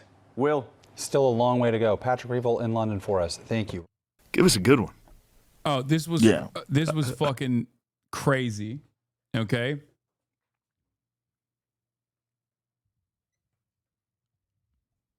Joe Rogan and Shane Gillis did a pod, And in the podcast, Shane Gillis, I think, jokingly refers to Nick Fuentes as the next president. And Joe Rogan, not so jokingly, jumps on the statement as a, great idea. Okay. Where is it? Hold on. Let me see if Yeah, Gillis gives a shocking example as a joke. Rogan takes it completely sincerely and goes on a diatribe about groyperism. And the internet comes away thinking that Shane is a Christian nationalist. This is a perfect distillation of Joe Rogan. He fundamentally misunderstands comedic instincts, soapboxes about how he's a victim, and somehow still shapes the narrative via pure art. Oh, that scared me. I thought she was throwing up. Via pure R-wordation, he controls reality.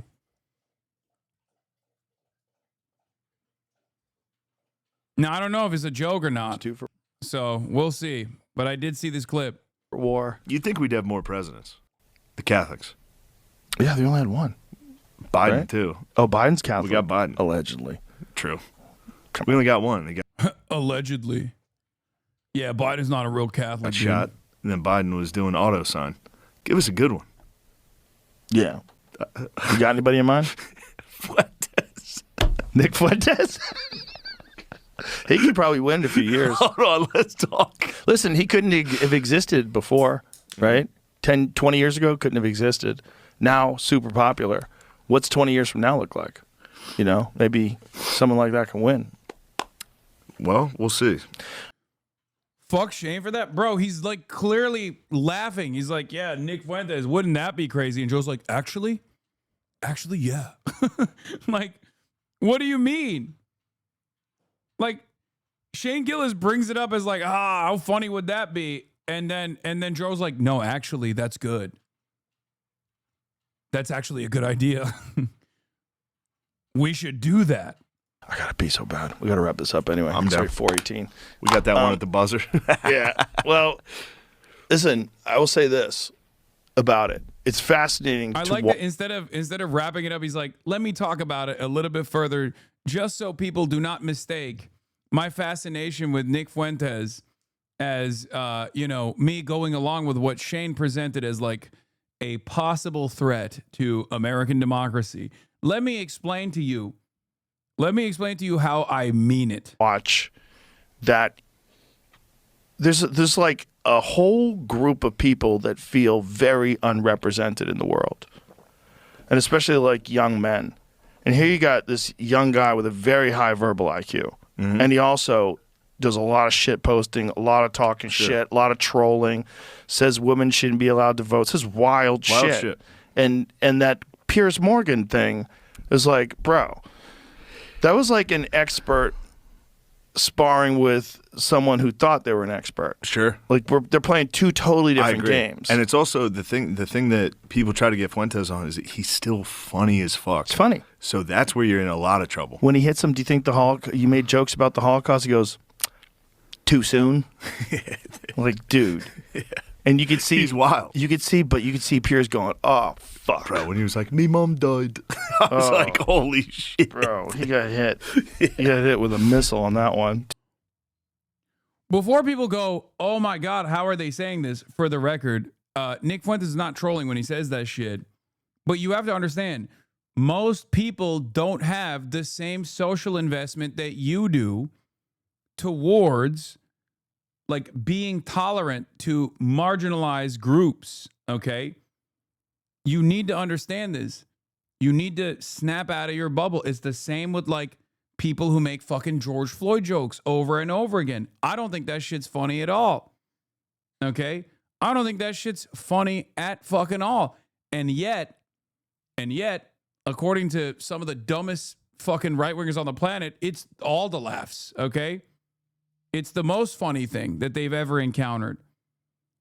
And bro, stop defending Shane already. Come on. There's no defense of Shane Gillis here at all. I'm simply explaining to you what is going on in the fucking world, okay?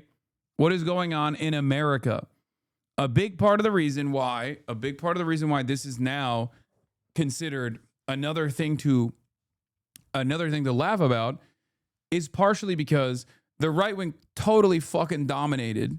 The right wing totally dominated the whole like, oh, the left is being annoying woke scolds over and over and over again. They nonstop hammered that point over and over and over again, while they were also being annoying woke scolds themselves. But they were able to successfully make this like the left's, you know, self-identified movement. And ironically enough, a lot of people on the left did contribute to this because they were like, yeah, no, we are woke scolds actually. And a lot of people on the left also do present this as like their number one issue. Right wingers don't do that. They complain all the fucking time, but then when called into question whether or not they're being woke scolds, they go, oh, how dare you? No, of course not. We're not woke scolds at all. We would never do that. Okay?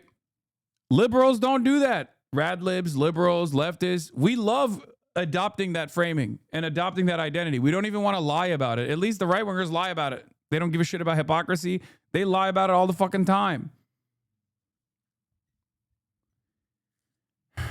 And ultimately, yeah, but you think Charlie Kirk jokes are hilarious, law, which so do I, law, but that kind of ruins the point. Brother, I have never, ever made it seem as though I was in any way, shape, or form playing civility politics. My most famous moment that has been posterized in the last New York mayoral race was saying America deserved 9/11. The fuck are you talking about? The fuck? For me, what matters a lot more is your worldview, your policies, what you think responsible governance looks like, how we improve people's lives. Okay? There's never been a moment where I've been like, oh, wow, we just gotta, gotta really reconsider this shit.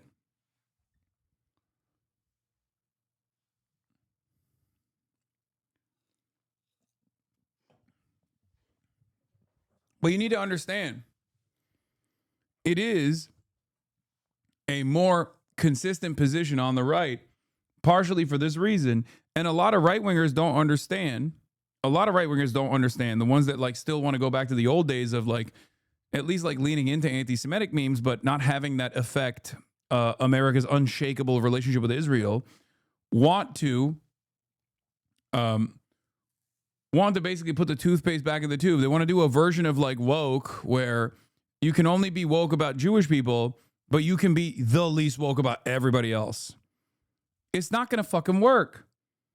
It's just not going to work at all. Wikipedia defines your version of leftism as scumbag left. No, dirtbag left.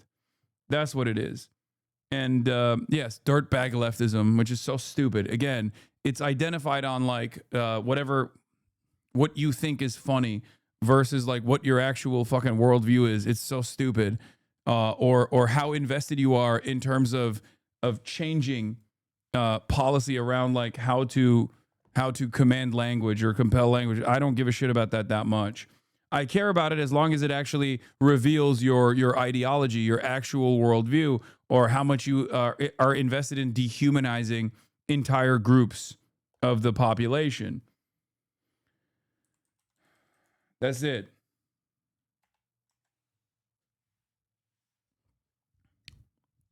Shane's fans have been ferocious as Bowen Yang left SNL. Too soon? Too soon, I was like, oh my God. But in any case, the reason why, like, the thing is, I'll give you context, right? If Adam Friedland said that because as an anti-Zionist Jew, he went on Piers Morgan, and Adam Friedland was the one who said too soon to someone talking about the Holocaust, everyone would fucking laugh. Everyone in this community would laugh. But because we know Nick Fuentes' background, and because when he says it, he actually fucking means it, right? And he actually is doing this as a point of propaganda to expand the permission structure on what can and can't be said, especially with a more nefarious agenda to tie everything back to like some kind of Jewish control conspiracy, right? come for Hasan. Please stop dying on the joke hill. You have to learn not to get upset with jokes. You are just making the left less probable to win next election. Wait, what? No, I'm not. I'm saying that same thing. I'm saying that context is what matters. People's personal background is what matters. People's ideology is what matters. That's the point I'm making. The reason why when Nick Fuentes says that, even though he has good comedic timing, which is what they're simply talking about here, the reason why it's dangerous when he does that, the reason why it's dangerous to platform Nick Fuentes in general, and now it's a complete fucking lost cause, is because contextually he's doing that for a specific reason, and that reason is to expand the permission structure on cutting out Jews as non-white from the broader American understanding. Ugly onion smells. Thank you for the 50 gifted subs. But that's the point.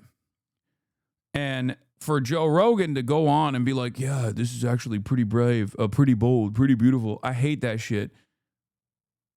The reason why I don't appreciate Joe Rogan's analysis here is because he's taking it sincerely. Like, Shane could have brought it up to be like, haha, isn't that crazy that a fucking Nazi could like run for president? I don't even know how that would work. Wouldn't that be bad? And then Joe's like, yeah, he has great comedic timing, and I think he'd be really dangerous. It's basically just like another step in the direction of potentially having Nick Fuentes go on the Joe Rogan Experience. Why? How come you never went on Joe, brother? What are you talking about? There will never be a moment where he will have. There will never be a moment. I've shit on Joe Rogan far too much for him to ever have me on. Anyway, speaking of which, let's see. Joe Rogan. Socially, I'm left on almost everything. If someone comes along to the left that is an objective, sensible person that's making sense on like immigration, foreign policy, then I'm still along left. From the left that is an objective, sensible person that's making sense of life. And for the record, Kyle Kalinske used to be a big Joe Rogan guy. He used to get invited on Joe Rogan quite a bit.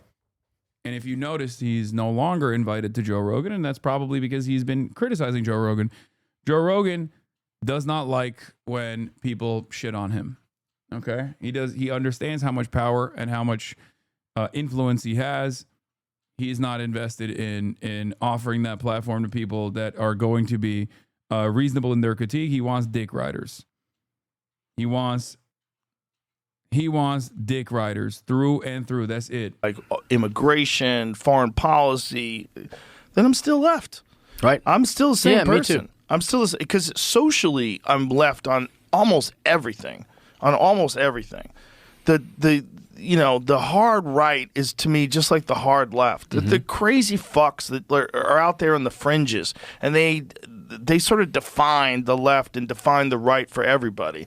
Like you define the right by like white supremacists, and KKK. You define the left by Antifa. Like Jesus Christ, most people are like right here. Sure. Most people are like, I just want rules and law and everybody to be kind and healthy and a prosperous society and no pollution. And I feel like we could all work together and do a better job of all these different things. But like Jordan Peterson says, who's like my favorite human in the world. I love him so much. But he was saying like it's really easy to identify and rebuke the far right. Like we're very good at identifying it and going, I disavow or whatever the term is. We don't want that. Yeah. But then with the left, the very extreme left, we kind of celebrate it and we post it and we brag about it and we go, look how good I am. And I think they thought we have thugs. I think that it's one of those things. And I'm against the far left. It's the bullies. I love motherfuckers who just hit this like enlightened centrist route where it's like, one, where is the far left? Does the far left have a fraction of power? Two, what is the far left? Because if you were to say someone like myself represents the far left, right, as many do on the internet, what are the immediate tangible policy goals that I have that you fucking disagree with? No more senseless military conquest all around the fucking globe. No more imperial domination.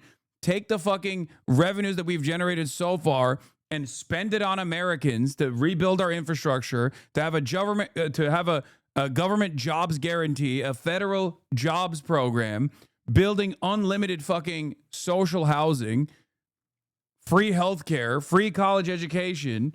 Wow, the fucking far left. How terrifying. America is one of the countries on the planet that is actually capable of doing this because we have all the fucking money. And we are the country that stops others from engaging in this kind of endeavor. If you sincerely talk to a person of the far left variety and you dig into their positions, you dig into their immediate solutions to some of these problems, okay, it becomes very stupid. Because on the far right, it's easy to identify the far right and actually admonish or disagree with the far right. Because the fucking far right is running on making this a white nationalist country, which revolves around the eradication of non-white people. Whiteness as a concept is already like not very well defined. Is it based on skin color? Is it based on cultural attitudes? Is it based on religion? We don't know. That, I mean, it's currently being led by, you know, a bunch of non-white people, unironically. So we don't even know fully what that would look like. But let's say it's just about like, you know, purging the boundaries of the state from all the Hispanic population or whatever. Like, how is that? Is that something you agree with? Is that something you identify as an issue personally? Do you agree with that? Why do you agree with that? What kind of problems are you know, the Latino population on U.S. soil creating for Americans in general? What kind of problems is the black population in America creating in general? Are those problems related to the structural hurdles that they must overcome? The structural inequalities such as abject poverty, for example. Is that the reason? Is that the reason why there is crime potentially in these communities? And that is the main point of contention here. When you ask someone like myself, I'm very open about my worldview. I'm very open about what I want to do, what I want to accomplish. And that's perhaps the reason why a lot of these guys have a harder time identifying what the issue is with the fucking far left. Because when people ask those questions and the far left answers those questions, all of a sudden they find themselves in fucking agreement with the far left. These are the type of things that I don't think Joe Rogan would be against, right? So they have to create a bastardized version of what they think the far left actually is. Okay? Oh, we have to trans every single person by force, or everyone has to be gay. Everyone has to be woke at gunpoint or some shit like that. That's it.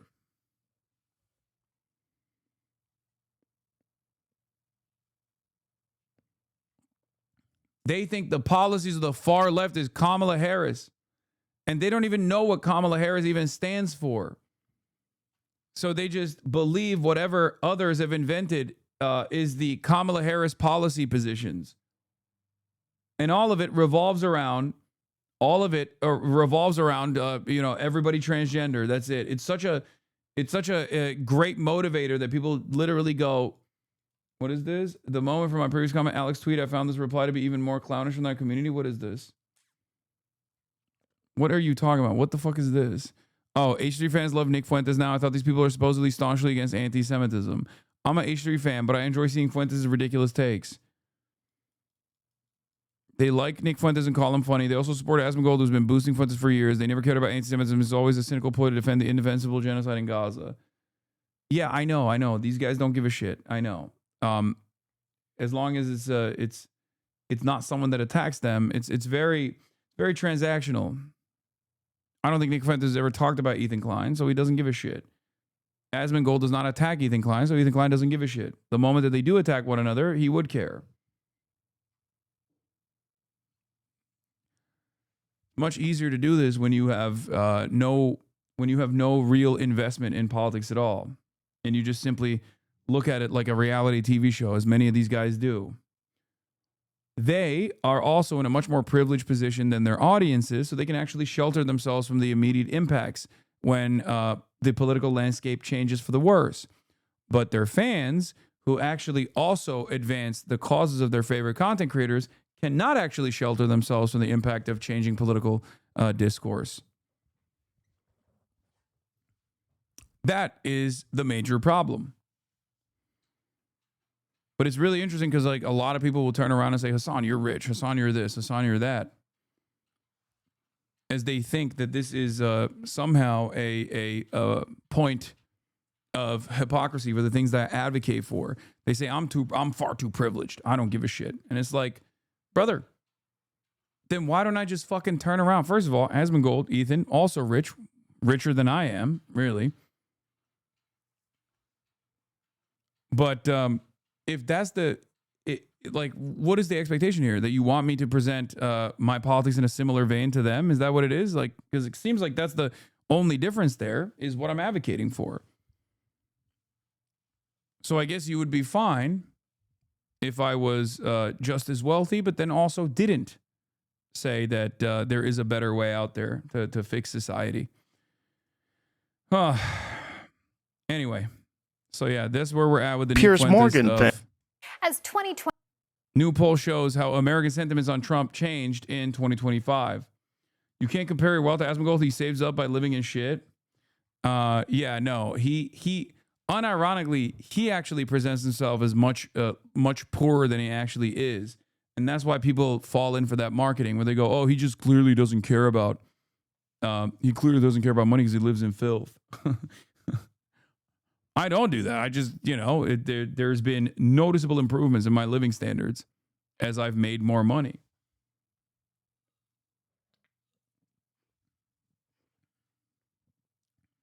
'25 comes to a close. CBS News is looking back on all the news that made headlines this year. Lindsay Reiser has more. From tariffs to immigration to a government shutdown, 2025 marked a year of historic political events and policy changes, and CBS News polling was tracking Americans' reactions through all of it. CBS News Executive Director of Elections and Surveys, Anthony Salvanto, joins us now to break all of this down. So, Anthony, let's go ahead and start with the new Trump administration. How did people react at first, and how did their views change? Hey there, Lindsay. Yeah, let's go to January and start off with the Trump administration. When it first came in, oh boy, immediately afterwards, people told us in big numbers they thought he was doing what he had promised in the campaign. And there was also a lot of optimism about the economy going forward. What we subsequently... When is your 2025 recap, your year with Stack, Associated Press style? I don't know. It's dependent on Hasan and when Morgan will pull through, because there's like a bunch of different things that we're working on right now to do year-end recaps. I assume in the next...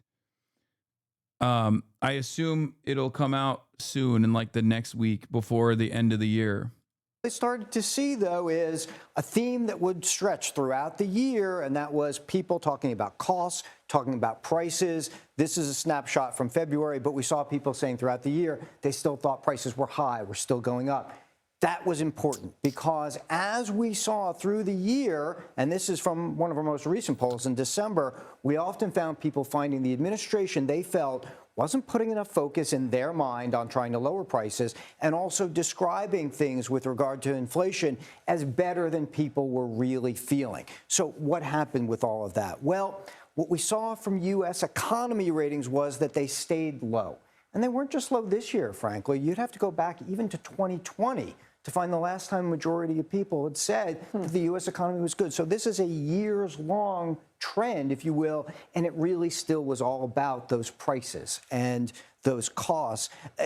The approval ratings for the president's handling of the economy is kind of a result of those feelings, because he started out pretty high. Right-wingers are silent about economy because Trump is ass funny, vibeflation. They're not. I think there's a reason why every time a right-winger is asked about how they measure Trump's performance, they always say, oh, well, any day now the economy is going to turn around. And you wouldn't be saying that if you actually thought he was doing a banger job. Because there have been moments where they've been openly defending Trump's policy positions and shit like that in the past. Well, one must ask the question why they're not doing that currently. Okay, the reason why they're not doing that currently is because there's not really much that they can defend here. You feel me? They just straight up, at most, what they can say is things will improve eventually. That's it. Or they'll say, oh, he's just still cleaning up after Brandon's mistakes. Right? If they actually felt a positive impact in the economy, they would say, oh, they would wear it on their fucking sleeve. They would ride with it, right? They would say, oh, dude, what the fuck are you talking about? Trump is doing great. My 401k is looking so good. Oh my God. My small business is doing better than ever. That type of shit.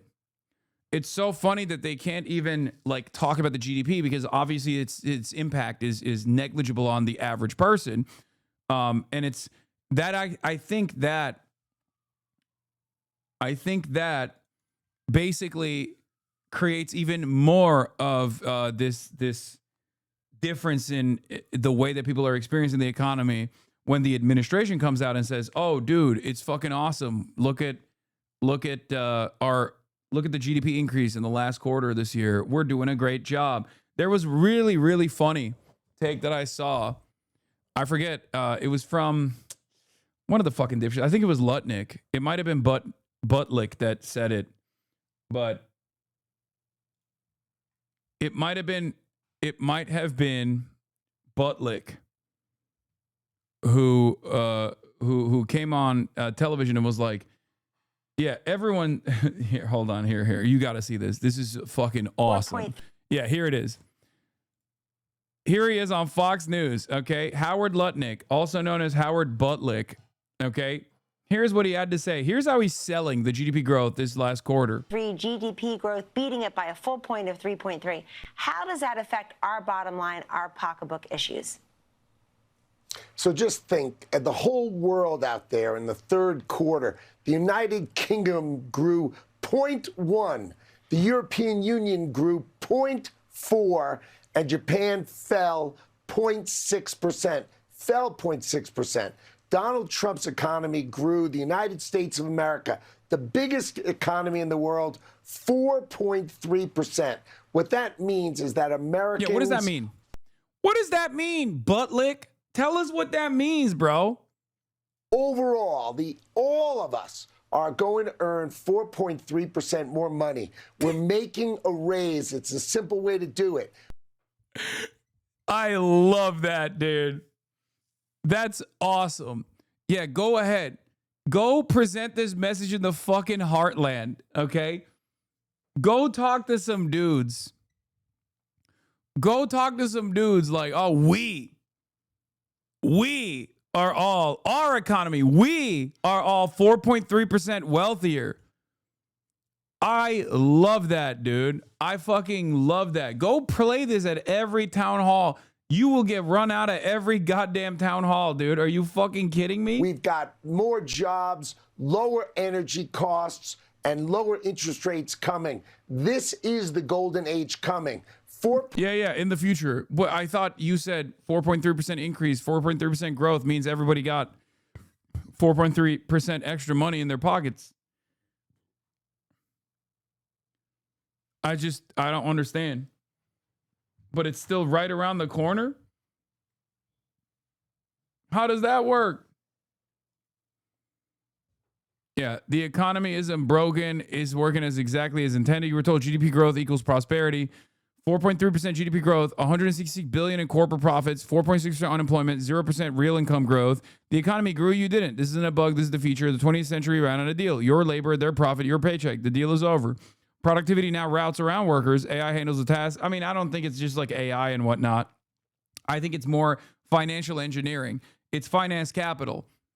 GDP is growing because money is exchanging hands, but the hands that it's exchanging are a tinier number of hands than ever before. It's not because of AI, okay? It's not because of AI at all. It's because there is no reason to ever trickle that money down, even by crumbs, down to the average person. They can just literally exchange the same $100 billion amongst like 4 fucking companies as we did in this last quarter and go, look at all the fucking GDP growth. I saw another version of the dog poop joke that I always make, the classic 2 economists are in the fucking forest and they are walking in the forest side by side with one another. One of them sees dog shit on the ground, says to the other economist, hey, if you eat this dog shit, I'll give you $50.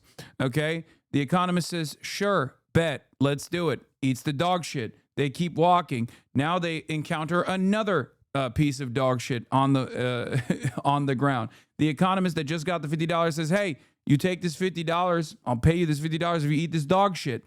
Second Economist eats the dog shit, takes the $50. They keep walking. They ask themselves, what did we just do? What the fuck? We just both ate dog shit. Neither of us are wealthier as a consequence. The first Economist says, but the GDP improved by $100. That's it. Or another example of this is what do you mean rage tweet? Another example of this is me and my family are all PhD earning economists. We have this wonderful tradition of giving to the right of us $100 as we sit in a fucking circle. Think about how much improvement on the GDP that created. Oh shit, your rage is out too. I'm sorry to supporters I/we let down. Thank you for letting us come in to do our thing, to try and save the shit. I wish it didn't have to be this way, but the chapter of my life is forever closed now. What the fuck?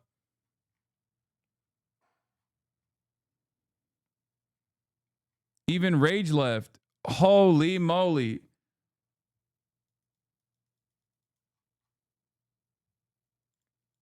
Another Faze Clan member is down, dude.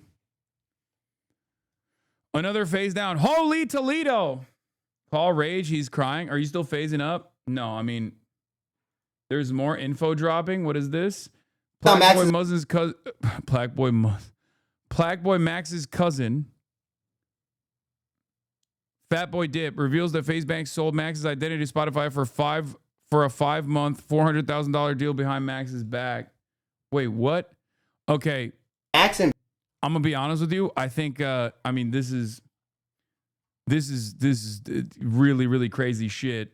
And I suspect that because Fat Boy Dip does not have the same non-disparagement clauses that Max has, he can't say anything himself.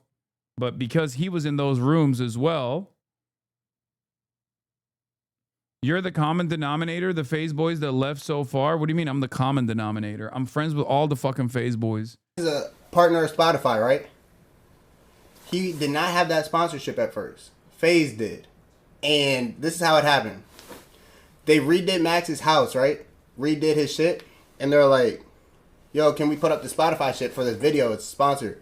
Max is like, yeah, whatever, that's cool. After the video, I'm like, yo, take that shit down. You're not getting paid, nigga. These niggas start saying, nah, this shit hard as fuck, bro. Like, that shit just look good and make it official, bro, to Spotify, da-da-da. This shit look official. I'm looking at this nigga. And this is where I'm like, how does Max have ego? Because this nigga's like,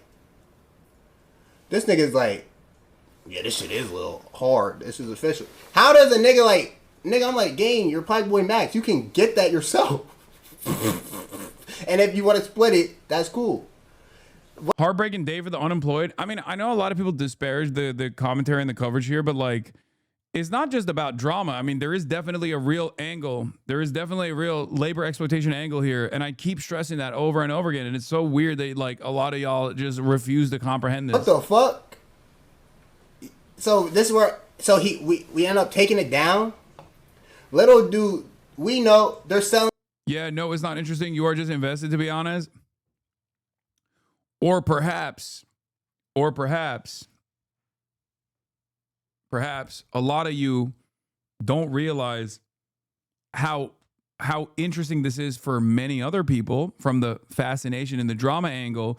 And me covering this specifically from a labor angle is probably a little bit enlightening for a lot of younger audiences that are covering this, or younger audiences that are tapping into specifically the drama angle. And maybe I just do what I'm doing and you shut the fuck up because I'm the streamer and you're the watcher, you know? Perhaps that's a good way to connect the dots for you. His identity without letting him know. And so Max ends up leaving Faze.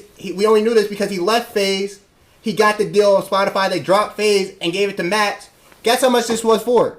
400 bands for 5 months, niggas. Niggas about to run up a half the ticket off a nigga. Half the ticket off a nigga. Chat, just so this makes sense, imagine LeBron James and the Lakers working together, and the Lakers take all the money from a commercial with Beats. Imagine LeBron is wearing a Lakers jersey, and he's wearing his Beats. And so LeBron and the Lakers are like, okay, we'll break this off, but da-da-da-da-da. Imagine the Lakers take all the money, LeBron gets nothing. What the fuck? Yep.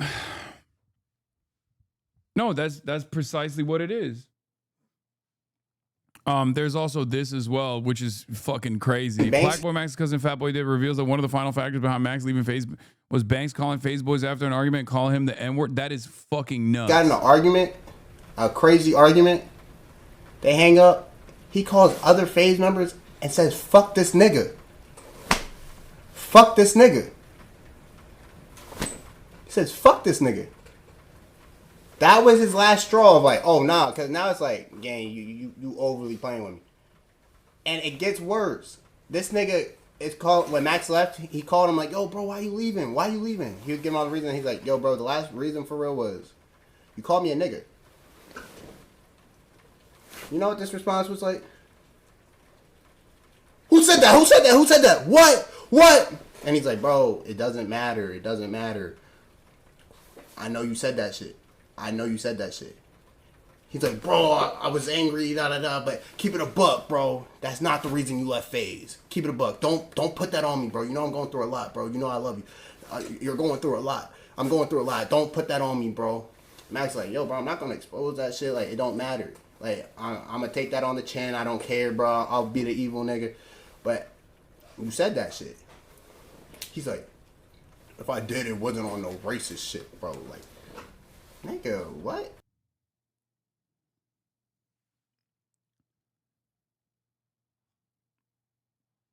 Who said the N-word? He, Banks did.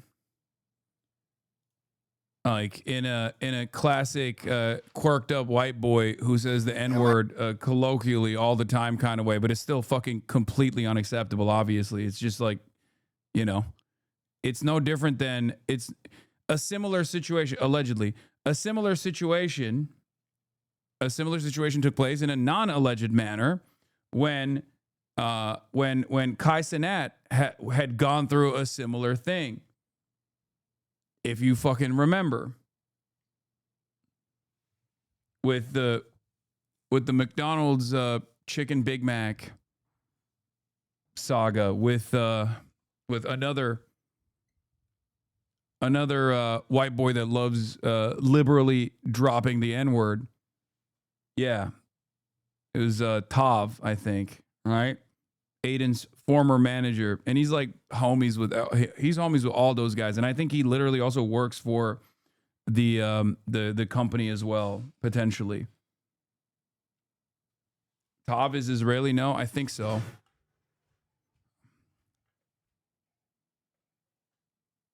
Wait, someone called Kai Cenat the N-word? No way. Yes, dude. Do you not remember this? This was a Kaya. There's no more treats over there. Get out of there. Another free-spirited dude? Yeah. Miami chat. Blackboy Max's cousin Fatboy did expose Faze Banks and Parks by revealing he would be Two-Face and talk behind Siggy's back as he heard everything in the car with Max. This nigga Banks was calling Max in the car, saying like, yo, bro, they were just talking. And they're like, yo, this nigga Silky, though. He's lazy as fuck. Da-da-da-da-da. Yo, you would have thought we were in a skit. Talking crazy shit, not even knowing Max was on speaker. Silky is right next to Max. Talking crazy shit about the nigga.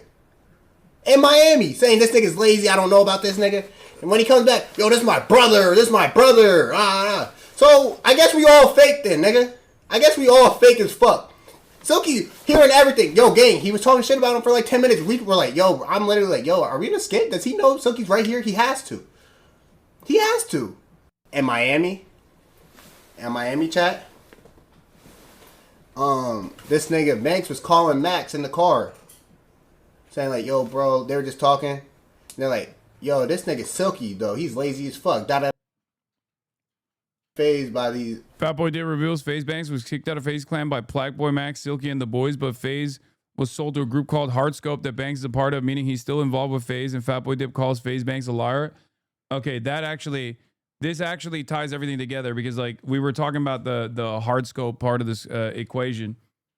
By the Faze members, right? And they wanted Kalish to run it. I covered it earlier today talking about Hardscope, which is owned by the same guy that owns DraftKings. Okay? The guy that owns DraftKings, which is one of the primary investors into the new Faze, then created a separate management company called Hardscope, which I assume Faze Banks is still a part of. So even though Banks sold his percentage on, he sold his ownership percentage in Faze, he, I guess, still had some level of control over Faze activities because I think they wanted to put him under contract with Hardscope. Maxley, so now there's this thing called Hardscope that now owns Faze, which Banks has a part of. So you still part of Faze. What are you talking about? Niggas is liars, bro. You still are part of Faze because you own Hardscope, nigga. What the fuck? Bro. This Faze conflict reads as interpersonal when it should be framed as cosplays. Nobody's bitching about their boss. No, they are. They're bitching about the ownership. That's entirely what it is. That's like ownership and corporate demands coming down that are ownership and corporate demands from the people that are working, the people that are fucking making the content. You gotta see what I'm saying, chat. Niggas be lying, bro. Niggas is liars. And then they say the same shit to them. We need 20%. They brought back the deal because niggas is not having. I guess niggas is broke. They needed money. So they used the same deal they said we're not doing, but now it's Hardscope and not Faze doing it. Do you all see what I'm saying? So you are a part of Faze because you own Faze still because Hardscope owns Faze. You own a percentage of Hardscope.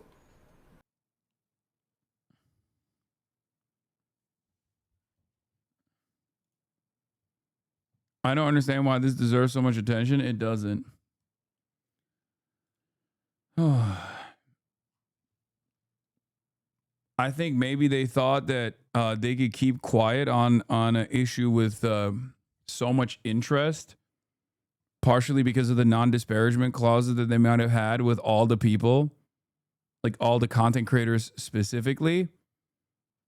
Not thinking that there might be, assistants and managers and other people that are also involved in the deal making process that did not get this same, that did not get put under the same NDAs or non-disparagement clauses, so they can just fucking sing about all the things that they experience or all the things that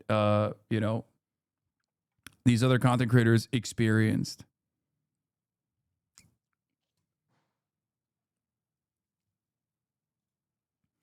Also, this isn't like, for those of you who are complaining about the commentary here or even any amount of focus on this, like, don't misunderstand what I'm saying. This is not like, this isn't like the peak of fucking this isn't like the end all be all of just like labor commentary or labor analysis. It's just that it is an issue that a lot of people are interested in. And I think it's good to cover this from the perspective of labor versus capital, as opposed to simply leaving it up to the drama angle in general. That's it. I mean, you could just say it's like Twitch drama, but it's like some of the biggest streamers in this fucking sphere going through a labor-related issue. This is why we got to broaden our stream topics again in 2026. Chat is a toddler fit whenever you talk about shit that isn't direct literal news. And this is direct literal news as well. It's not about like fucking... why do you have to defend what you want to cover? Isn't this your stream? Because I have a bunch of fucking 38-year-old toddlers with incredible entitlement and they love backseating the fucking stream. They love backseating the fucking stream, and they lose their shit if I'm not like, if I'm even a little bit dialed off the normal coverage. Like they want to see, like, you know, they want this to be a stream specifically designed, whatever the fuck they want to. Relating Faze Twitch drama to labor politics is hilarious, wild even. It is true though. It is literally what this is. Anyway, I don't even want to fucking defend this point any further. If you don't want to watch, you don't have to watch, chatter. Jesus Christ. A lot of you just want to go, I don't care about that. No.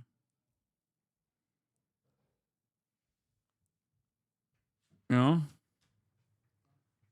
What? Telephone me. Oh. Banks said he was going to go live today or tomorrow, but honestly, he's better off just laying low. He's inserting himself just to get dragged. Yeah. I would have never guessed the level of involvement that Banks had until he tweeted what he tweeted, and then Max replied by just playing like the laughter sounds, like the laughter applause sounds. And when he did that, I was like, wait a minute, maybe it's maybe he is more involved, and he's just he's just simply behaving like he's not, right? And then since then, he replied back. He said Max has a big ego, all this shit. And now Max's cousin, who worked as an assistant for Max, is revealing more details that Max himself personally can't reveal. Yeah, he played a laugh track over it.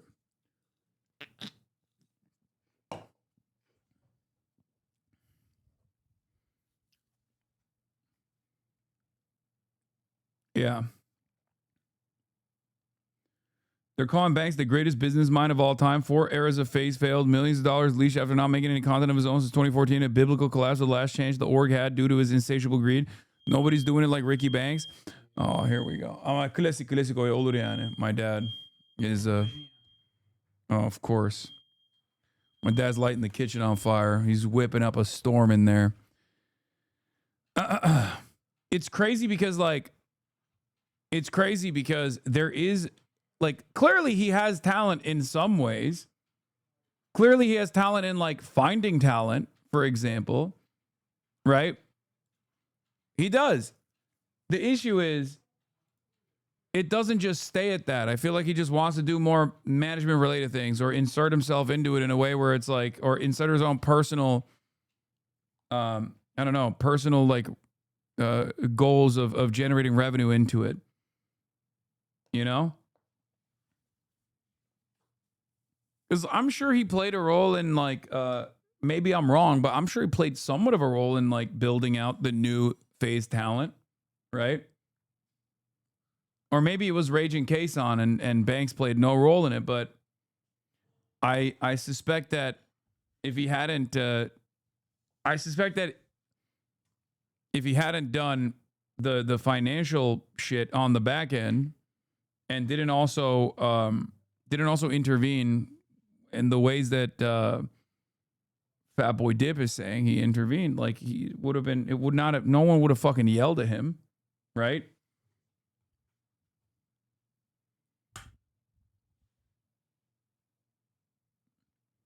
Here you go, King, the end of an era.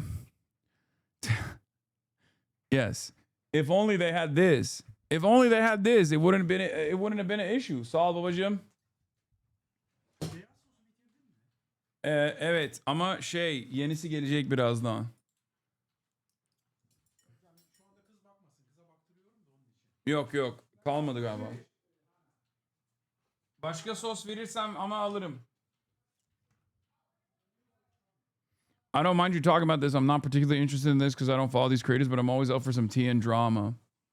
Yeah, Lacey lost a shit ton of weight when you look at it. Eyvallah, Saul. It was Kason, Rain, Ron, and Adapt that picked a new team. Banks just want a streamer so we could get Faze on a wave of streaming.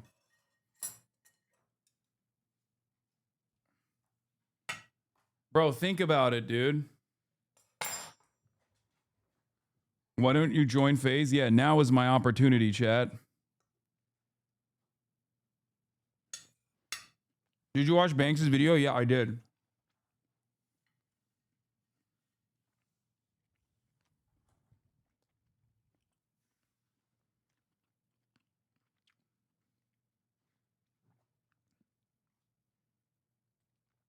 low-key just buy it at this point? No. I will not be buying Faze. First of all, I don't have money like that. Secondly, I don't have the skills to manage a company. That's an entirely different set of skills. Okay? Even if I did have that money, why the fuck would I ever do that? I don't know how to run a company, man. I don't know how to run a business.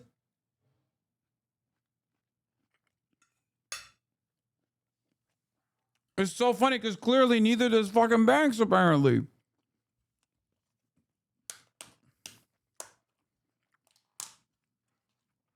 And we're watching what happens when someone who doesn't have the same business acumen, who has strengths in different areas, but wants to do the business side, ends up, fucking things up.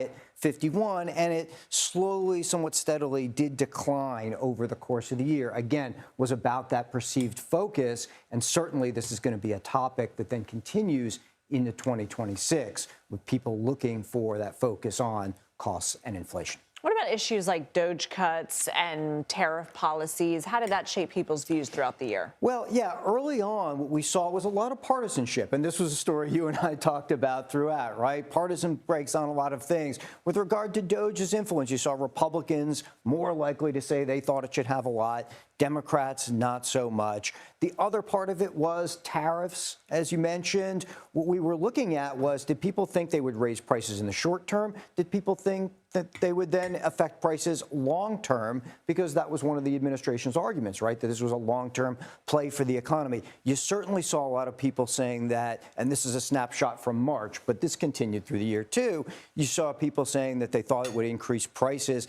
and in some respects also in the long term. Republicans thought it would bring back manufacturing jobs to the U.S., but we did. Low-key,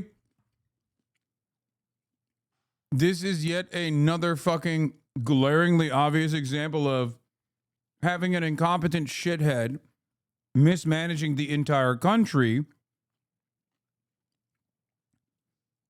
And here are the fucking results, okay? This is why Trump should have stayed being a reality TV star.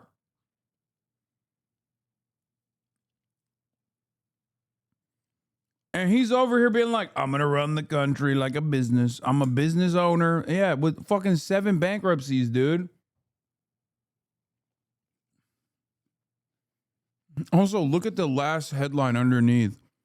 Trump suggests pulling licenses if networks are almost 100% negative about him. See partisan splits on that as well. Overall, they weren't terribly popular. All right, let's talk about the summer. We saw some protests over immigration policies and roundups, the president's deportation program. Walk us through how that was seen. So again, let me come back to the partisanship on this, because this is one of those places where we saw really, really strong approval from Republicans. This is approval, disapproval of that deportation program. Very much lower among Democrats, split among independents. So this was a policy Republicans really liked. And in many ways, throughout the year, Republicans told us that this was the way they were evaluating the president, more so in many cases than on the economy. And that stood out as a difference as well, right? The other part of the deportation program, and what underpinned a lot of the movement on it, such as there was, or the differences on it, I should say, is this. When people told us that they felt like the program was deporting more people than they had expected, they were more likely to disapprove of it. But when they felt like it was trying to deport fewer or the same amount, they were more likely to approve of it. So it was how they saw it going about the program that really affected their views of it. And this is from the summer, but this was also throughout the year. Few political stories in the fall that you were closely watching. Of course, the government shutdown, some major elections also. What did we see? And also, what some of the issues you pulled? This is psychotic, by the way. And yes, it 100% shows that a big chunk of Republicans are just animals, okay? Not all of them, but goddamn. Part of that, for the record, is because part of that is because Trump hasn't actually hit the areas that Republicans live in. Okay?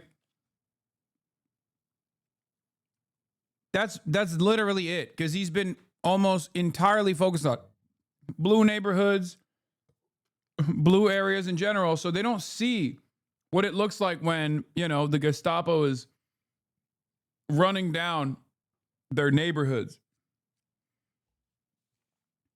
So they're sheltered from the impact, and they can just like fantasize about this. They can continue feeling powerful in this like revenge, in this revenge fantasy that they have built for themselves. That's it. I don't know, man. They out here in my red ass state, and a few of them still dig it. ICE is very active in North Houston, Texas right now, and the locals are not supportive at all. Yeah. It's the quickest way to flip areas, dude.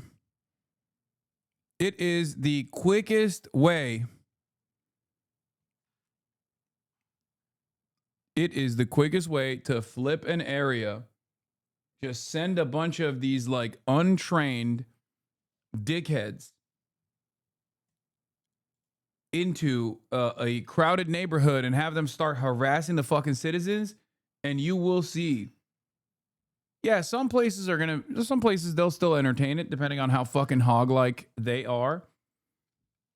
They're fucking up my neighbors, but when you increase the frequency, when you increase the likelihood that you're going to encounter one of these shitheads, their approval of it goes down. About in 2025 inform 2026. So let me reference a couple of those things. These are from the exit polls taken the nights of those elections. In California, where they passed Prop 50, a lot of folks who voted yes said that was to counter the changes they saw Republicans making in other states. And what that really sets up for context is this was a very nationalized sort of contest. And you saw a lot of fights throughout the year over redistricting. We don't normally see redistricting a lot in the middle of a decade, so that was something notable about 2025 and certainly sets up a lot of what to watch in 2026. And then the other part, of course, the Trump administration, were they making people financially better off? We saw some of that. And we also saw a lot of financial concerns come out in the elections as well in November, but this is where we ended up in December, where relatively fewer people felt like they were financially better off. Yeah, Harry Emden is so much better. Let's be real. I'll be honest. Like, I recognize it.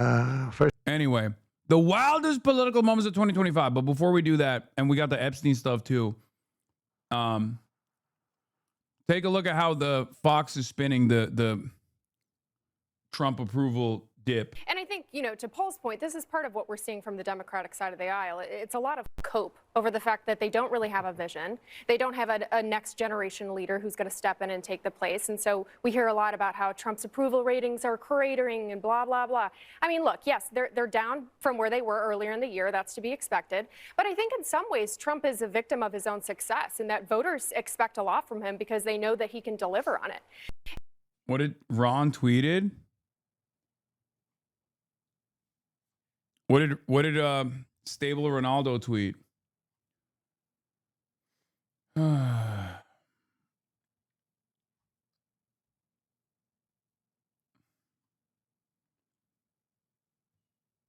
What did he tweet? He said, live tomorrow, 2 p.m. PST. Oh, shit. Him, Jason, and Lacey. Okay, we'll see. I'll be there. I'll be fucking tuned in. That's your brother in arms with North Jersey? Yeah. All right.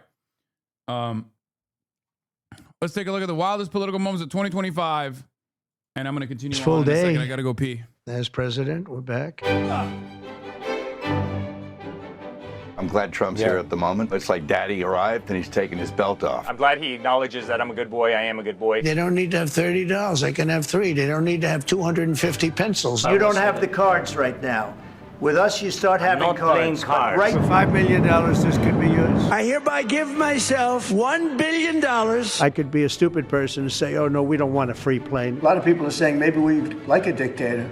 I don't like a dictator. You better comply because otherwise you're not getting any federal funding. See you in court. We can do this the easy way or the hard way. Have you said thank you once? It's somewhat voluntary, but it's also if you don't answer, I guess you get fired. Do you think he violated the law? Well, technically, yeah, but he has the authority to do it. If you're competent, it's easy. If you're incompetent, it's impossible.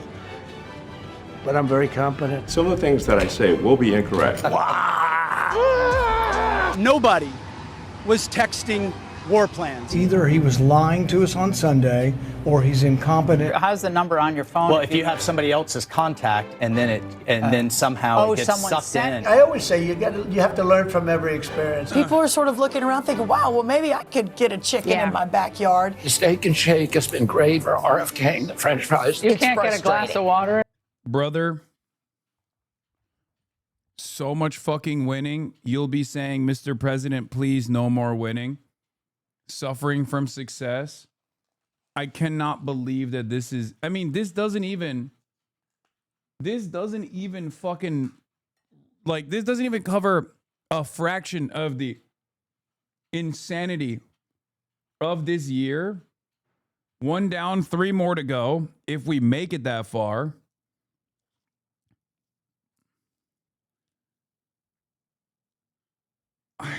It's a fucking clown show. It's a goddamn clown show, and it sucks because it kind of feels like a lot of the clowns are still enjoying it. Like there are far more clowns than I thought that are still on board at this stage. Like there are still, I know woke 2.0, we talk about it. We talk about how like people are pivoting and it's only going to get worse from here on out because like the economy is not going to improve.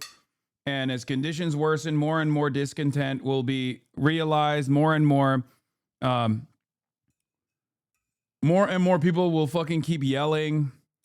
But of course, like that discontent is rudderless at this point because the Democrats are not even remotely invested in putting up a fucking fight and guiding people in a decent direction, taking advantage of even the momentum. And I don't know where we're at. Trump voter mass unfollows MAGA influencers. Trump voter? Why is that newsworthy? I just went on a MAGA influencer unfollow spree. And let me tell you why. The mental gymnastics required to stand by your man under these conditions truly, in my opinion, is Olympic level. And I have followed some of these people for... Bro, this is like... Oh my God. Are they like... You know how there was like a AstroTurf movement called... like Lexit or Blexit, black people exiting the Democratic Party. Like... And Candace Owens kind of tried to do that. And obviously it didn't fucking work. Obviously it didn't work. When Candace tried to do this like AstroTurfed ass movement. Because, you know, it just was, the point was like bringing black people over to vote for the Republicans, right? Here's another testament to woke 2.0 coming back in a big way. You got Why I Left the Right. You got Why I Left the Right content coming out. In all of my 12-year career, I have rarely ever seen motherfuckers make Why I Left the Right content is always the opposite. It's always Why I Left the Left. Oh, they got too woke, so they pissed me off, and the money was better on the other side. The very fact that there is a Why I Left the Right movement happening, while the left isn't even doing anything meaningful to capture the attention of folks or to punish or to say that they're going to punish the fucking right for doing all this fuck shit. This is fucking crazy.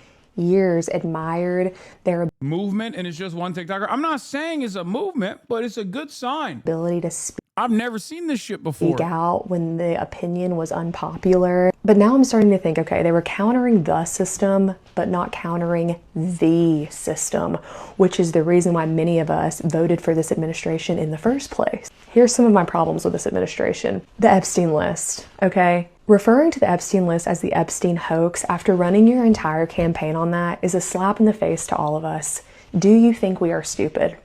You cannot gaslight me enough into forgetting that this admin said they were going to release the Epstein list. Pam Bondi said it was on her desk, okay? We are still sending billions of dollars overseas to fund foreign wars, denying America's interest, right? We've got some problems here in the mainland. Approving PFA pesticides to be sprayed all over our fruit and vegetables. It's not limited to your fruit and vegetables.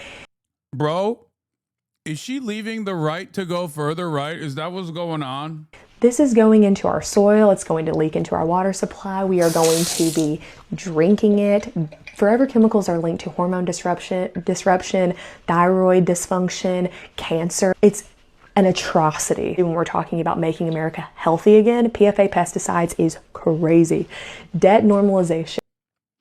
I'll tell you what I think if she hits the Israel line. 50-year mortgages, essentially saying your kids will never own anything ever. They will never own that little plot of land, the American dream.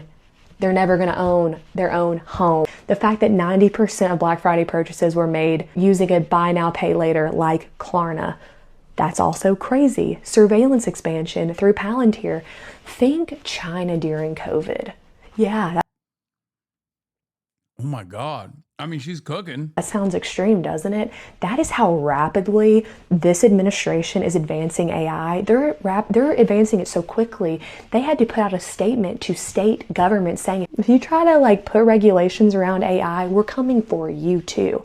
That is how much this federal government wants to advance AI and data centralization. So freaking scary. And then you can't ask anything about any of this. If you start asking questions, you were never really MAGA. You're not based, right? All this infighting is caused by Candace and Tucker. Y'all, please be so serious. Don't insult our intelligence like that, right? We might like Candace and Tucker, but they're not changing our opinions. They're just saying what a lot of us are thinking.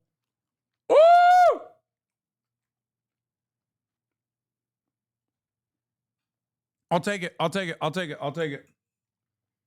Now imagine a world where the Democrats were saying this shit. Imagine a world where there are Democrats who speak like I do on these issues. Okay? There are some, but imagine in unison, the left flank party is constantly fucking railing against these points. What are you talking about? What I'm talking about is the fact that Democrats want to fucking lose. What I'm talking about is every single point that she brought up is correct. Even the things that you would assume is kooky with the pesticides and shit. Even that's not wrong. Unimaginable amounts of debt that people are taking on. Endless fucking foreign entanglements that we are funding and facilitating. All of the things that Donald Trump promised he was going to do, including releasing the Epstein files, but then not actually releasing the Epstein files. Now saying it's a fucking hoax. Being the biggest Israel dick riders of all time. Straight up. This administration, Israel has its hands shoved so far up this admin's ass, that they're basically moving Trump's mouth at this point. And motherfuckers still on the Democratic Party side don't want to bring that up. They don't want to bring it up. It's an 80-20 issue. It's a 90-10 issue on the base for the Democrats. What the hell are we doing?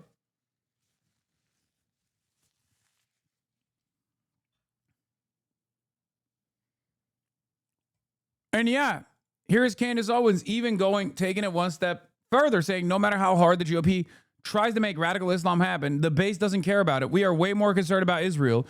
You can deny reality and scream about Tucker, but the party can no longer be governed by those who refuse to acknowledge the Zionist elephant in the room. I'm just trying to spare you guys the inevitable billion-dollar ISIS is coming digital campaign wherein a bunch of online influencers suddenly pretend they are deeply concerned about the threat of radical Islam. Our concerns about the Middle East begin with the Israeli occupation of D.C. Hope this helps. Now, Candace Owens is running around with copies of the Talmudic Jew. She has the biggest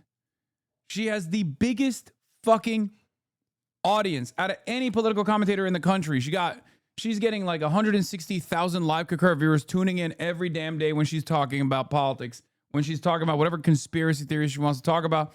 And sometimes she's bringing up good points as well. This right here is maybe not the best point because I don't think Americans care about, I think Americans do care about radical Islam because they've been propagandized. And the correct point here that she is making, which Tucker also makes a lot, is that the reason as to why America cares so much about quote unquote radical Islam is because it actually suits Israel's purpose. And we know that that is the case. We know that that is the case with the likes of Tommy Robinson, for example, who is a Mossad agent in the UK, the #1 Islamophobe, total fucking fascist. And also, his position is to simply shift the attention and priorities back to Muslims over and over and over again. Same thing in the United States of America. We know for a fact from the Israeli government's own focus group message tests that they realize that the Western world no longer fucks with Israel. So what they actually have figured out is a much better way to communicate the issue is talking about radical Islam, the threat of jihadism, the threat of Islamic jihadism, fomenting Islamophobia. Okay, so there is truth to this commentary. There is truth to this statement from Candace Owens once again. But it should not be left to Candace Owens to be saying these things. Okay, you need...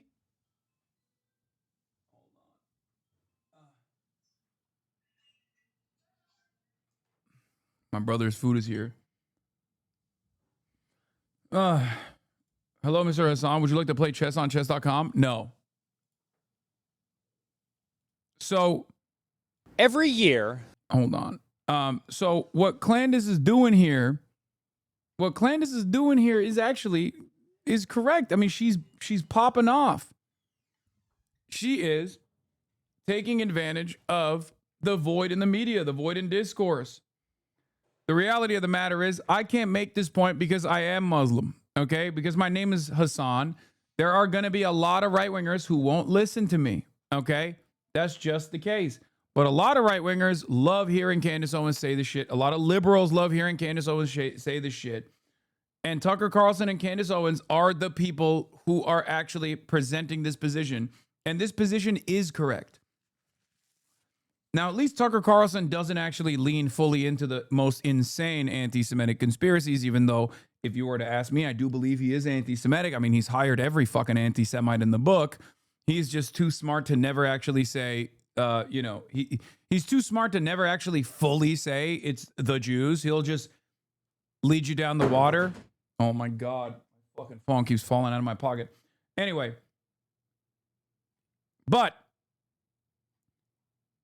for Candace, for example, what she's doing, and the reason why I find it distasteful, the reason why I actually criticize it quite a bit, is because she's basically doing the Randy Fine thing, right? The reversal of the Randy Fine thing. Now, obviously, the Randy Fine thing is much more impactful. He's a congressperson, and also there is systematic disenfranchisement and direct systematic racism that Muslims are subjected to that Jews are not. Okay? So in that regard, it's almost like a role reversal, but it's not as impactful as like Randy Fine when he does Islamophobia.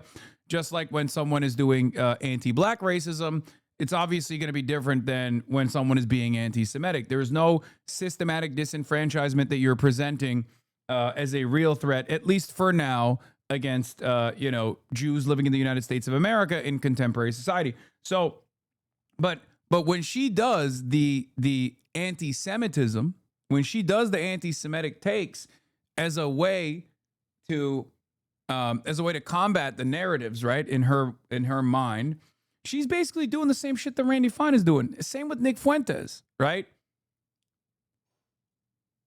Like, when Nick Fuentes turns around and says, like, oh, I can't speak about the Jews in the way that Randy Fine, who is Jewish, speaks about Muslims, how dare you? That is consistent for some people, right?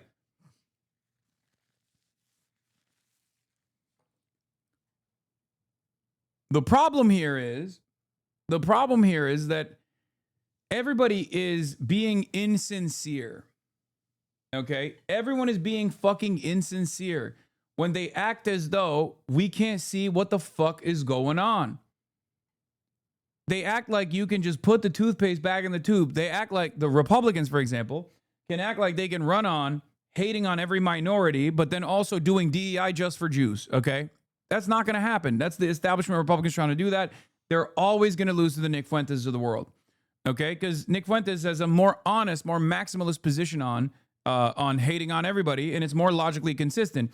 Only the white folks don't get any sort of serious hate. We defend the white people, and everyone that we cut out of the equation as non-whites gets the receiving end of fascism, right? And Jews are part of that marginalized identity. And as a matter of fact, for Nick Fuentes and many others, they also literally say Jews are responsible. Organized Jewry is responsible for this kind of fucking wokeness.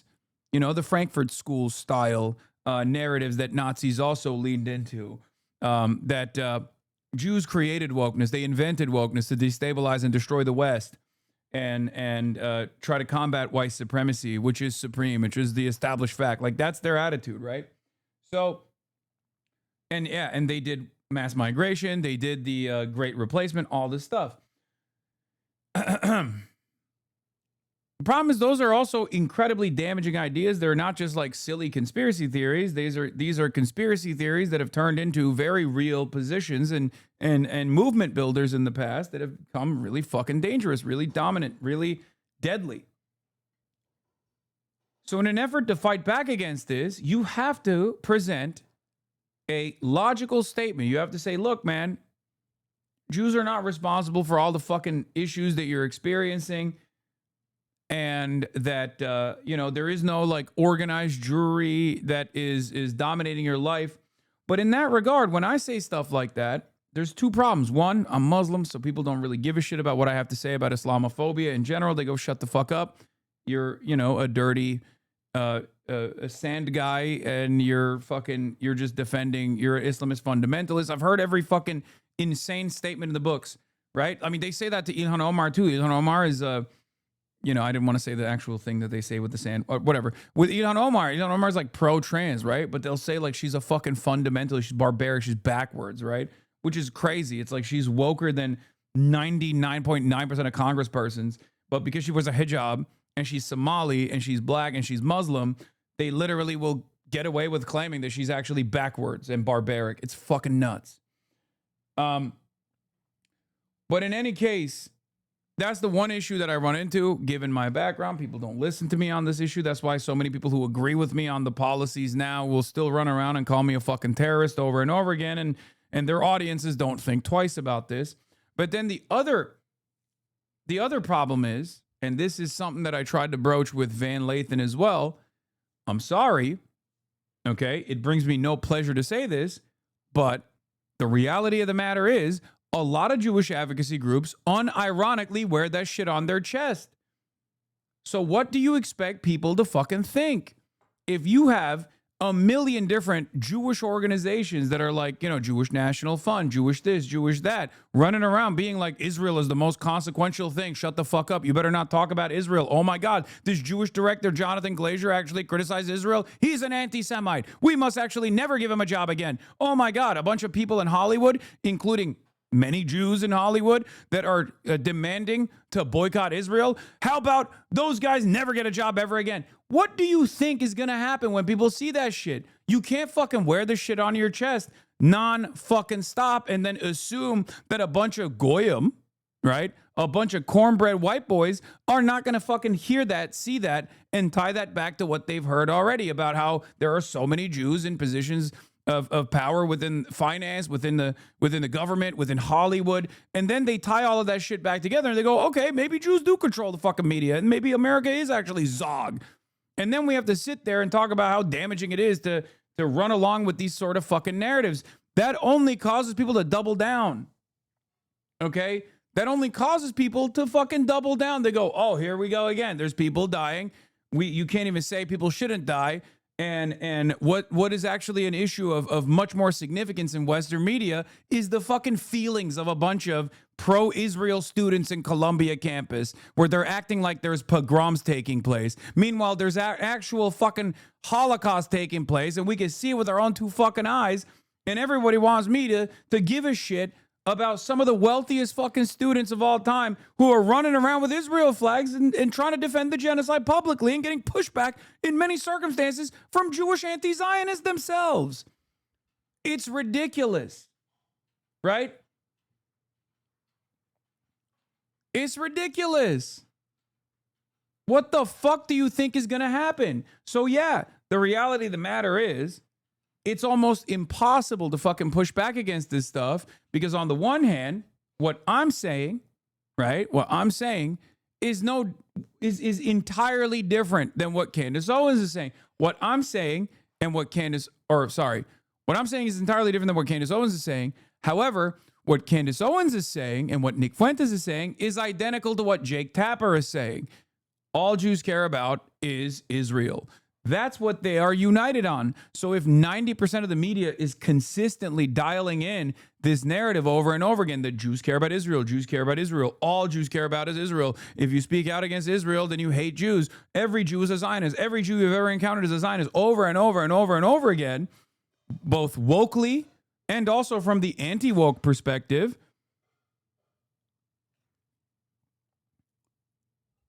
Then yeah, it's not going to fucking, it's going to be an abject failure. Oh, come on. Don't ban that guy. That guy had a really good point.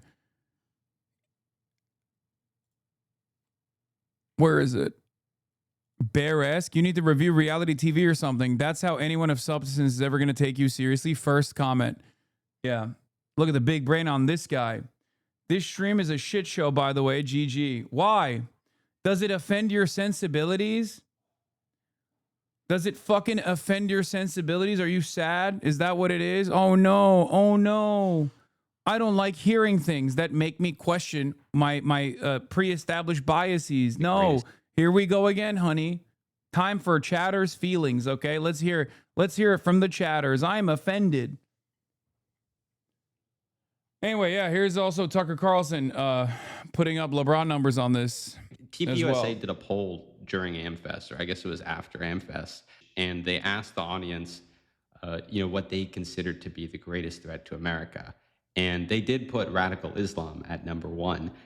I'm wondering where you think those sentiments are coming from. I mean, I've heard you say before that this is an op and that we all know which foreign government it's actually coming from. Which government is it? And can you explain how that operation works? How is it, kind of lured into those? From the Israeli government and its many defenders and informal employees in the United States, of course. And I guess I would just say if that was actually, I don't know how people respond to the poll. I don't know who answered it. Tucker Carlson, if he runs, will win 100% of the Arab vote, will win 100% of the vote from any number of different diasporas that come from like the region, the third world in general. Like no one will be able to. It's crazy.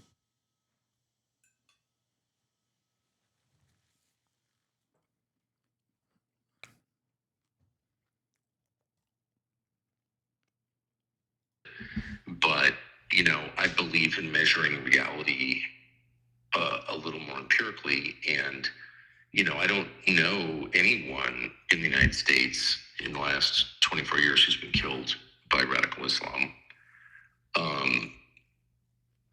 I know a lot of people who have killed themselves, a lot. I know people who've died of drug ODs, more than a few. I know people can't get jobs. None of the boys in my daughter's classes can get jobs. None of those white boys can get jobs. They're being destroyed. by Adderall and video games and porn. Like, I see millions of Americans being destroyed, and none of it is at the hands of radical Islam. Is radical Islam greater danger than OnlyFans? It's not even close. Turning some. You want to know something crazy? To the uninitiated, you read this as a guy who's being socially conservative. To the real ball knowers, this is exactly how Tucker Carlson bakes in the same exact commentary that Nick Fuentes would without ever naming the Jew. Okay? Now, there is no issue with saying, like, oh, people's brains are being poisoned by drugs. Or it's a very basic conservative position that pornography is bad and it's actually warping the consciousness of the average American child. And I think, unfortunately, it's a very popular position, especially even amongst the youth now. But there's a reason why he's bringing up OnlyFans, because the reason why he's bringing up OnlyFans is not because of OnlyFans' popularity.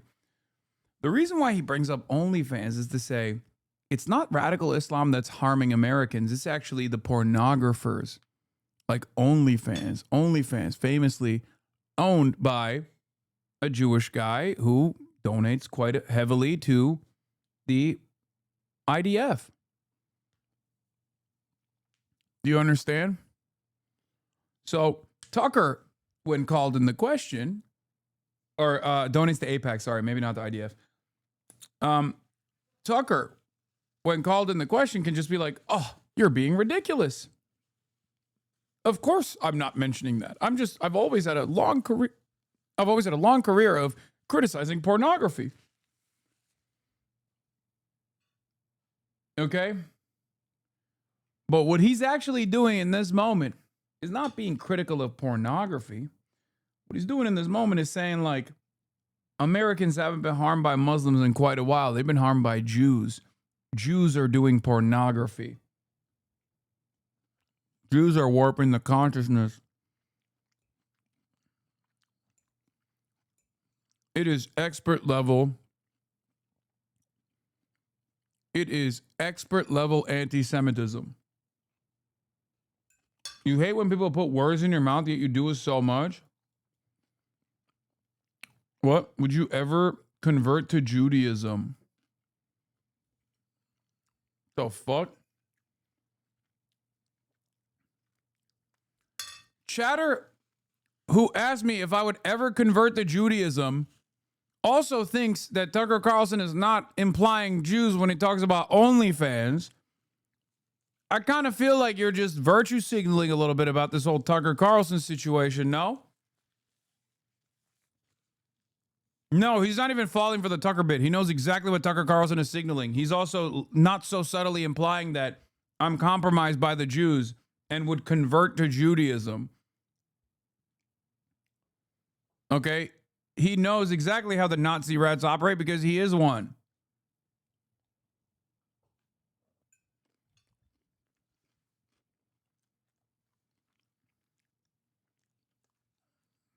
Yep, you're a Jew lover.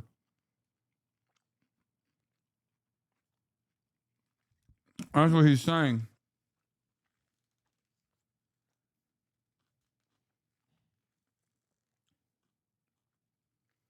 Genuine question, are you sure Tucker is doing that? I think a vast majority of people didn't know OnlyFans was owned by a Jewish person. Brother, abso-fucking-lutely.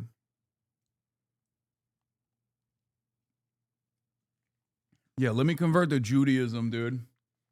Like, that's gonna fucking, that's gonna get the ADL off my ass.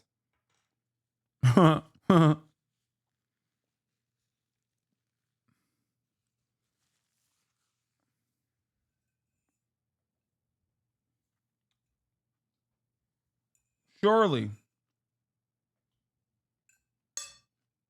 Huge percentage of American women into prostitutes. That's not radical Islam doing that, actually. So yeah, who's doing that? Not radical Islam doing that. Is it the hands of radical Islam? Is radical Islam greater danger than OnlyFans? It's not even close. Turning some huge percentage of American women into prostitutes. That's not radical Islam doing that, actually. So anyone who believes that lie, I feel sorry for. but it doesn't reflect the lived reality of anyone I've ever met in the United States. And I observe this for a living. It doesn't mean I'm right, but it means I'm not a casual observer. I'm a close observer because that's my job. And I just think that that's insane. And it would be yet another triumph of propaganda and theory over reality. So you tell people, I mean, this is the whole game. This is how, you know, the United States has somehow tied itself to the anchor of Gaza. Like, why are we responsible? Dude, for the record, the reality of the matter is, I don't care for his assessment regardless. Okay? I'm just simply I'm putting you on game. He's not just taking an anti-porn route here, which is classic social conservatism. He's also kind of tying it back to Jews without ever saying it. He's saying radical Islam didn't make you, didn't convert you to become a pornographer in the way that OnlyFans did. But it's basically like a higher level dog whistle that if you're tuned into Tucker, you know. And as someone who has watched a fuck ton of Tucker Carlson, I know exactly what he's doing here. Okay?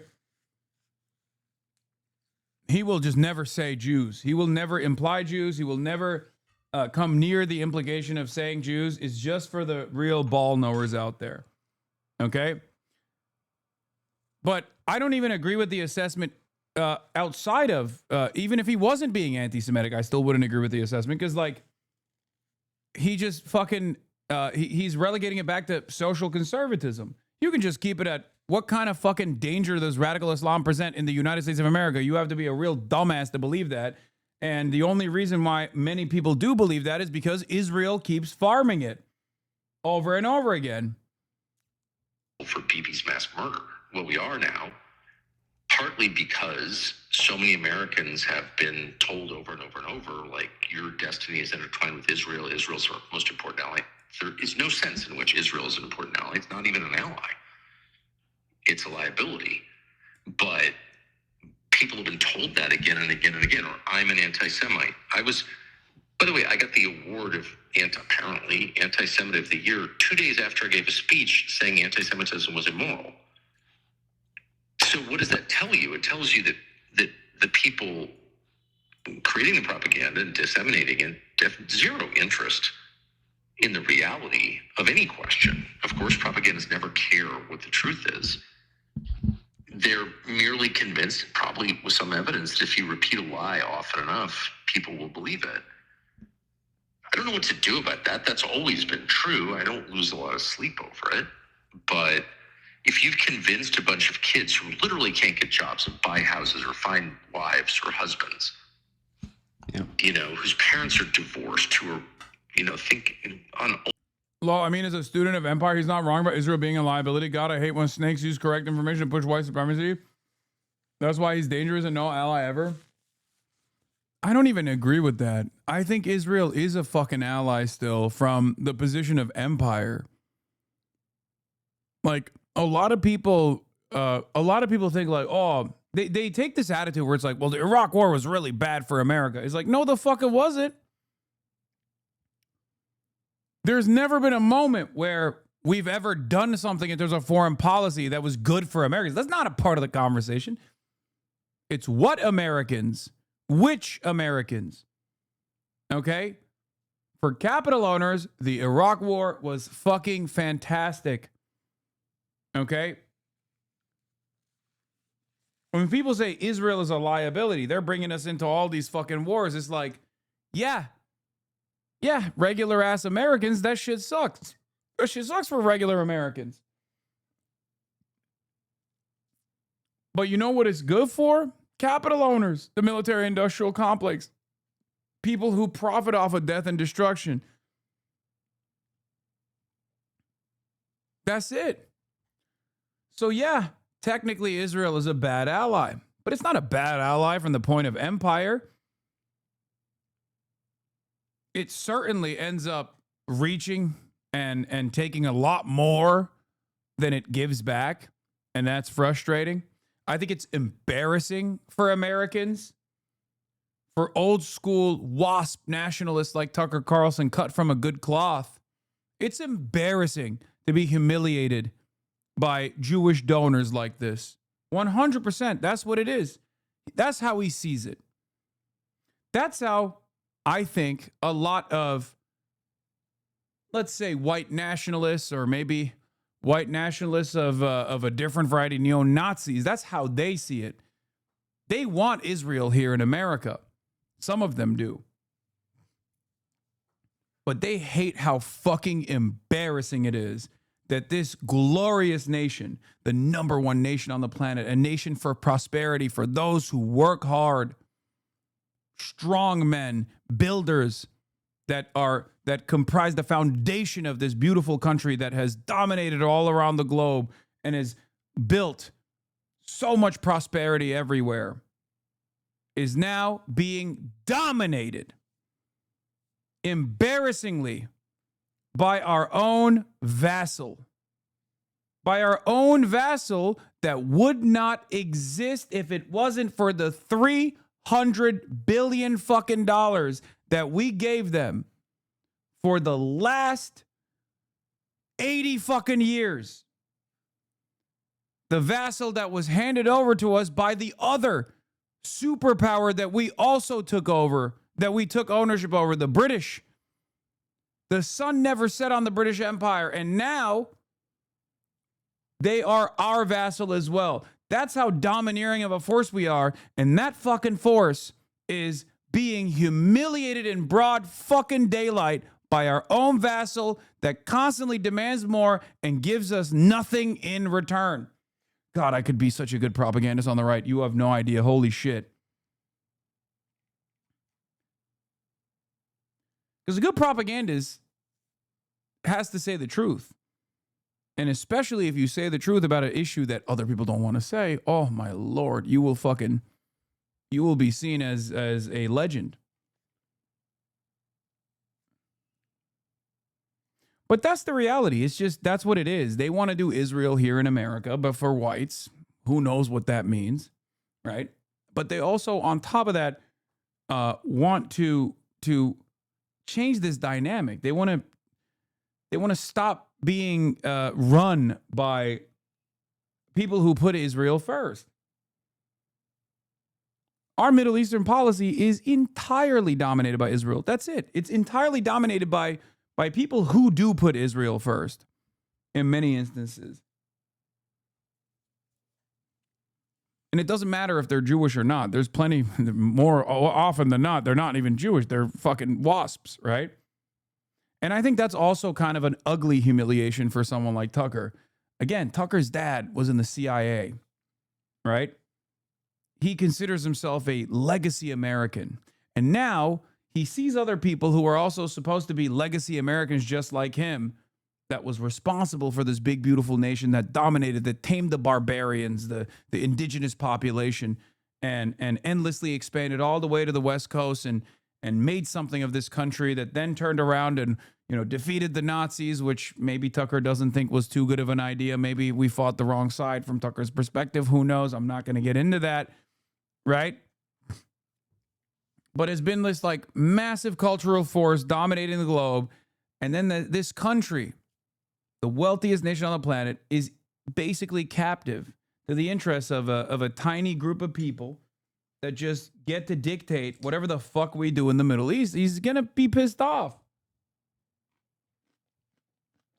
It's humiliating. My perspective is different than Tucker's, obviously. I think we let the Zionist advocacy groups do whatever the fuck they want because the very same individuals that are doing this domination at the behest of capital love when Israel destabilizes shit. Okay? Why you like that? Put 100K on which side Tucker's on 100% on in World War II and then ask him so you lose money? No, he'll fucking say he was on the side of America. Are you stupid? I was saying, like, I wonder what his real perspective might be. And maybe it is actually on the side of American domination. But my point is, I think we let Israel do it because we like that Israel's doing it. Do you get it? Because we enjoy that Israel is this destabilizing factor. I don't know. It feels like at this point, Israel gets in the way of further integrating capital markets between the U.S. and Middle Eastern countries. No, they do not. And the reason why is because the Arab countries, the Gulf countries, are led by, I'm sorry to say this, servile dogs in the same way that Turkey is. Okay? And unlike Turkey, they actually have more power if they chose to push back. Oh, dude. Turkey doesn't have the same level of fucking power to push back. The Gulf countries do. At least they have fucking oil. They got OPEC. They got oil. But they don't want it. So for that reason, it's not ruining the relationship at all. It's not really serving its purpose of keeping countries in line when they're perfectly willing to do so on their own now. That transition took a long time, but at least since the 2000s, it's not serving its purpose.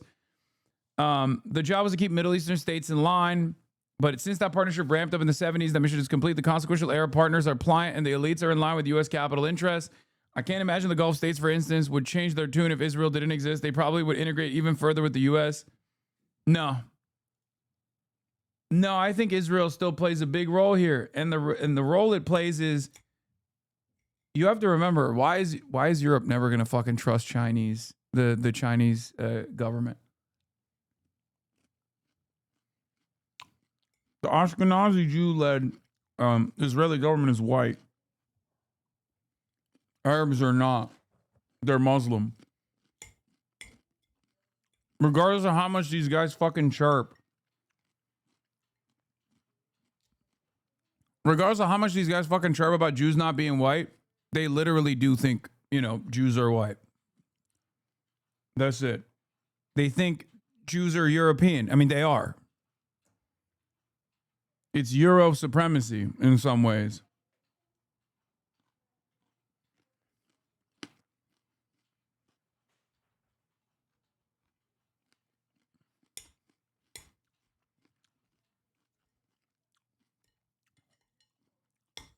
Otherwise, Turkey's right there.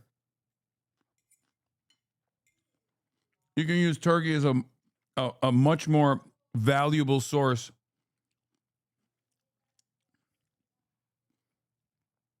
Also, yeah, Egypt is always one revolt away from not being aligned to the U.S. anymore. That too.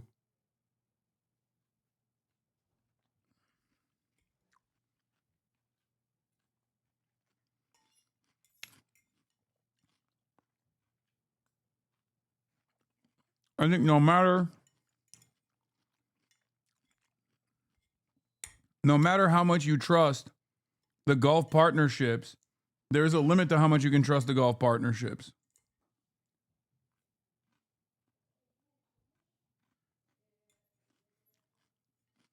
You need some European blood in there.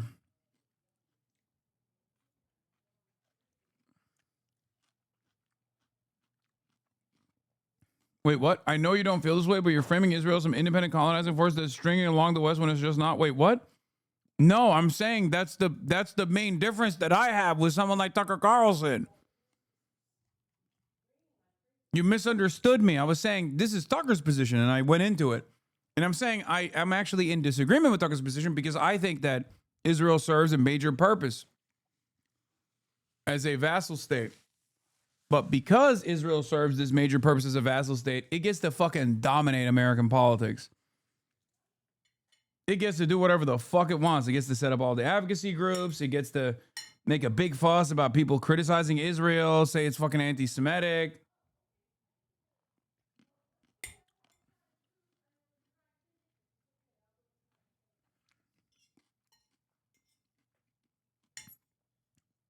It gets to operate carte blanche inside of U.S. boundaries.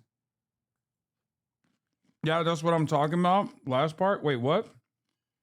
I'm sorry. Are you really going to fucking tell me that Barry Weiss actually won her position?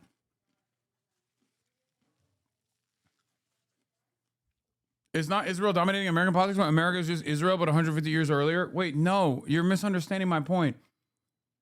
Dude, I'm sorry, but if you think that there isn't if you think that the only advocacy that Americans seem to genuinely tune into and get scared about when we are a very reactionary country, especially now, is anti-Semitism, which has been incredibly cynically deployed against people who are not anti-Semitic, but simply anti-Israel for the last 2 years. You haven't really been paying close attention. I talk about this all the time. The only reason why anti-Semitism is weaponized or even has any sort of significance in American political discourse is because Israel and pro-Israeli groups have been able to so successfully stop any kind of fucking conversation around Israel by simply saying anti-Semitism, anti-Semitism, anti-Semitism. Why is there no such care or consideration for anti-blackness in this country? Why is there no such care or consideration for Islamophobia in this country? As a matter of fact, it's the exact opposite for Muslims, right? Why is it that there is no care or consideration for, stopping Asian hate or whatever? Because there is no fucking vassal state that is identifying as, the Asian state that, is the only Asian state in the world or whatever, right? Like if Taiwan was the only fucking Asian country in this region surrounded by non-Asian people, then yeah, you would have a similar Stop Asian Hate campaign that actually had the same level of institutional stigma that anti-Semitism has. My point is none of these motherfuckers give a shit about anti-Semitism, okay? And it's very obvious that the only reason why it is presented as such is because anti-Semitism is most commonly deployed as a weapon to stop people from speaking out against Israel.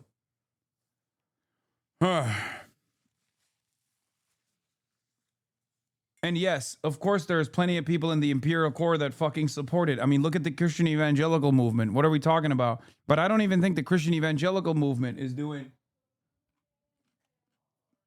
the Christian evangelical movement is doing this whole song and dance about mass suppression of voices. You know what I mean? But my point is, if Israel wasn't so profoundly beneficial for American empire, they wouldn't get to do this.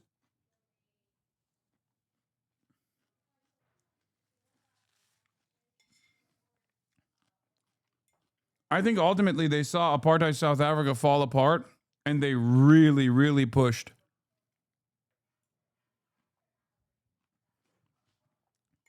They saw the failures of apartheid South Africa, which they were closely aligned with, and they were like, we got to get our shit in order.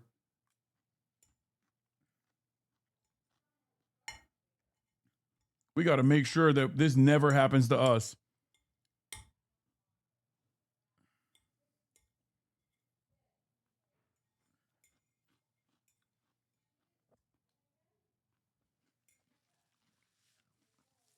Yeah, fall of Rhodesia, apartheid South Africa, all gone. I wonder which project those countries resembled the most out of, all of our allies.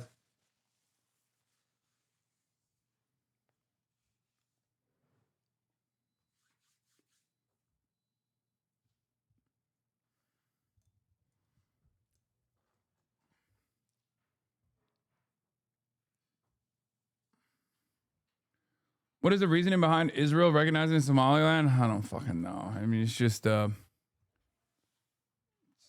America, I suspect.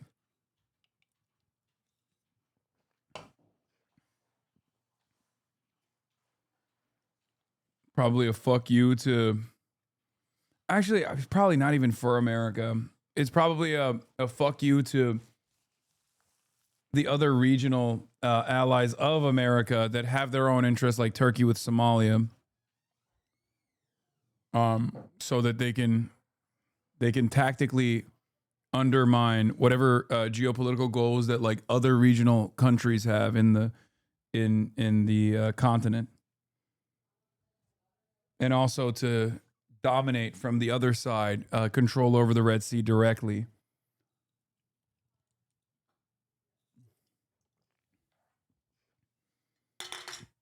Yeah, to counter the Houthi threat.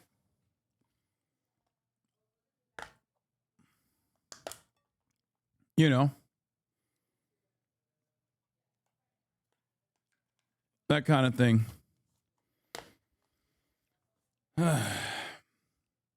OnlyFans or playing video games all day, if you've convinced them that radical Islam is their number one problem, you are the most effective propagandist in history.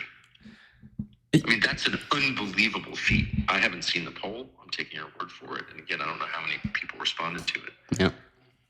But that is deranged. And by the way, if you think radical Islam is the threat that you claim it is, I'm hardly endorsing it. I'm opposed to it. I'm against radical anything. I'm the most temperamentally moderate person. I'm a fucking 56-year-old wasp, dude.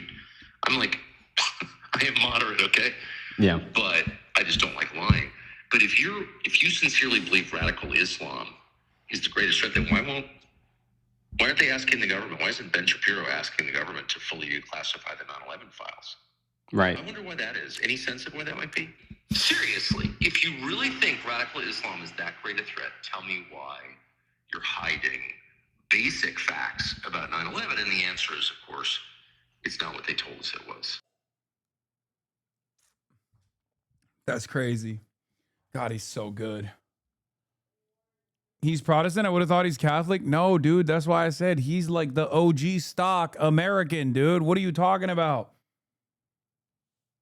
Yeah, bro, he hit OnlyFans at 9/11. He's saying, who's more dangerous to America? Radical Islam, which didn't do 9/11, but radical Jews who did 9/11, just like, you know, radical Jews who are doing OnlyFans. If you can't fucking pick up what he's putting down, you inevitably will when the time comes and he actually does say it, when it's like allowed, when it's allowed to be openly said. But that's what he's doing. And he's such a good fucking propagandist for this reason. Because he basically presents it as like, he presents it as this thing that's like obviously commonplace. I mean, what's going on? He never says it's the Jews. Right?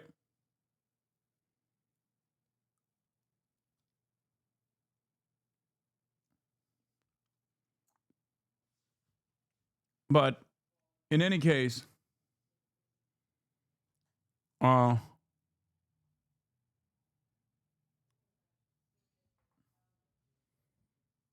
he does believe in great replacement. No, yes. But once again, he does not say the great replacement is by Jews either. Like, he won't say that. But yeah, both Tucker and Candace are actually positioning themselves as defending Islam, which, you know, there is a lot of fucking Islamophobia in this country. I'm sorry.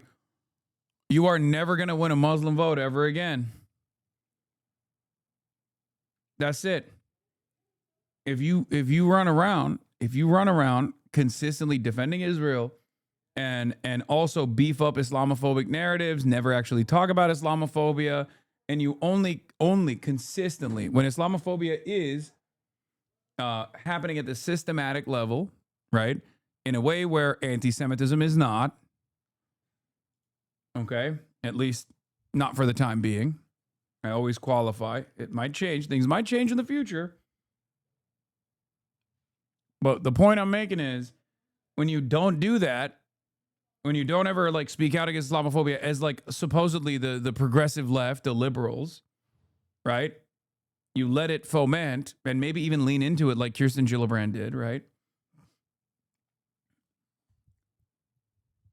And simultaneously always talk about anti-Semitism, anti-Semitism, anti-Semitism, anti-Semitism. Most people that would have watched along from other marginalized backgrounds too will go, the fuck do you mean anti-Semitism? Like, I'm thinking of like Latino people, black and brown people, right? People that are victim to systematic racism with regular fucking frequency, constantly hearing people chirp about white people, Jewish white people over and over again. That's what dominates the fucking media. Anyone who fucking leans into this shit is unironically going to fucking win favors with those guys too, even if they're objectively racist. And Tucker Carlson, at least despite being a WASP supremacist, Muslims are 1% of the population. Can't they just chalk it up to a loss? Brother, first of all, that is clearly an important demographic in places like Michigan. That's number one. Number two, it's not just Muslims. Do you not understand?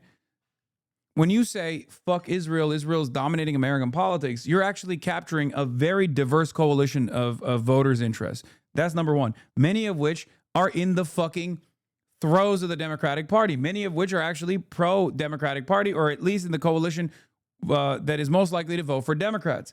But then also on top of that, when you turn around and say stuff like, why would, the media is constantly talking about the harm that is falling against Jewish people. The media is constantly matching up anti-Semitism, constantly talking about anti-Semitism when, black and brown people are getting fucking dominated, when they're having a hard time making ends meet, and they are victim to systematic racism, which Tucker's never going to say that, obviously.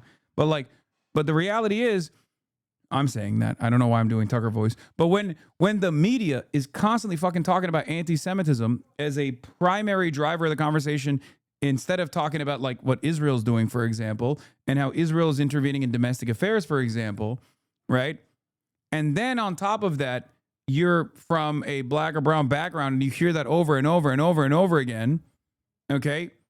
Yeah, you're going to lose every non-Jewish minority and then think you can still win.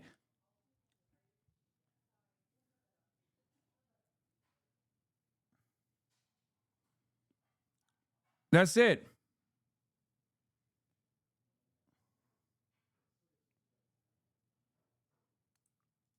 Do you have any idea what you're on about? Do you just parrot others? Small Goner 129. Yeah. Yeah, I like that. At a time when, like, Tucker Carlson for his entire political career defended Israel over and over again, okay? I was anti-Israel for the last fucking 12 years openly as a part of my commentary in my professional media career. And motherfuckers still have the audacity to come in here and be like, you're parroting someone. Before Nick Fuentes even knew what the fuck Israel was, I was anti-Zionist, okay? Before he developed consciousness, I was fucking anti-Zionist on camera. That's why I get so fucking annoyed when motherfuckers who learned about Israel last year come here and try to tell me that I don't know how to be anti-Israel or some shit. Get the fuck out of here. I was on his parroting chat, yeah.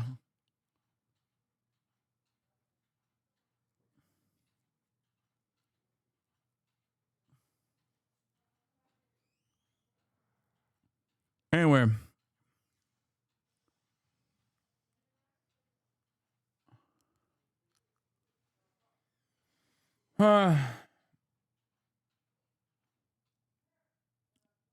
We're here. This is why we need a socialist party, not the Democratic Party. They cannot save us. Yeah, sure. Some cool numbers from The Economist. Trump's net approval is minus 17% compared to Biden's minus 10% at the same time into his term. Trump's net approval on inflation and prices is minus 30% compared to plus 5% when he took over. And inflation/prices is the number one issue among both Dems and Republicans. And now my spin. Dems better have a concrete solution to the inflation/prices problem at the midterms. And with apologies to my neoliberal friends, repealing Trump's tariffs can't be the kernel of the idea. Neither can deregulation, aka abundance, which doesn't also appeal to liberals. If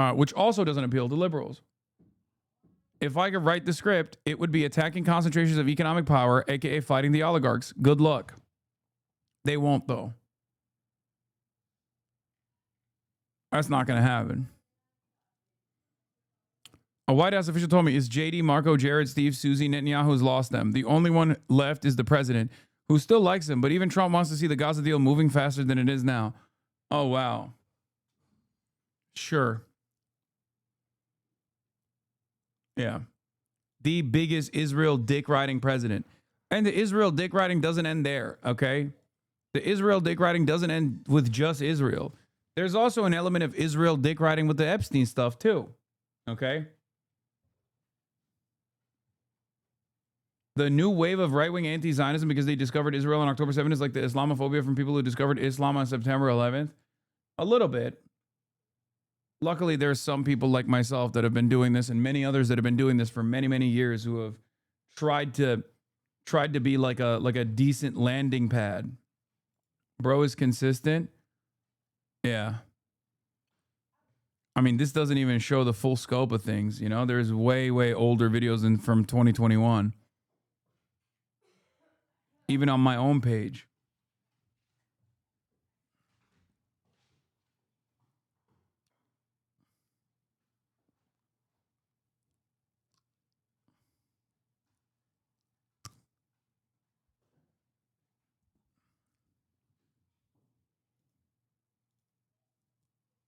What? Peace deal. They've been killing them nonstop, but no one hears anymore because that orange dipshit said peace in the Middle East. Yeah. Bug Snacks DLC King? No. We're going to do Socialistmas in a second. But before it ends, it happens. And it's what happens in that happening that I'm here to uncover. Hop on board, folks.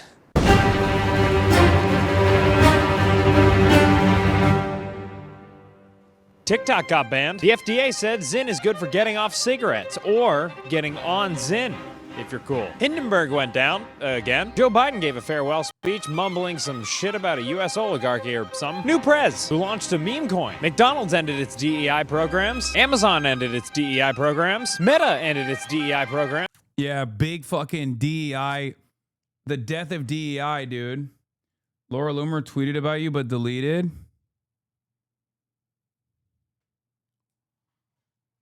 Wait, for real? I just ate dog food. Is human grade? Oh, you're fucking with me because I had the little donut. Yeah, Laura Loomer did eat actual dog food. I took a little bite out of a fucking donut. Target ended its DEI programs. Zuck on Rogue. TikTok came back. Justin Trudeau's got better things going on. Trump pardoned the Silk Road guy. Wildfires in LA. Plane crash in DC. DeepSeek did AI and everyone freaked the fuck out. Trump started doing a little terrafin. The Mavericks committed white genocide. Birds got the flu and... Trump started doing a little terrafin. The Mavericks committed white genocide. Also Israel. Also Miriam Adelson. I'm just saying it. Fucking Miriam Adelson. Birds got the flu and eggs got the expensive. The Eagles beat the Chiefs on Tubi. Trump said the U.S. is going to take over Gaza and that he's finally going to be the one to end the carried interest loophole this time. The electric car company named after Nikola Tesla filed for bankruptcy. Amazon surpassed Walmart in revenue for the first time, and they bought James Bond from the Broccoli family. Plane flip. Nike and Kim Kardashian are totally hooking up, while Ye used a Super Bowl ad to sell swastika t-shirts. Elon asked government employees what they're doing for... Bro, I forgot about that. That was so crazy. Dude, what was bro on, dude?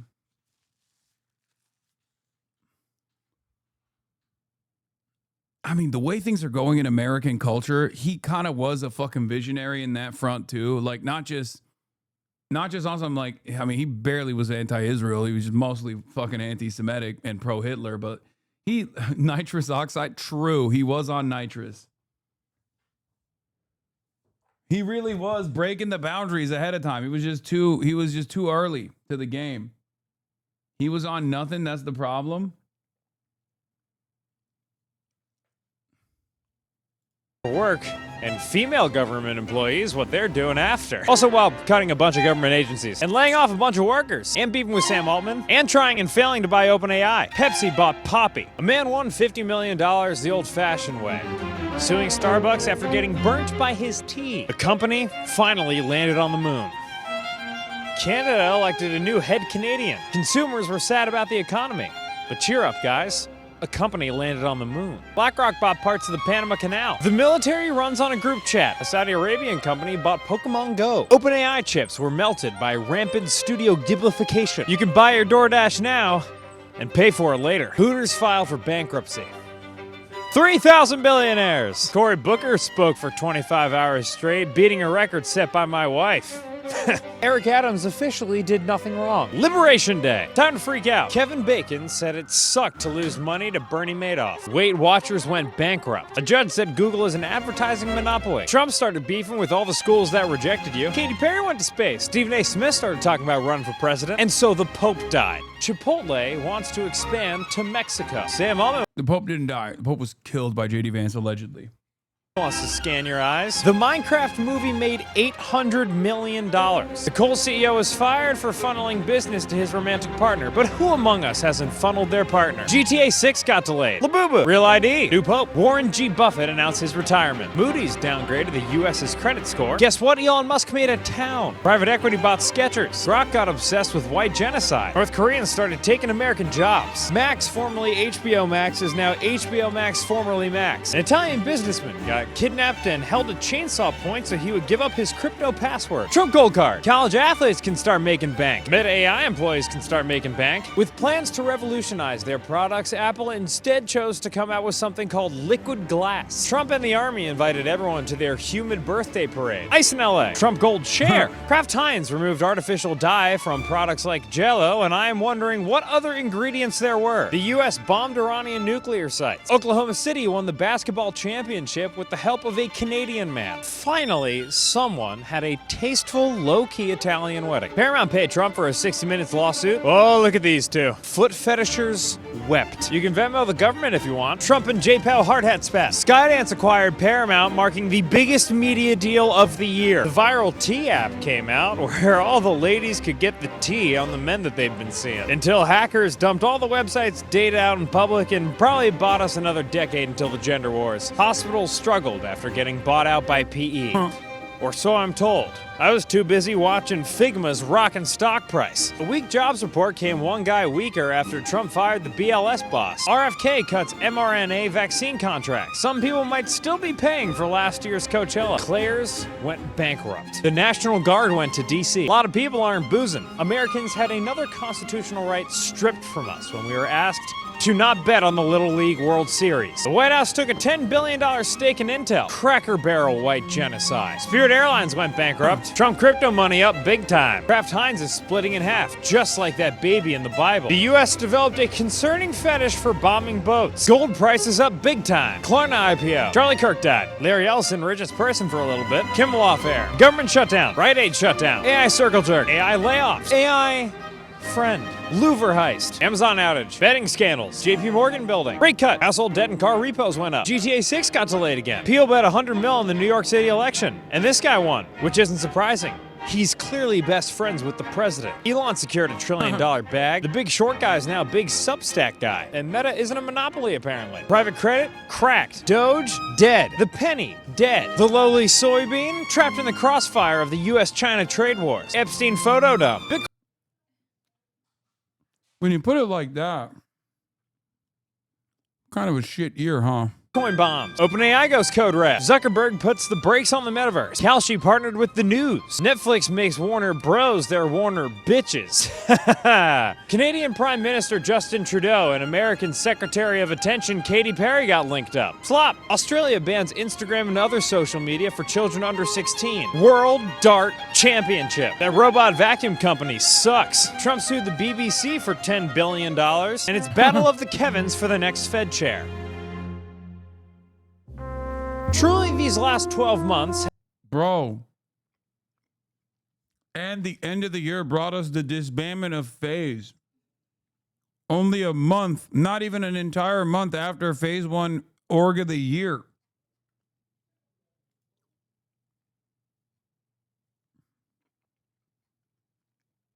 So much shit happened, dude. Have been a year. It's been an honor to have reported alongside you throughout. So for the good of you, me, and work, I'm Dan Toomey.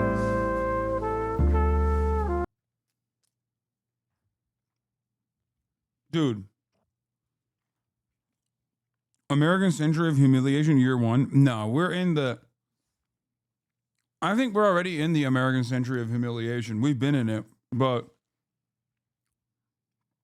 I think it's eventually going to become impossible to deny.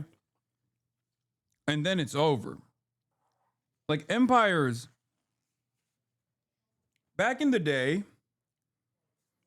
empires took 200 years to decline and like fully die. Like the Roman Empire took like even longer than that, right? It's gotten far faster for major empires to fall apart because of the internet, because of the internet. You're not like information isn't traveling. The information isn't traveling by horse anymore. It's not traveling by ships. It's traveling in real time. So when certain parts of the empire is unstable, when when all of these empires inevitably over leverage and or overextend and find themselves in an impossible situation where they're holding out to every aspect and edges start chipping away, the speed of the collapse is greatly improved. I don't think that I don't think that the American empire, when it's falling, Slasher made a brief timeline for new viewers. Sources tell me Ethan Klein is being considered for the next FaZe Clan owner. Brief timeline of FaZe Clan owners over the years, run by a guy who slept with a 17-year-old and a guy who broke up the world record for Adderall consumption, gave control to an insane Norwegian scammer who put an IDF-loving maniac in charge who sold it to a DraftKings overlord. Phase up, man. I don't even know who half of these people are, but that's crazy. I do know the Israel lover guy. What is it, Lee Kern or something, right? Kason, left FaZe Clan. This one really hurts. I've bled FaZe to the core, and I'm proud of what I did and what we accomplished. I'm really sad it come to this, but I have nothing but gratitude. I will continue to run and grow FaZe esports program as it is a different entity.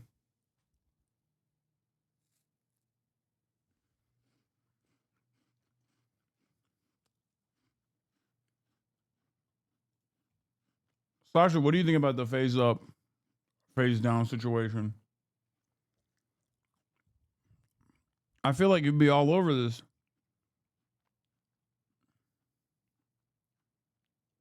Yeah, Rage left too.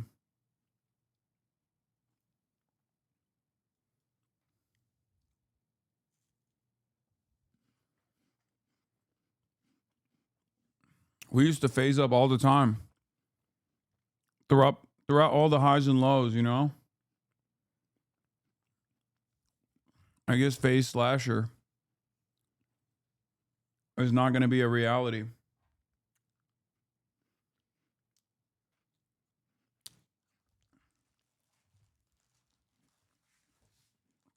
The Zoomers don't talk to the press?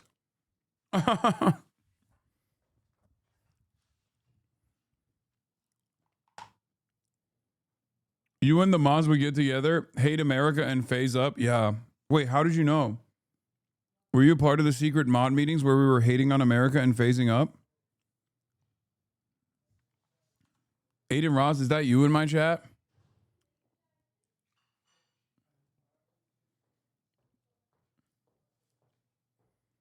I've heard a lot of people asking about Socialistmas. Not me, though. It's other people. I don't know them. All right. All right. Hold on. Hold on.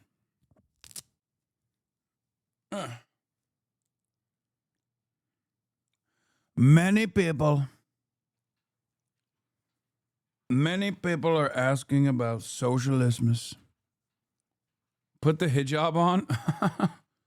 Put the whole suit on. I'm not putting the whole suit on. Okay, calm down. This is good enough.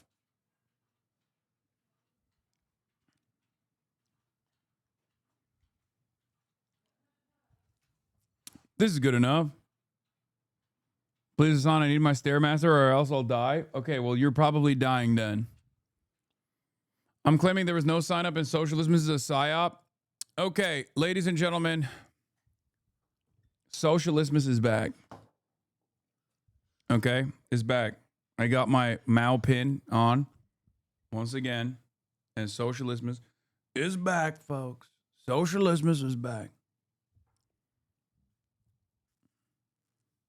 Please, bro, I'm poor. Well, sorry. I did it yesterday, and we will continue doing it today. I'm gonna get to some of the must-haves, and we're gonna go through people's social credit to see if they are good boys and girls, or good boys, good MBs or bad MBs. even though there's no such thing. And I'm going to make a decision on whether or not you are worthy of getting your Amazon wish list. Now, of course, the way we do it, we have a big old Google form, a Google document. New submission form, please. That's crazy. I didn't get my submission in time. Sag, new submission form, please. That's insane. Because there are 2,556, and we had the submissions open for almost an entire month. Okay? You had, or not an entire month, but, for 2 weeks. And that is crazy that you are demanding a new one. Okay? Automatically bad chatter.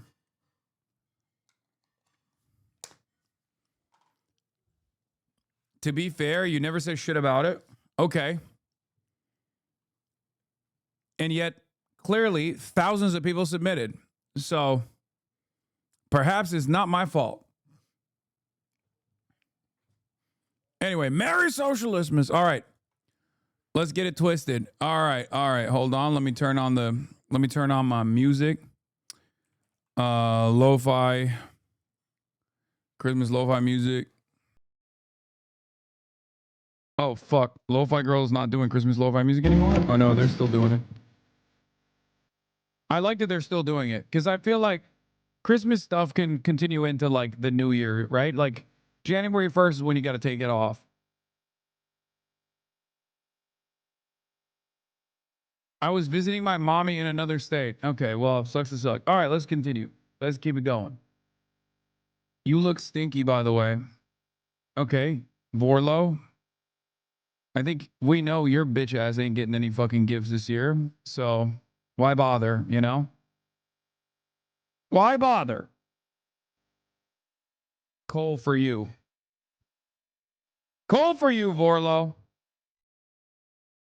I bet that cab is musty. It's not, because I shower daily. Okay. I gave you a tutorial on how to search the column number in mod chat. Oh, really? Okay, well, I'm not going to do that anyway. Random number generator. What is it? 2,500 and what? How much was it? 2,561. Generating a number. First number is 2115. 2115. 2,115. 2,115. Canasty. If you're nasty. Okay, let's take a look at Canasty. User Canasty. Let's see if you've been a good or a bad boy. What the fuck? There's no way this is correct.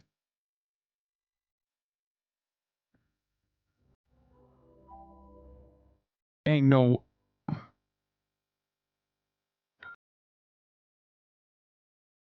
What? I'm sorry, what?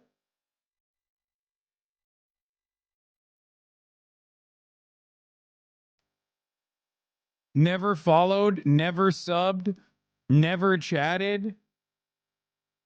I don't think this person is... He doesn't even follow me. I don't think this is the right person.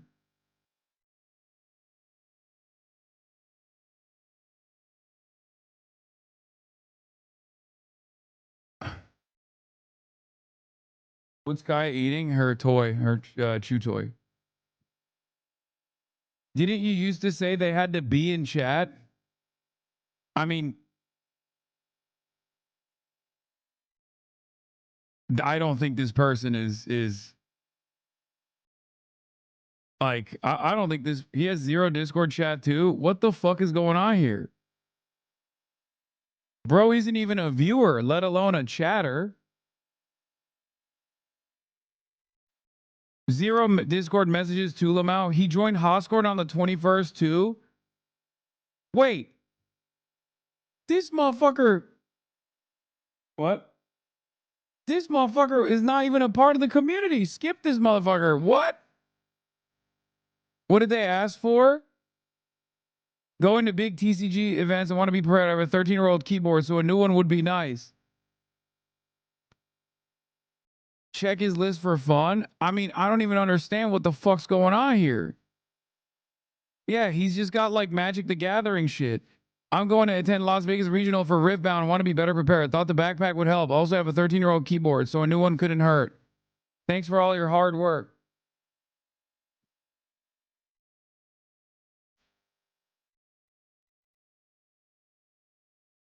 He might be a YouTube viewer. I highly doubt it. A YouTube viewer who has a Twitch account since 2013 but has not followed me?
Okay, I'm still scrolling.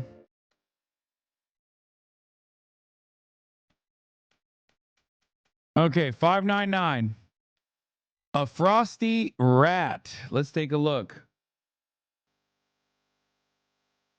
User, a frosty rat. 19. Okay, frosty rat says jammies. Couple hours ago. Frosty rat subscribed for 19 months, following since September 30th, 2020. Sus boomer, big spammer, good chatter overall. Chatting, youtube.com, come dance.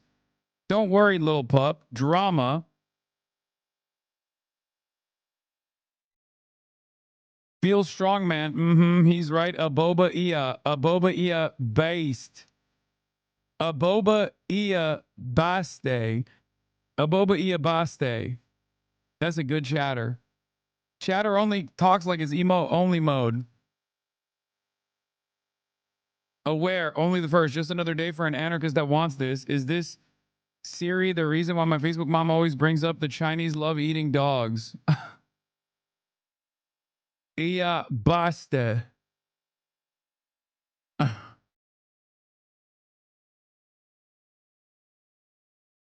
Okay.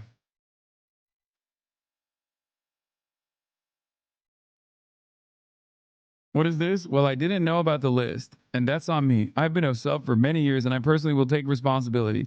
I'm just glad I get to see Santa Haas. My only ask is for you to read this chat, heart, and maybe shout out my sweetie Max.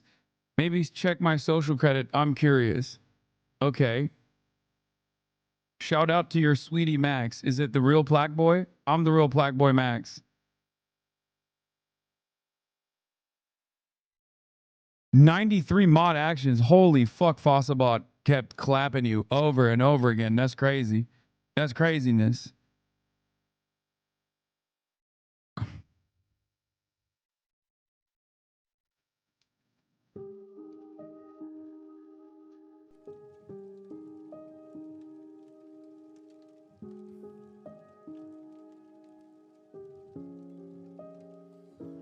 Okay. Let's see what you got on your list of Frosty Rat. It says, I have an old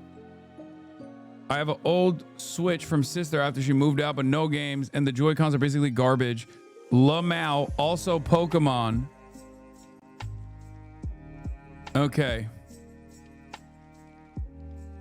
Pokemon Legends Arceus and Relife Rebuild Your Life Dip Station. Okay. All right, let's get them both.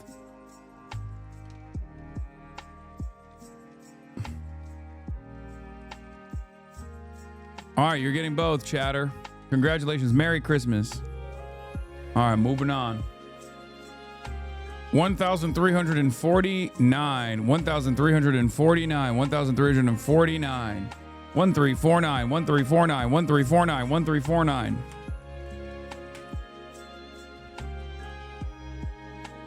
Okay, 1349. Thunderstrum. Weird name. Thunderstrum says, my current webcam is giving out and I would like a replacement that has better quality.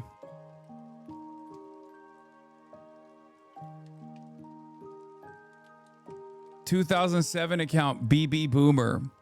Bitch, you have a 2012 account. You're also a BB Boomer. That's crazy. Is Thunderstrum in here? Oh yeah, he is in here.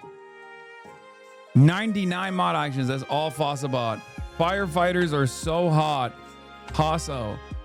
My therapist asked me for a final message for 2025 and I chose it'll get worse before it gets better. And I think we're finally leaving the worst part. That's hopeful, but I don't think that's the case. Drama, a little. I was 12.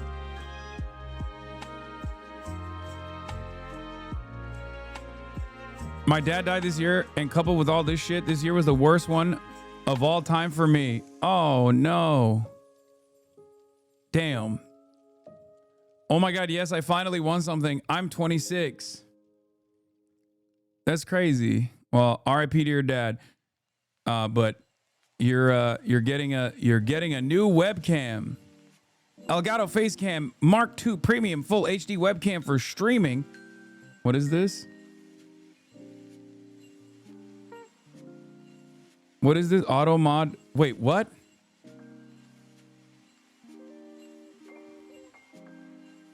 Racial slur? They did a racism. What was it? What did they do? I feel bad. His dad died. It was in 2022.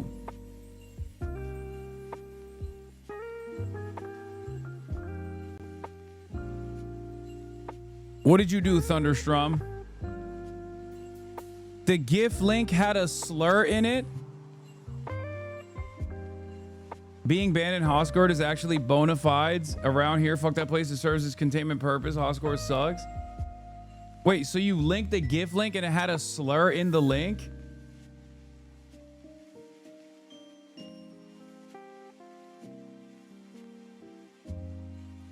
The GIF link had a slur in it. I swear I didn't know.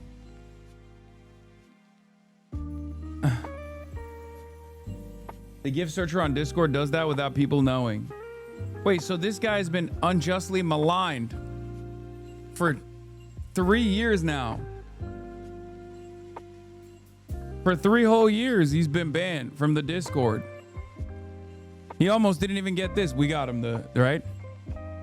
All right, you got it, Thunderstrum. The year is turning around for you. Merry Christmas. See, you almost got destroyed. You got pulled in front of 25,000 people as a racist, bro. I guess you do have some bad luck, but hey, it's turning around today, okay? It's redemption time. All right, next up is 727. 727. 727. 727. Okay. It's Zilliot. Zilliot says, I need to cure my back pain. Oh my God, don't I know it? Don't I have the same exact issues? Holy fuck. Zilliot, following this is November 7th, 2025. Yo, new chatters are way more locked in. Okay? New chatters pay attention to things that are in the title. This is crazy. Like, new community members never subbed. barely talks.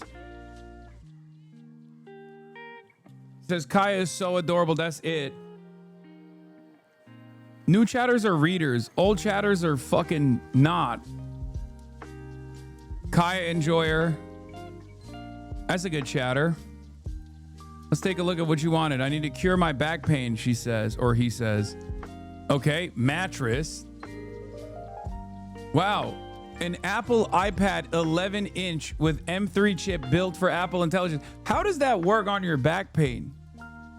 A PlayStation 5 console that's 1 terabyte. Chatter, quickly describe to me how this is going to be helpful to your back pain, please. I assume you're in here. You last spoke 10 minutes ago.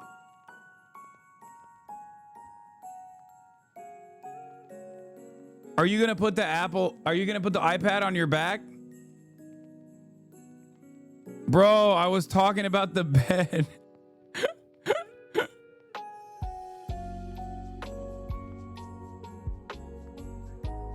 Notice how there's no games on the wish list? Yeah, because nobody plays video games or watches me play video games. Let's be real.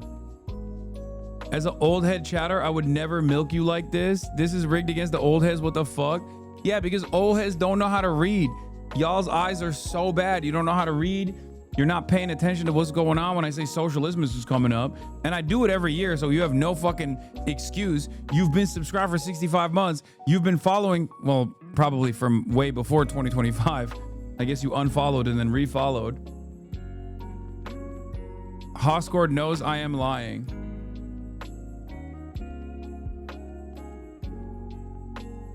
Unc, if I get picked, just don't say my name. I'm a gay vampire, I swear. Van P. F. Slur.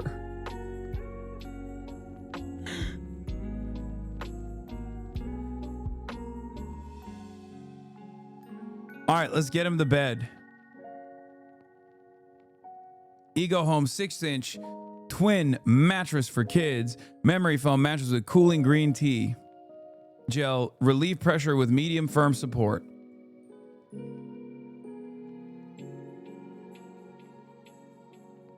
$23.42 up next. 23.42.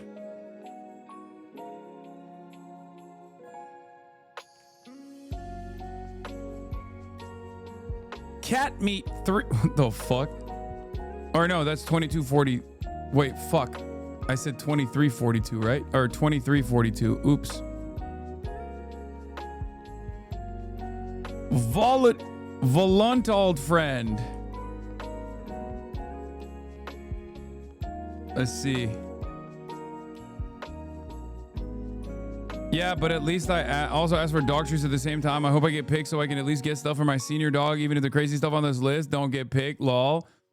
Look at these people. Everyone knows that they might get picked. So they farm sympathy ahead of time. You see this? Oh, for my old dog. Volant old friend says, this presidency has made my workplace really shitty. This stream helps me make the day go by really quicker and help me cement my worldview in a very positive direction. Plus, who doesn't want cool shit for their dog and themselves? P.S. Tell Austin Show to learn something other than a blues scale for jazz singing. Okay, Austin slander. I like that. That's automatic good chatter. What the fuck? Oh, wait, hold on. Let me close this. Pioneer DJ. Akara Smart Doorbell Camera. Bite Me. Will Tennyson's Guide to Low Calorie High Protein Cooking Macro Wins. The Muscle Ladder. Get Jacked Using Science. Apple 2024 Mac Mini Desktop Computer. Leatherman Charge Plus 19-in-1 full-size versatile multi-tour. What the fuck? The range here is crazy. Saxophone mouthpiece. Chatter, your range of interest is out of control. Okay, let's get him to Leatherman. The zesty pause calming choose for dog composure. The elevated dog bed. There is so much stuff in here. You are out of your fucking mind. The amount of shit you put in here is crazy. Babe, that's a whole story. Yeah, I see that. And we'll get him the muscle ladder get jacked using science Jeff Nippard book.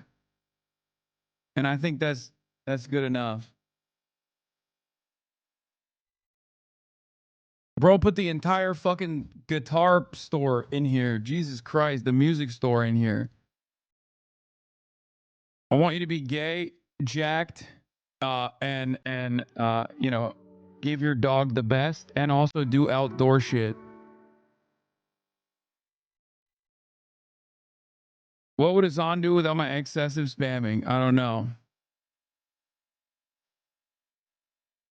Yeah, my dog wants a 5090. It's just my normal wish list I have for myself and my family. I'll do all that. Thank you so much. All right. Next up. 1519, 1519, 1519. 1519. Gaster Ghosts. Gaster Ghost says a lot of these are for my hobbies. Some cozy stuff, some stuff to share with my sister. She knows I'm a house frog and still denies that Hasan is entirely straight. Maybe the spirit of socialism will change that. Either way, this year has been hard, and even if my list doesn't get selected, the stream has helped me through it. Happy holidays, every nyan. What is that even? What is that? Every nyan? Okay. I'm so fucking scared right now. Shit. He looks so good today. Hi, chat. Damn. He didn't even know he'd get picked, and he was still saying nice shit. Phase down, sad gay. Phase up, peepo sad. PETA, Keckle, W. Frogan. If I never have to hear about Aiden Ross again, it will be too soon. I just don't like that everyone's moral and consistent. Huh? I'm so tired of this dumbass entitled crackers, crackers, crackers. Bro, if I say what I... Okay.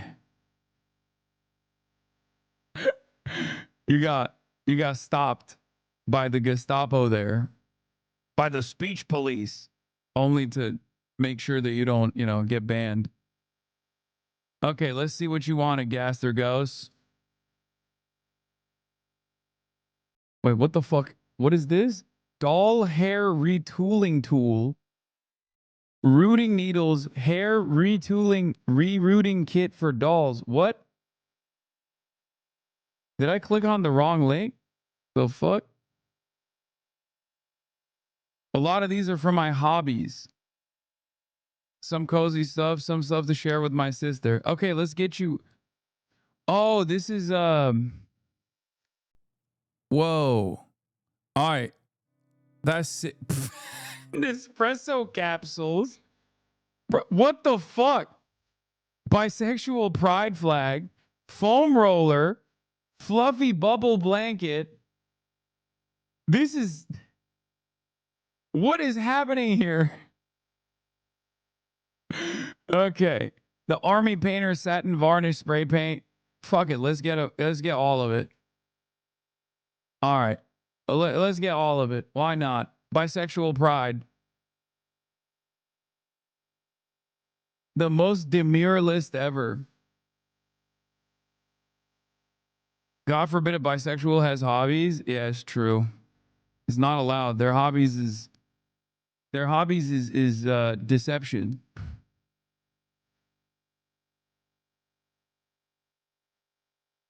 The Discord ban thing is actually very funny. It's a Vanilla Ice gift that has the W version of the N-word, and it gets you auto banned, and then people will reply wondering what happened, and then they get banned. It's awesome.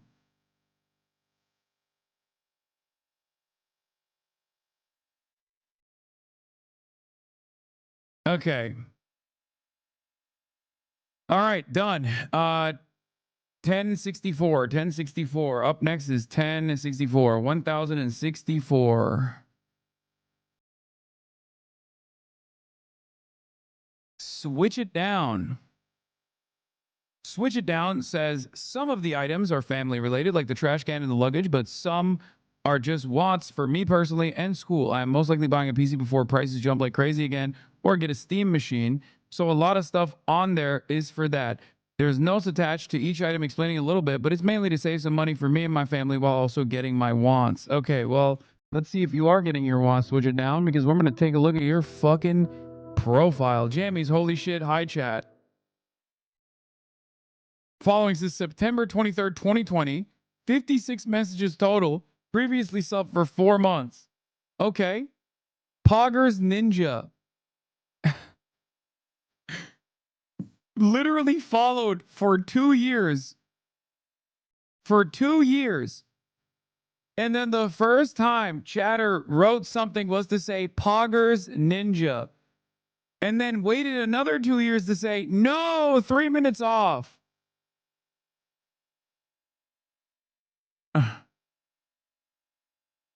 Add to Chatterino, please us on. Let's go. Metaphor, let's go. Try it, please us on. Is so good. WWE Prage.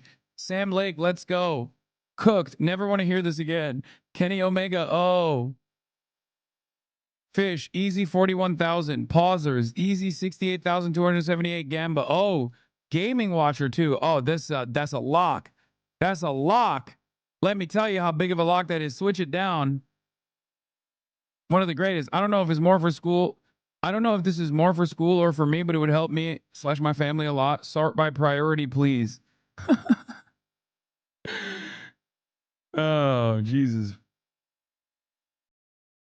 I broke this years ago. I'd be sick if I can get this back for my family. Simple human 30-liter wait, what? Under the counter kitchen cabinet pull out trash can heavy duty steel frame. How the fuck did you break it? It's a heavy duty steel frame. That's a $100 garbage can. All right, fuck it. Why not? That, the Uniball retractable pen, that we'll get that too. Want to travel to visit my family in Mexico, but I don't have luggage, so this will be sick.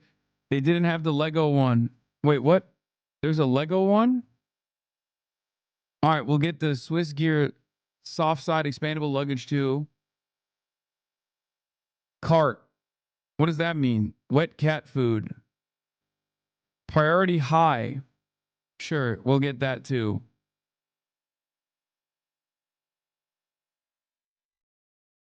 And a soldering. Oh, okay, let's get that as well.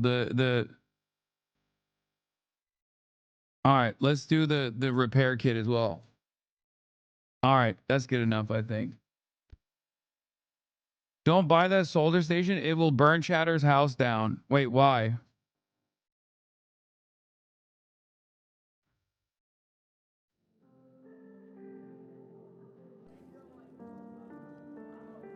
All right, be careful when you're using it. There you go. I did my due diligence, Chatter. All right, moving on to the next person.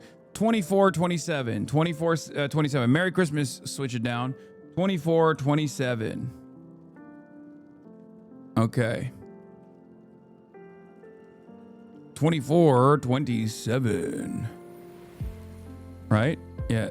2427. Oh, I skipped it. Oh, here it is. Oh, shit. We got a Turk. We got a fucking Turk in the chat. Ruzvan Karajay. That's crazy. That's the most Turkish ass name of all time. Ruzvan ne abi? Ruzvan Karajay. For whatever reason, our Jersey Turks say it nonstop too. Oh, damn. He's not even in the chat right now. Noel amca oldun. Çoban salatası with a side of zin. He says shepherd salad with a side of zin.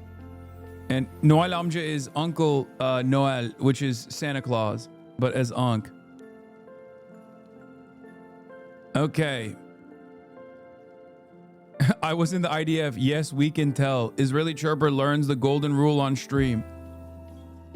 Okay, good chatter. Switch stuff for gaming with my friends. Legos are cool. Trying to learn photography or honestly tickets for my parents to go to Turkey and visit her family. Thanks, Haas. Happy holidays all. Wait, what? Tickets for your parents? You can't even buy that shit on Amazon, can you? The fuck do you mean tickets for my parents to go to Turkey? Canon Rebel T7 DSLR camera. Lego Icons Lord of the Rings building set for adults with 5. What the fuck are these Legos, bro? Legend of Zelda Great Deku Tree 2-in-1. $300. Bro gave me no options here. He's gonna sell the camera for tickets? Brother, I didn't even know they made Lego sets for 500 buckaroonies, man.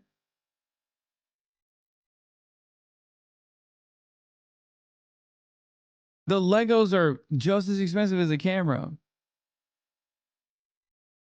Get an R50 for him, not the T7. Yeah, chatter. You know what? Let's get him an even more expensive camera. I suspect that it's more expensive. Fuck it. Fuck it. I'll sign him up for photography lessons too. The fuck? Don't look at a Millennium Falcon. Why do you think Lego movie? That's not even the worst price Legos? That's crazy. All right, let's just get him the Zelda Deku Tree. And call it a fucking day. Jesus Christ, dude. That's crazy. That's crazy. Did it ship? All right. Nice. Okay, Rızvan Karacay. Vay amına koyayım. Türkler de iyice götümüze soktular. 501. 501. 501. Let's take a look at who's at 501. 501. Via Redux. Via Redo. My greed consumes me and closed mouths don't get fed. That's what Via Redo said. Grown ass man, girl, you've already talked to him. You've literally spent 2 hours talking to him before and that shit didn't stick. Merry Christmas, happy holidays. I don't pick my list. I'm busy and won't be able to engage unless, incredible. If I get picked, let it be known I have no regrets. Hello, yay family, Hasan. Hasan, please. Hasan, no more. I'm begging.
Managing the masses does not go unnoticed or unappreciated. XOXO, shoot for the moon. Even if you miss, you might get a pair of socks or a lava lamp.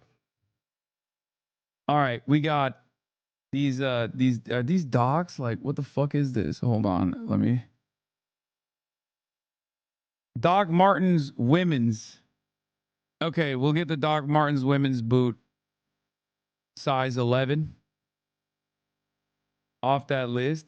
The active pain relief sleeve. Oh my God, classic chatter. The active pain relief sleeve. Old ass. Put this fucking camera. Look at this. Look at the chatters putting a $1,472.39 camera in here. And then this Miss Piggy as well, because is her Avi too. Is her PFP as well. That's crazy. Let's see what else we got. Oh, and then this Therice Pro too. And you know what? Fuck it. Let's get this exercise thing too. Fuck it. Why not? Dream Shamer. Chatters have an insatiable appetite. They're like, no, get the lava lamp too. Shut up, bitch. God damn. Get the lava. How about you get the lava lamp? The link is right in front of you. Why don't you click on it and you buy the lava lamp for her, okay? God damn.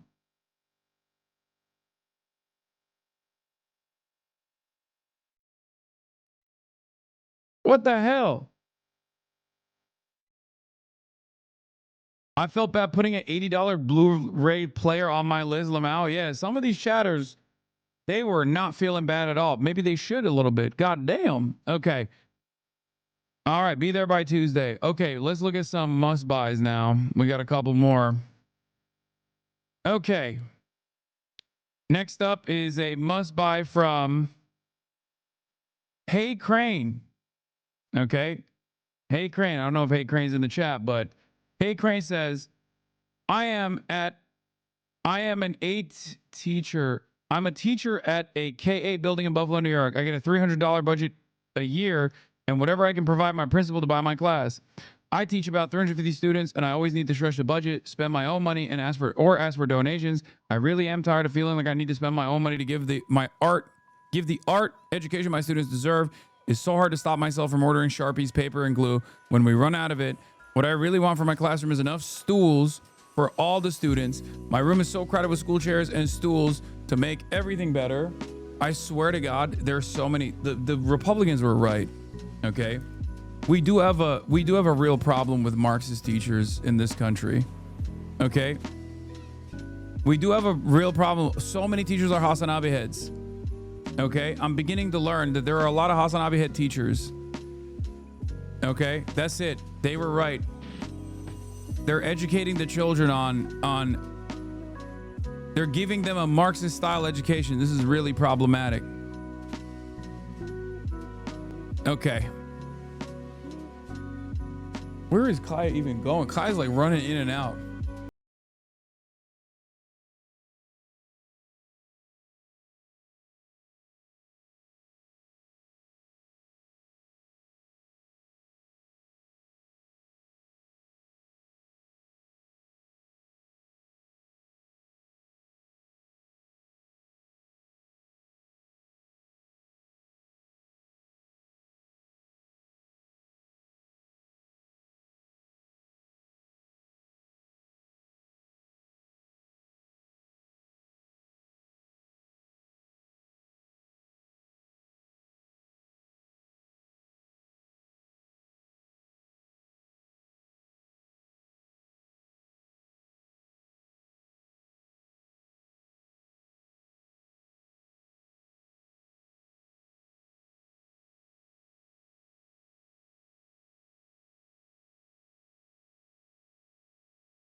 True Rate construction paper. Let's get all of those.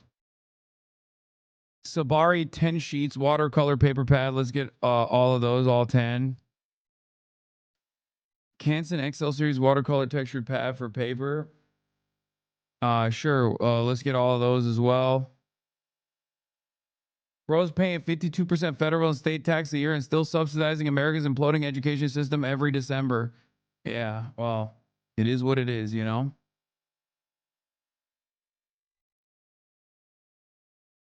What else? What else? All right, we'll get 2 of the hot glue guns too, the mini hot glue guns, and 5 of the mini hot glue gun sticks as well. And then 20 of the Prismacolor Premier Softcore Colored Pencil White. I think that's enough, right? That's a lot. How much would that cost? What's the full bill? It's going to be a lot. Okay. My mom from the other room was like, it's for school. It's good. Thanks, Mom. Are you dropping 5K, Mom?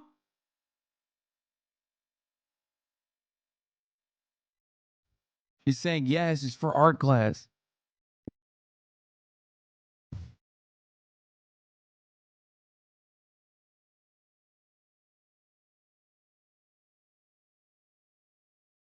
Hasan funding the next Picasso. Picasso.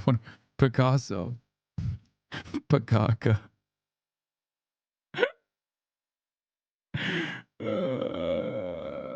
I'm not all right.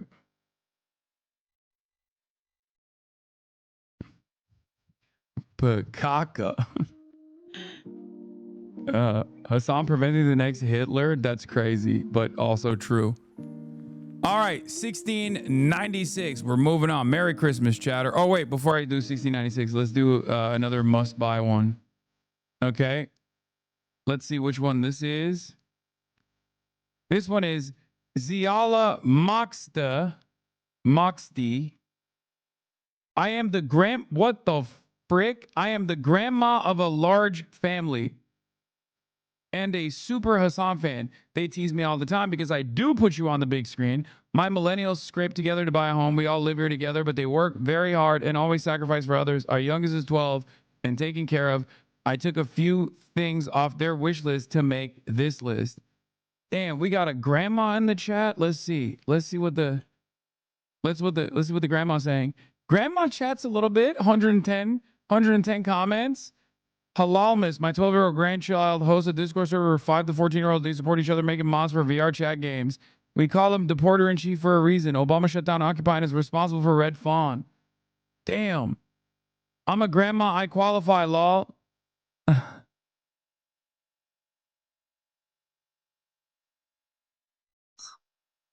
Also, I had to pay for Des and Cali. All right, good chatter. Good chatter. Okay. Grandma is on the nice list and not on the naughty list. Family of 9. We are a multi-generational family of 9. Some biology, some chosen. Our oldest is Oma, the matriarch, and our queen. The youngest is 12, the child, the most precious. We don't have much, but we do what we can, where we are, and with what we have. And we do have immense love and care for each other. Okay, what do we got here? We got... All right, we got to get everything. Wait, what the hell? This is a Turkish tea. Chai kur, chai chichi, Turkish tea? All right, we got to get everything on this list for sure. All-purpose flour, 5-gallon bucket. Wild Planet, wild sardines. Oh, ew, but sure. Zisha Dragon Tea Pet. Oh my God, a tea pet. Yeah, we got to get it all. The Reiwonu Chinese tea set, traditional Chinese kung fu tea set for adults. Damn. Dickies Men Dry Tech. Avia Avi Union 2 strap non-slip shoes for men. And a Concord stainless steel tamale steamer pot.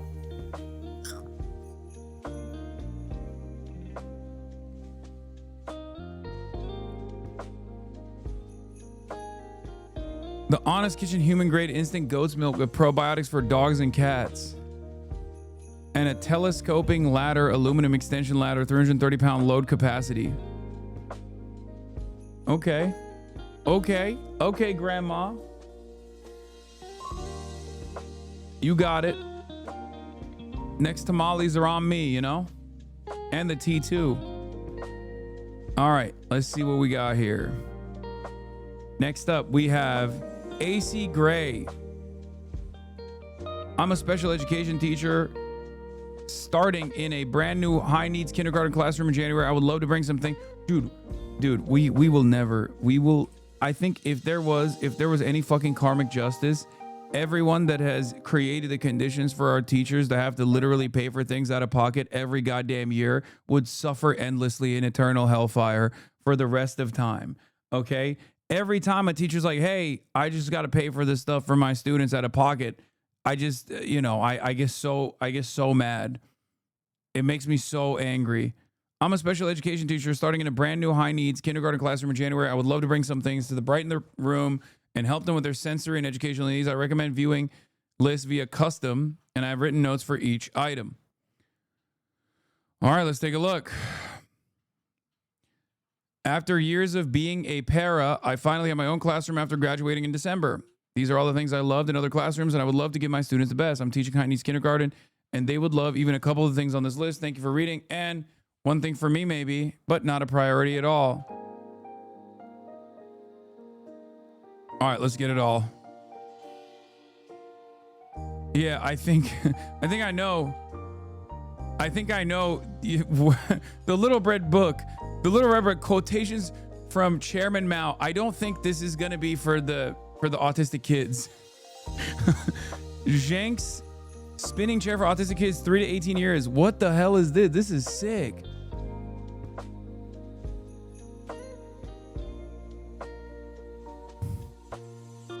Help me label all my things. Special education must have. Timers are everything. A nice option to offer when big feelings are happening. Extra tough handheld sensory chew toys for autistic children. Not a priority, but would like to look cute when teaching. Women's airbrush one step. Is only rated for dogs because it's easy to clean and pack up. A fun sensory activity that my kiddos can work for a break. Oh, nice. Cute, fun, reusable. Would be used in small groups. A nice thing to offer when big noises are happening. These are absolutely amazing for writing and drawing practice. See, Chad, this is also an investment for the future of the HasanAbi community. You know what I mean? These kids are going to get the best education, and then guess what? A couple years in, they're out of kindergarten, they're on Twitch. Who are they going to watch? Come on. Okay? You already know. Many of you were in the same situation at some point in your lives. Okay? Not Aiden Ross. Not Aiden Ross. Okay, this is wonderful. Thank you, chatter.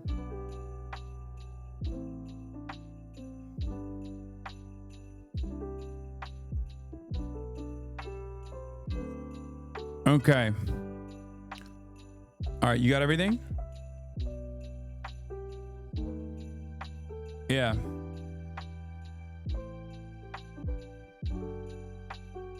Hey, King. I got engaged yesterday. Is there any way I can say Is there any way you can say congratulations to Noelle? I'm at work, but I know she's watching at home. My Socialistmas gift. Damn. Okay, Hellbender. 78-month subscriber, Hellbender 33. Congratulations. Congratulations to Noelle.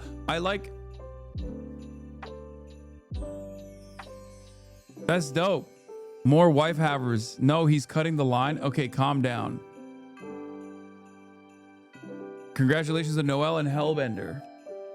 Another wife guy in the building. How is this happening? Proven to have sex? You don't know that. They're just engaged. You got it all? Okay. All right, next up. We got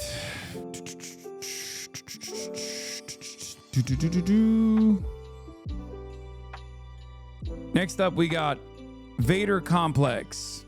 Vader Complex says, I'm a community organizer in Phoenix, Arizona, and I would like to support this list created by one of the main providers for our unhoused. Wait, what? This person has not chatted in here at all. What the fuck?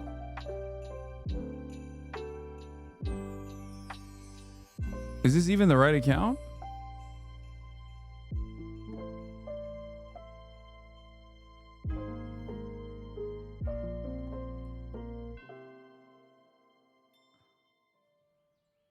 How is this possible? Not even following.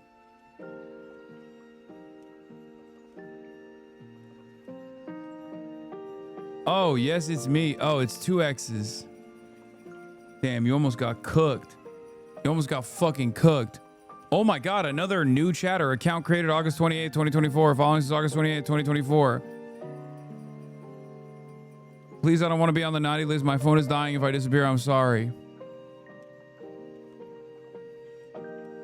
Old chatters don't read? Yeah, I think old chatters are not literate. Let's be real. All right, what do we got here? Emergency sleeping bags. Tranken 40 to 80 piece emergency. We got tents. We got socks. Deodorant. Backpack. This is for not for backpacking chatters. This is for fucking chatters. This is a donation drive for unsheltered people.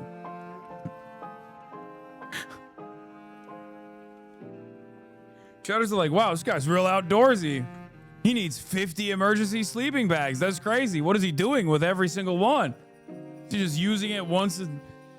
He's got a new one for every week of the year? Y'all are so dumb.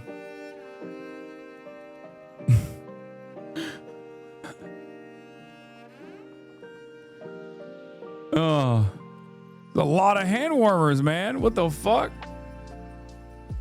Yeah, he said, they say, I'm a community organizer in Phoenix, Arizona, and would like to support this list created by one of the main providers for our unhoused folks in the city in the midst of violent city ordinances being made against our unhoused population. This will save lives. Thank you. All right, yeah, let's just do random, get a bunch of everything.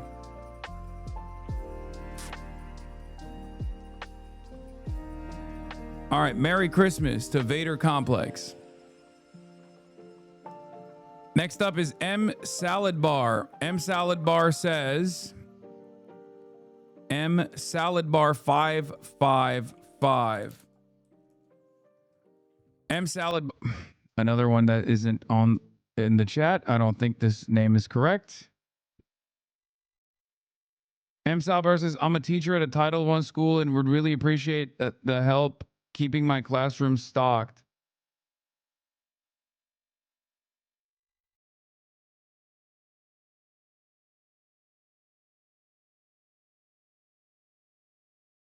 The charitable chatter should make the chatters who want new PCs feel bad. I mean, it's fine. You shouldn't feel bad. Skip, they just followed? Wait, what? Following for 3 days? Fuck them kids. Okay, that's crazy. Wait, what? That's crazy. That's crazy. How is that possible?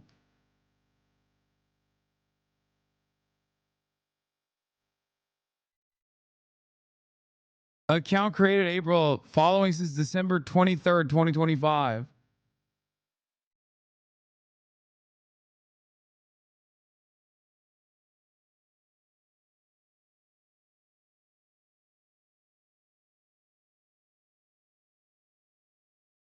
They're stealing our presents. Fake. Word was spread out of the community. Nah, that's crazy.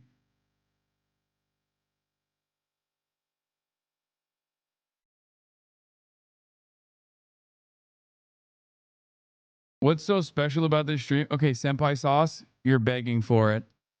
You're fucking begging for it. You're begging for it. Why is it that these motherfuckers always... Why is it always somehow regulators that speak out of turn like this? Do it. I have a Kalshi bet on this. Maybe wrong. Maybe wrong username. No, how humiliating. No, I watch on YouTube. I swear I'm a fan. M. Salazar Creative. Followers is February 27, 2023. Oh, wait, they got 2 usernames. Wait, what the fuck? How is that?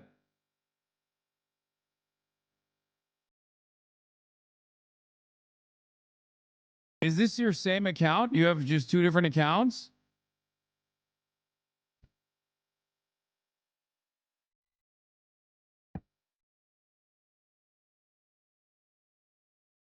Did you double book? How is that possible?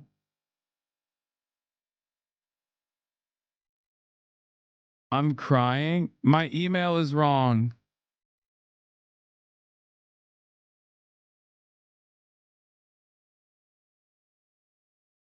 Double book disqualified. I'm not going to disqualify this person, okay? Even if they were like, even if they were.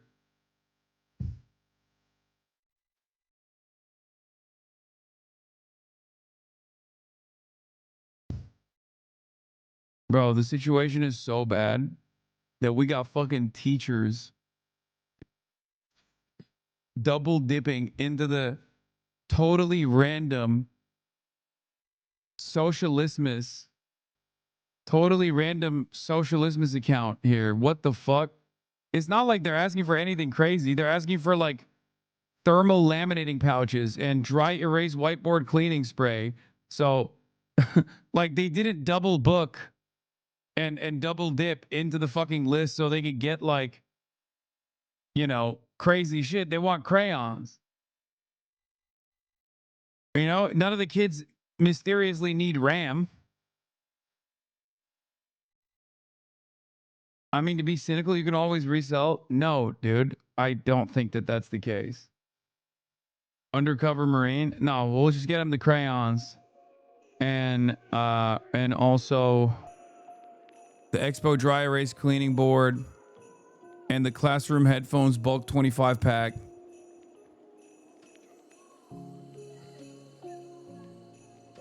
Oh shit, is a Marine? Yeah.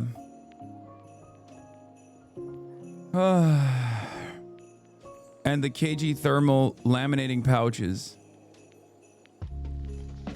Could just be a YouTube frog. Chad is salty. I know. Chad's being ridiculous. Okay.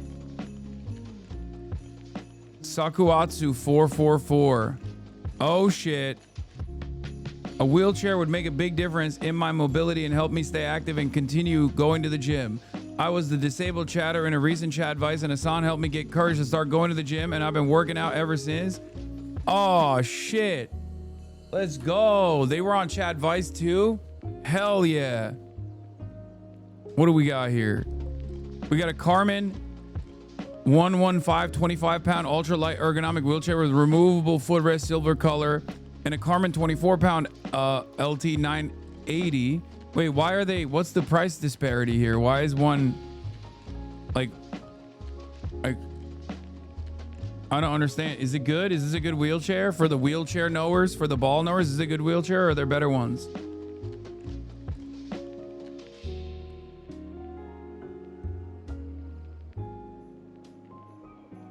Removable footrest. Top one goes faster. No, I'm going to get the better one, but I want to make sure this is the best one we can get. Is there an even better one that we can get? You know what I mean? One has NOS. What? What is this? You're kidding. I'm literally going to start sobbing. So sorry. My ass is expensive. Either one works. Chatter, what the fuck are you talking about? There's literally chatters in here who are like, hey, I need a new iPad Air and a PlayStation 5 for my back. You're asking for a fucking wheelchair, man. What the hell's wrong with you? That's not a crazy ask at all. What the fuck? I'm saying, is there a better wheelchair than the ones that you asked for?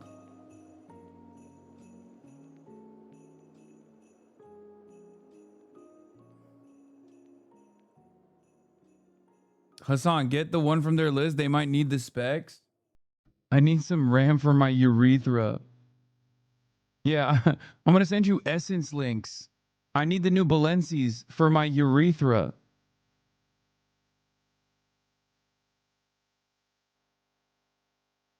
Sir, I needed 256 gigabytes of DDR7 RAM.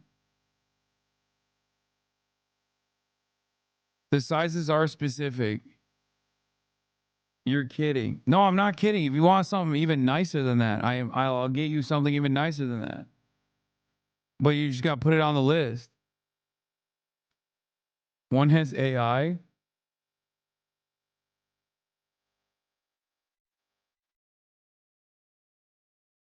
I need a 1K back camera for my back posture checks.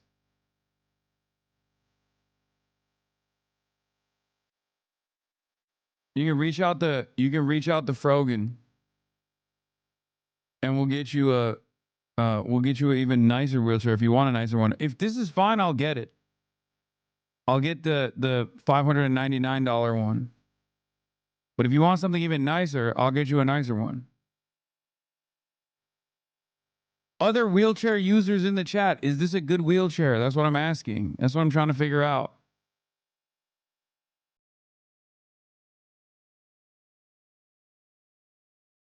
I need a 5090 for my headaches. Okay, we got it, chatters.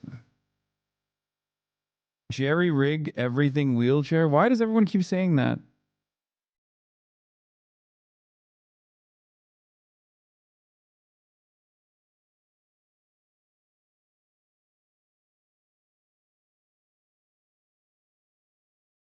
A TI Lite?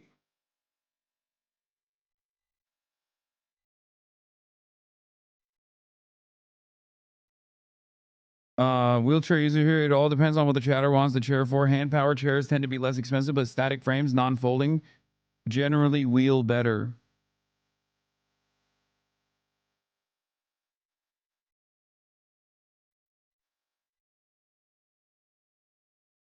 All right, chatter's not saying anything. You're talking to them? Okay.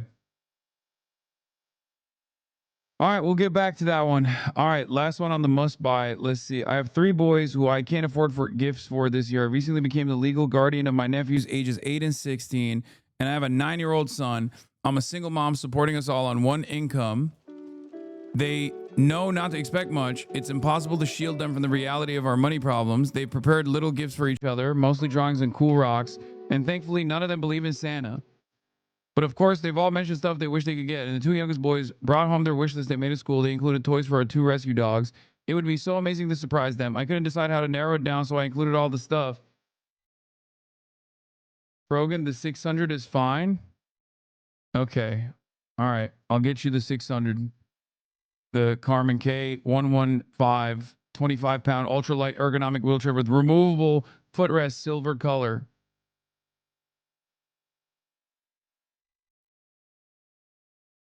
All right. Let's see what we got here. It'd be amazing to surprise them. I couldn't decide how to narrow it down, so I included all the stuff that they most want and decided to leave it up to you. Even just a few of the things would mean the world to them. This is from Hot Dog Diet. Well, I mean, it's a little bit delayed, unfortunately, but you know, maybe like a 12 days of Christmas type situation. You know what I mean, right? Or is that after Christmas, or is that leading up to Christmas? I don't fucking know, but.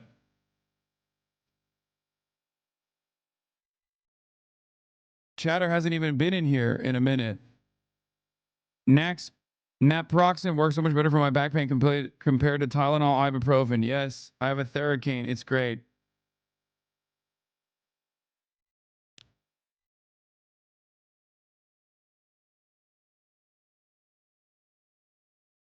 Orthodox Christian Christmas is January 6th. That's my Christmas too. J6, baby. Greatest day in American history. You know what I'm saying? All right, what do we got? We got pants. We got Legos. Let's get some dog toys. Let's get the slippers. Hockey grip tape. Fuck it. Let's just get everything. All right, let's just get everything. We got pants in there. Show it. Oh, yeah. Sorry. Squeak. Nerf dog toy. Parcheesi. 1 billion shapes. Cute socks. I have one of these Chuckets. I used to have one of these Chuckets. Hover soccer ball. Pajamas. And a pajama for the dog. Oh, my God. Let's go.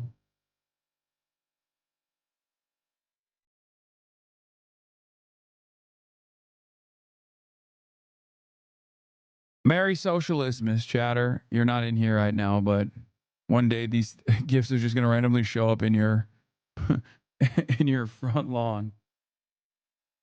Doing all this just to confirm Santa Claus is Turkish is crazy. I mean, it's true because it is real and everyone needs to know it. Okay. Last one I'm going to do. I hit the random number generator.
Move beyond, like moms literally started tuning in.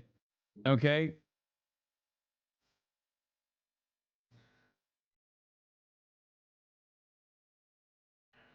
I made my mama HasanAbi. Yeah, we got moms, we got grandmas. You did the joke like in the last 72 hours. Okay, I don't do it as much. I I used to do it way more frequently. Anymore, it's been like 2 weeks. Okay, what do we got? Single mom who never buys anything for herself. Thank you so much for doing this. Best streamer in the world. Memester. Palestine, a 4,000-year history. Okay, we got to get that. Another Palestine book by Joe Sacco, paperback. We'll get that too. Puma women's easy rider shoes. Let's get her that too. And the Uggs. And also the Encyclopedia for Herbal Medicine, New Edition, 560 Herbs and Remedies for Common Ailments.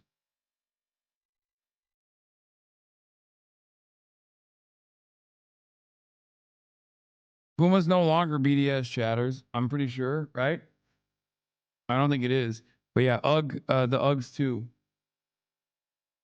Puma used to be, I think Puma used to be BDS, but then they stopped sponsoring the Israeli team. So they took them off the list.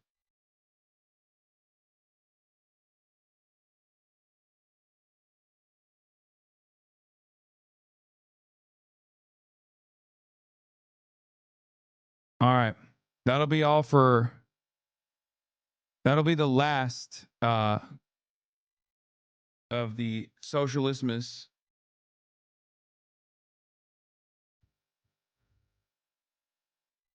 Puma no longer sponsors the Israeli Football Association. A sustained 5-year global boycott campaign forced Puma to end his contract with the Israeli Football Association as a new sponsor. The much smaller Italian kit maker Area is on notice. Wow, we got a lot of gifters. Thank you, Mohammed and Greenadine. And thank you, Yarn Witch. Hot Moms for Hasan. That's true. Ninja Iceberg. Jaeger08 Larson. And Loki with the 50 gifted subs. And Anti-Materia, thank you for the 10. Shout out to my wife, Kristen. I just found out we're having a second baby. Congratulations to the chatter. This is a unk-ass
Thing. Link will be !year.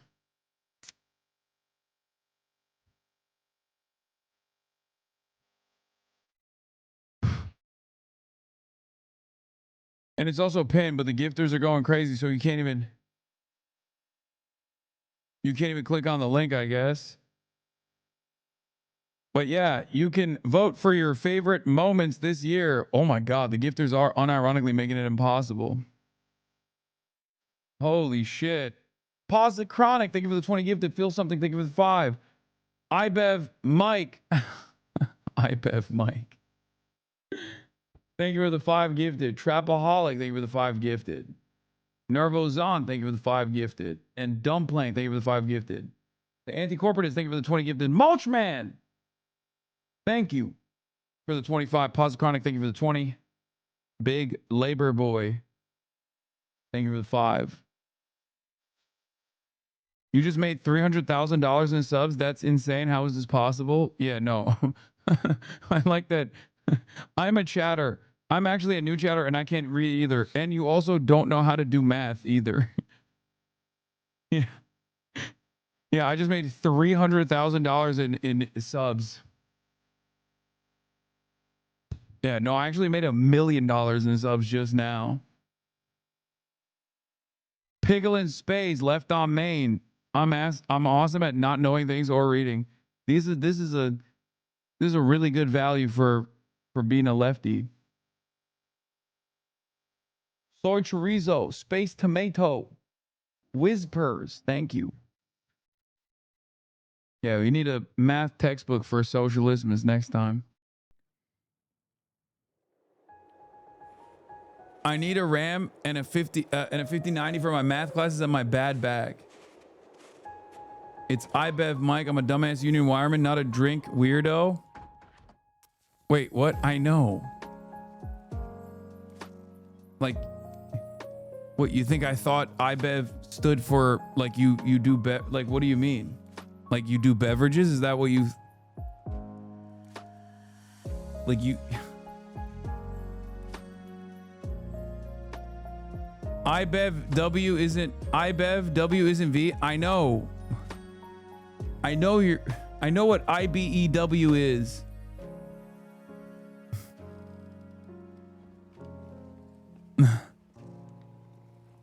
I'm a union wireman too, local 569. I have a bad back, so I can only drive a Porsche 2026 Taycan Turbo GT new. Shit, chatter. Mind of Boom Boom. Cheese Whiz Democracy, thank you for the 5. Jetbet, thank you for the 5. And Berkeley Pit Power Swimmer, thank you for the 5. Mind of Boom Boom, thank you for the 10. Strum Dog, thank you for the 5. I need a Faze hoodie to support my union. Faze is not union, as we discussed extensively this wonderful day, and also yesterday as well, as you know. Okay. Anyway, let's get back to the fucking wildest political moments of 2025. In your office? No, they have to pay for it. They have to join the water club. Why are you protecting pedophiles? That is maybe the most offensive thing you could say to me. Are you still talking about Jeffrey Epstein? Look, he's not like a friend of mine. He's somebody that I know. Have you seen that letter? I've not, but I would love to see it. Just, it seems really wild. Yeah, I don't want to see it. Is that a good signature? Seriously, is that a good signature? Columbus, they were back Italian. See this pen? My desk is the Middle East. Dear Mr. Japan, here's the story. The windmills are driving the whales crazy. Skedaddle. You know the word skedaddle? It means skedaddle. Stealth technology. It's virtually unseeable. You have draw, and then you have draw. Nothing bad can happen. It can only good happen. To a tag ovalia. I haven't learned this language yet. What did he say? I don't want to comment. Tag ovalia. I haven't learned. He said, I haven't learned this language yet, and turned to him and said, what are you saying? This language yet.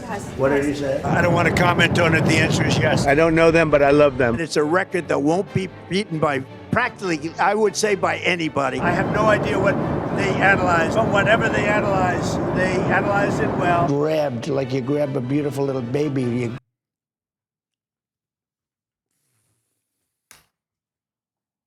Oh, no. Oh, hell no. God damn. Oh, my Lord. Oh, you shouldn't be grabbing babies, man. That shit's on the record. Grab your baby. They were getting yippee. I'm sending them a $10,000 bonus. Where's that money coming from? I don't know. I'll get it from someplace. The 2.7 is now 3.1. I'm not aware of that. Yeah, it just came out. This is not Home Depot. I've always said, why doesn't it have a flagpole from the grass? Darling, could you turn off the pile drivers? Sorry.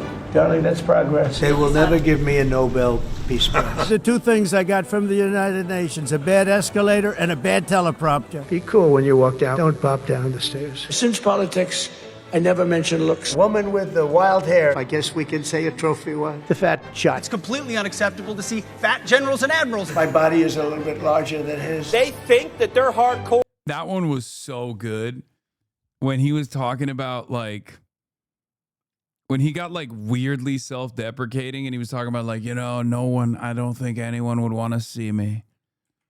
I don't think anyone would want to see me naked, my naked fat body. Generals and admirals. My body. Yeah, my body is a little bit larger than he is. My body on the beach. No one would want to see me. They wouldn't say you're a baddie, Mr. President. He is a little bit larger than his. They think that they're hardcore. We are so much more hardcore. He looks like he's like 4'10". People say that you are like American Psycho. Men and women are different in this way, is that men can compartmentalize things. The other one is your wife. How many wives?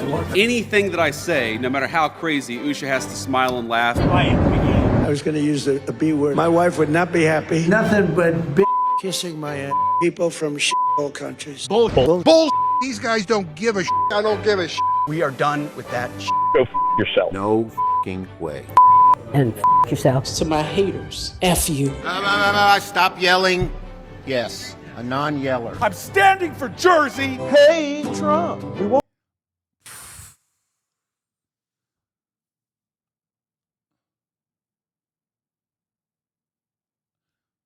Bro, it's a fucking clown show, man. What a clown show. What a goddamn clown show this is.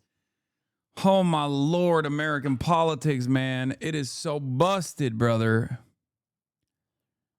Oh. Let you take our democracy down. Burn it down to the ground. We will win. Didn't that guy die? Am I crazy? The one with the bass? Push it down. Burn it down to the... Didn't this guy die?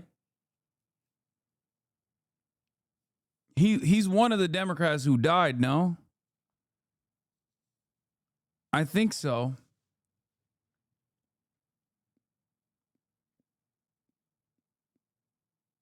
He got better? No, it was someone else, I believe. The ground. We will win. We won't rest. He's always been sort of a loser, but an intelligent one. You got to get CNN to talk about these issues. We're literally talking about it right now. People are aroused. I haven't seen people so aroused in a very, very long time. I will praise Nancy Pelosi. I hate my opponent, and I don't want the best for them. He's just a vile creature. Every parade has the right to exist. We all are going to die. I don't think there's anything going to get me in heaven. Turn the volume. That was crazy too when he was like, I'm going to hell. Another like wild moment of revelation where he's just like, I don't think anything's getting me to heaven. If you want to take it outside, Mr. Chairman, I am not a secret Nazi. Why don't you wear a suit? I have not lost control. Biden can't hit a ball 30 yards. I looked at his swing. You know, this president doesn't sleep. He's working all the time. Won't forget. I don't want to keep doing this. I'm going to call it. This is going to be great television. I will say that. Yeah, I mean, this is like not even the important stuff. It's just one of the like the crazier. It's a compilation of the crazier things that have taken place. But we'll do more of the year in review tomorrow. We'll do check logs important, says Hefte Hasan, and it's just him doing sexo.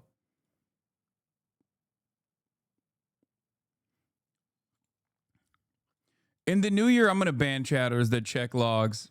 Check log chatters. If you make me check your log and there's nothing there worth checking, I'm banning you. Will there be a census thing? We do it in August every year. We did it already in August. In any case, ladies and gentlemen, love you all. I think this was a very fun little segment that we did. Shout out to everybody that contributed. And I will be back tomorrow. As you know, tomorrow is another day. We'll cover the Faze stuff as well when Ronaldo goes live. And we'll do banana peels tomorrow as well. Forgiveness. Shouts out Frogan as well. Anyway, love you guys. See you tomorrow. Bye-bye. Sunny Los Angeles, California, says Hasan.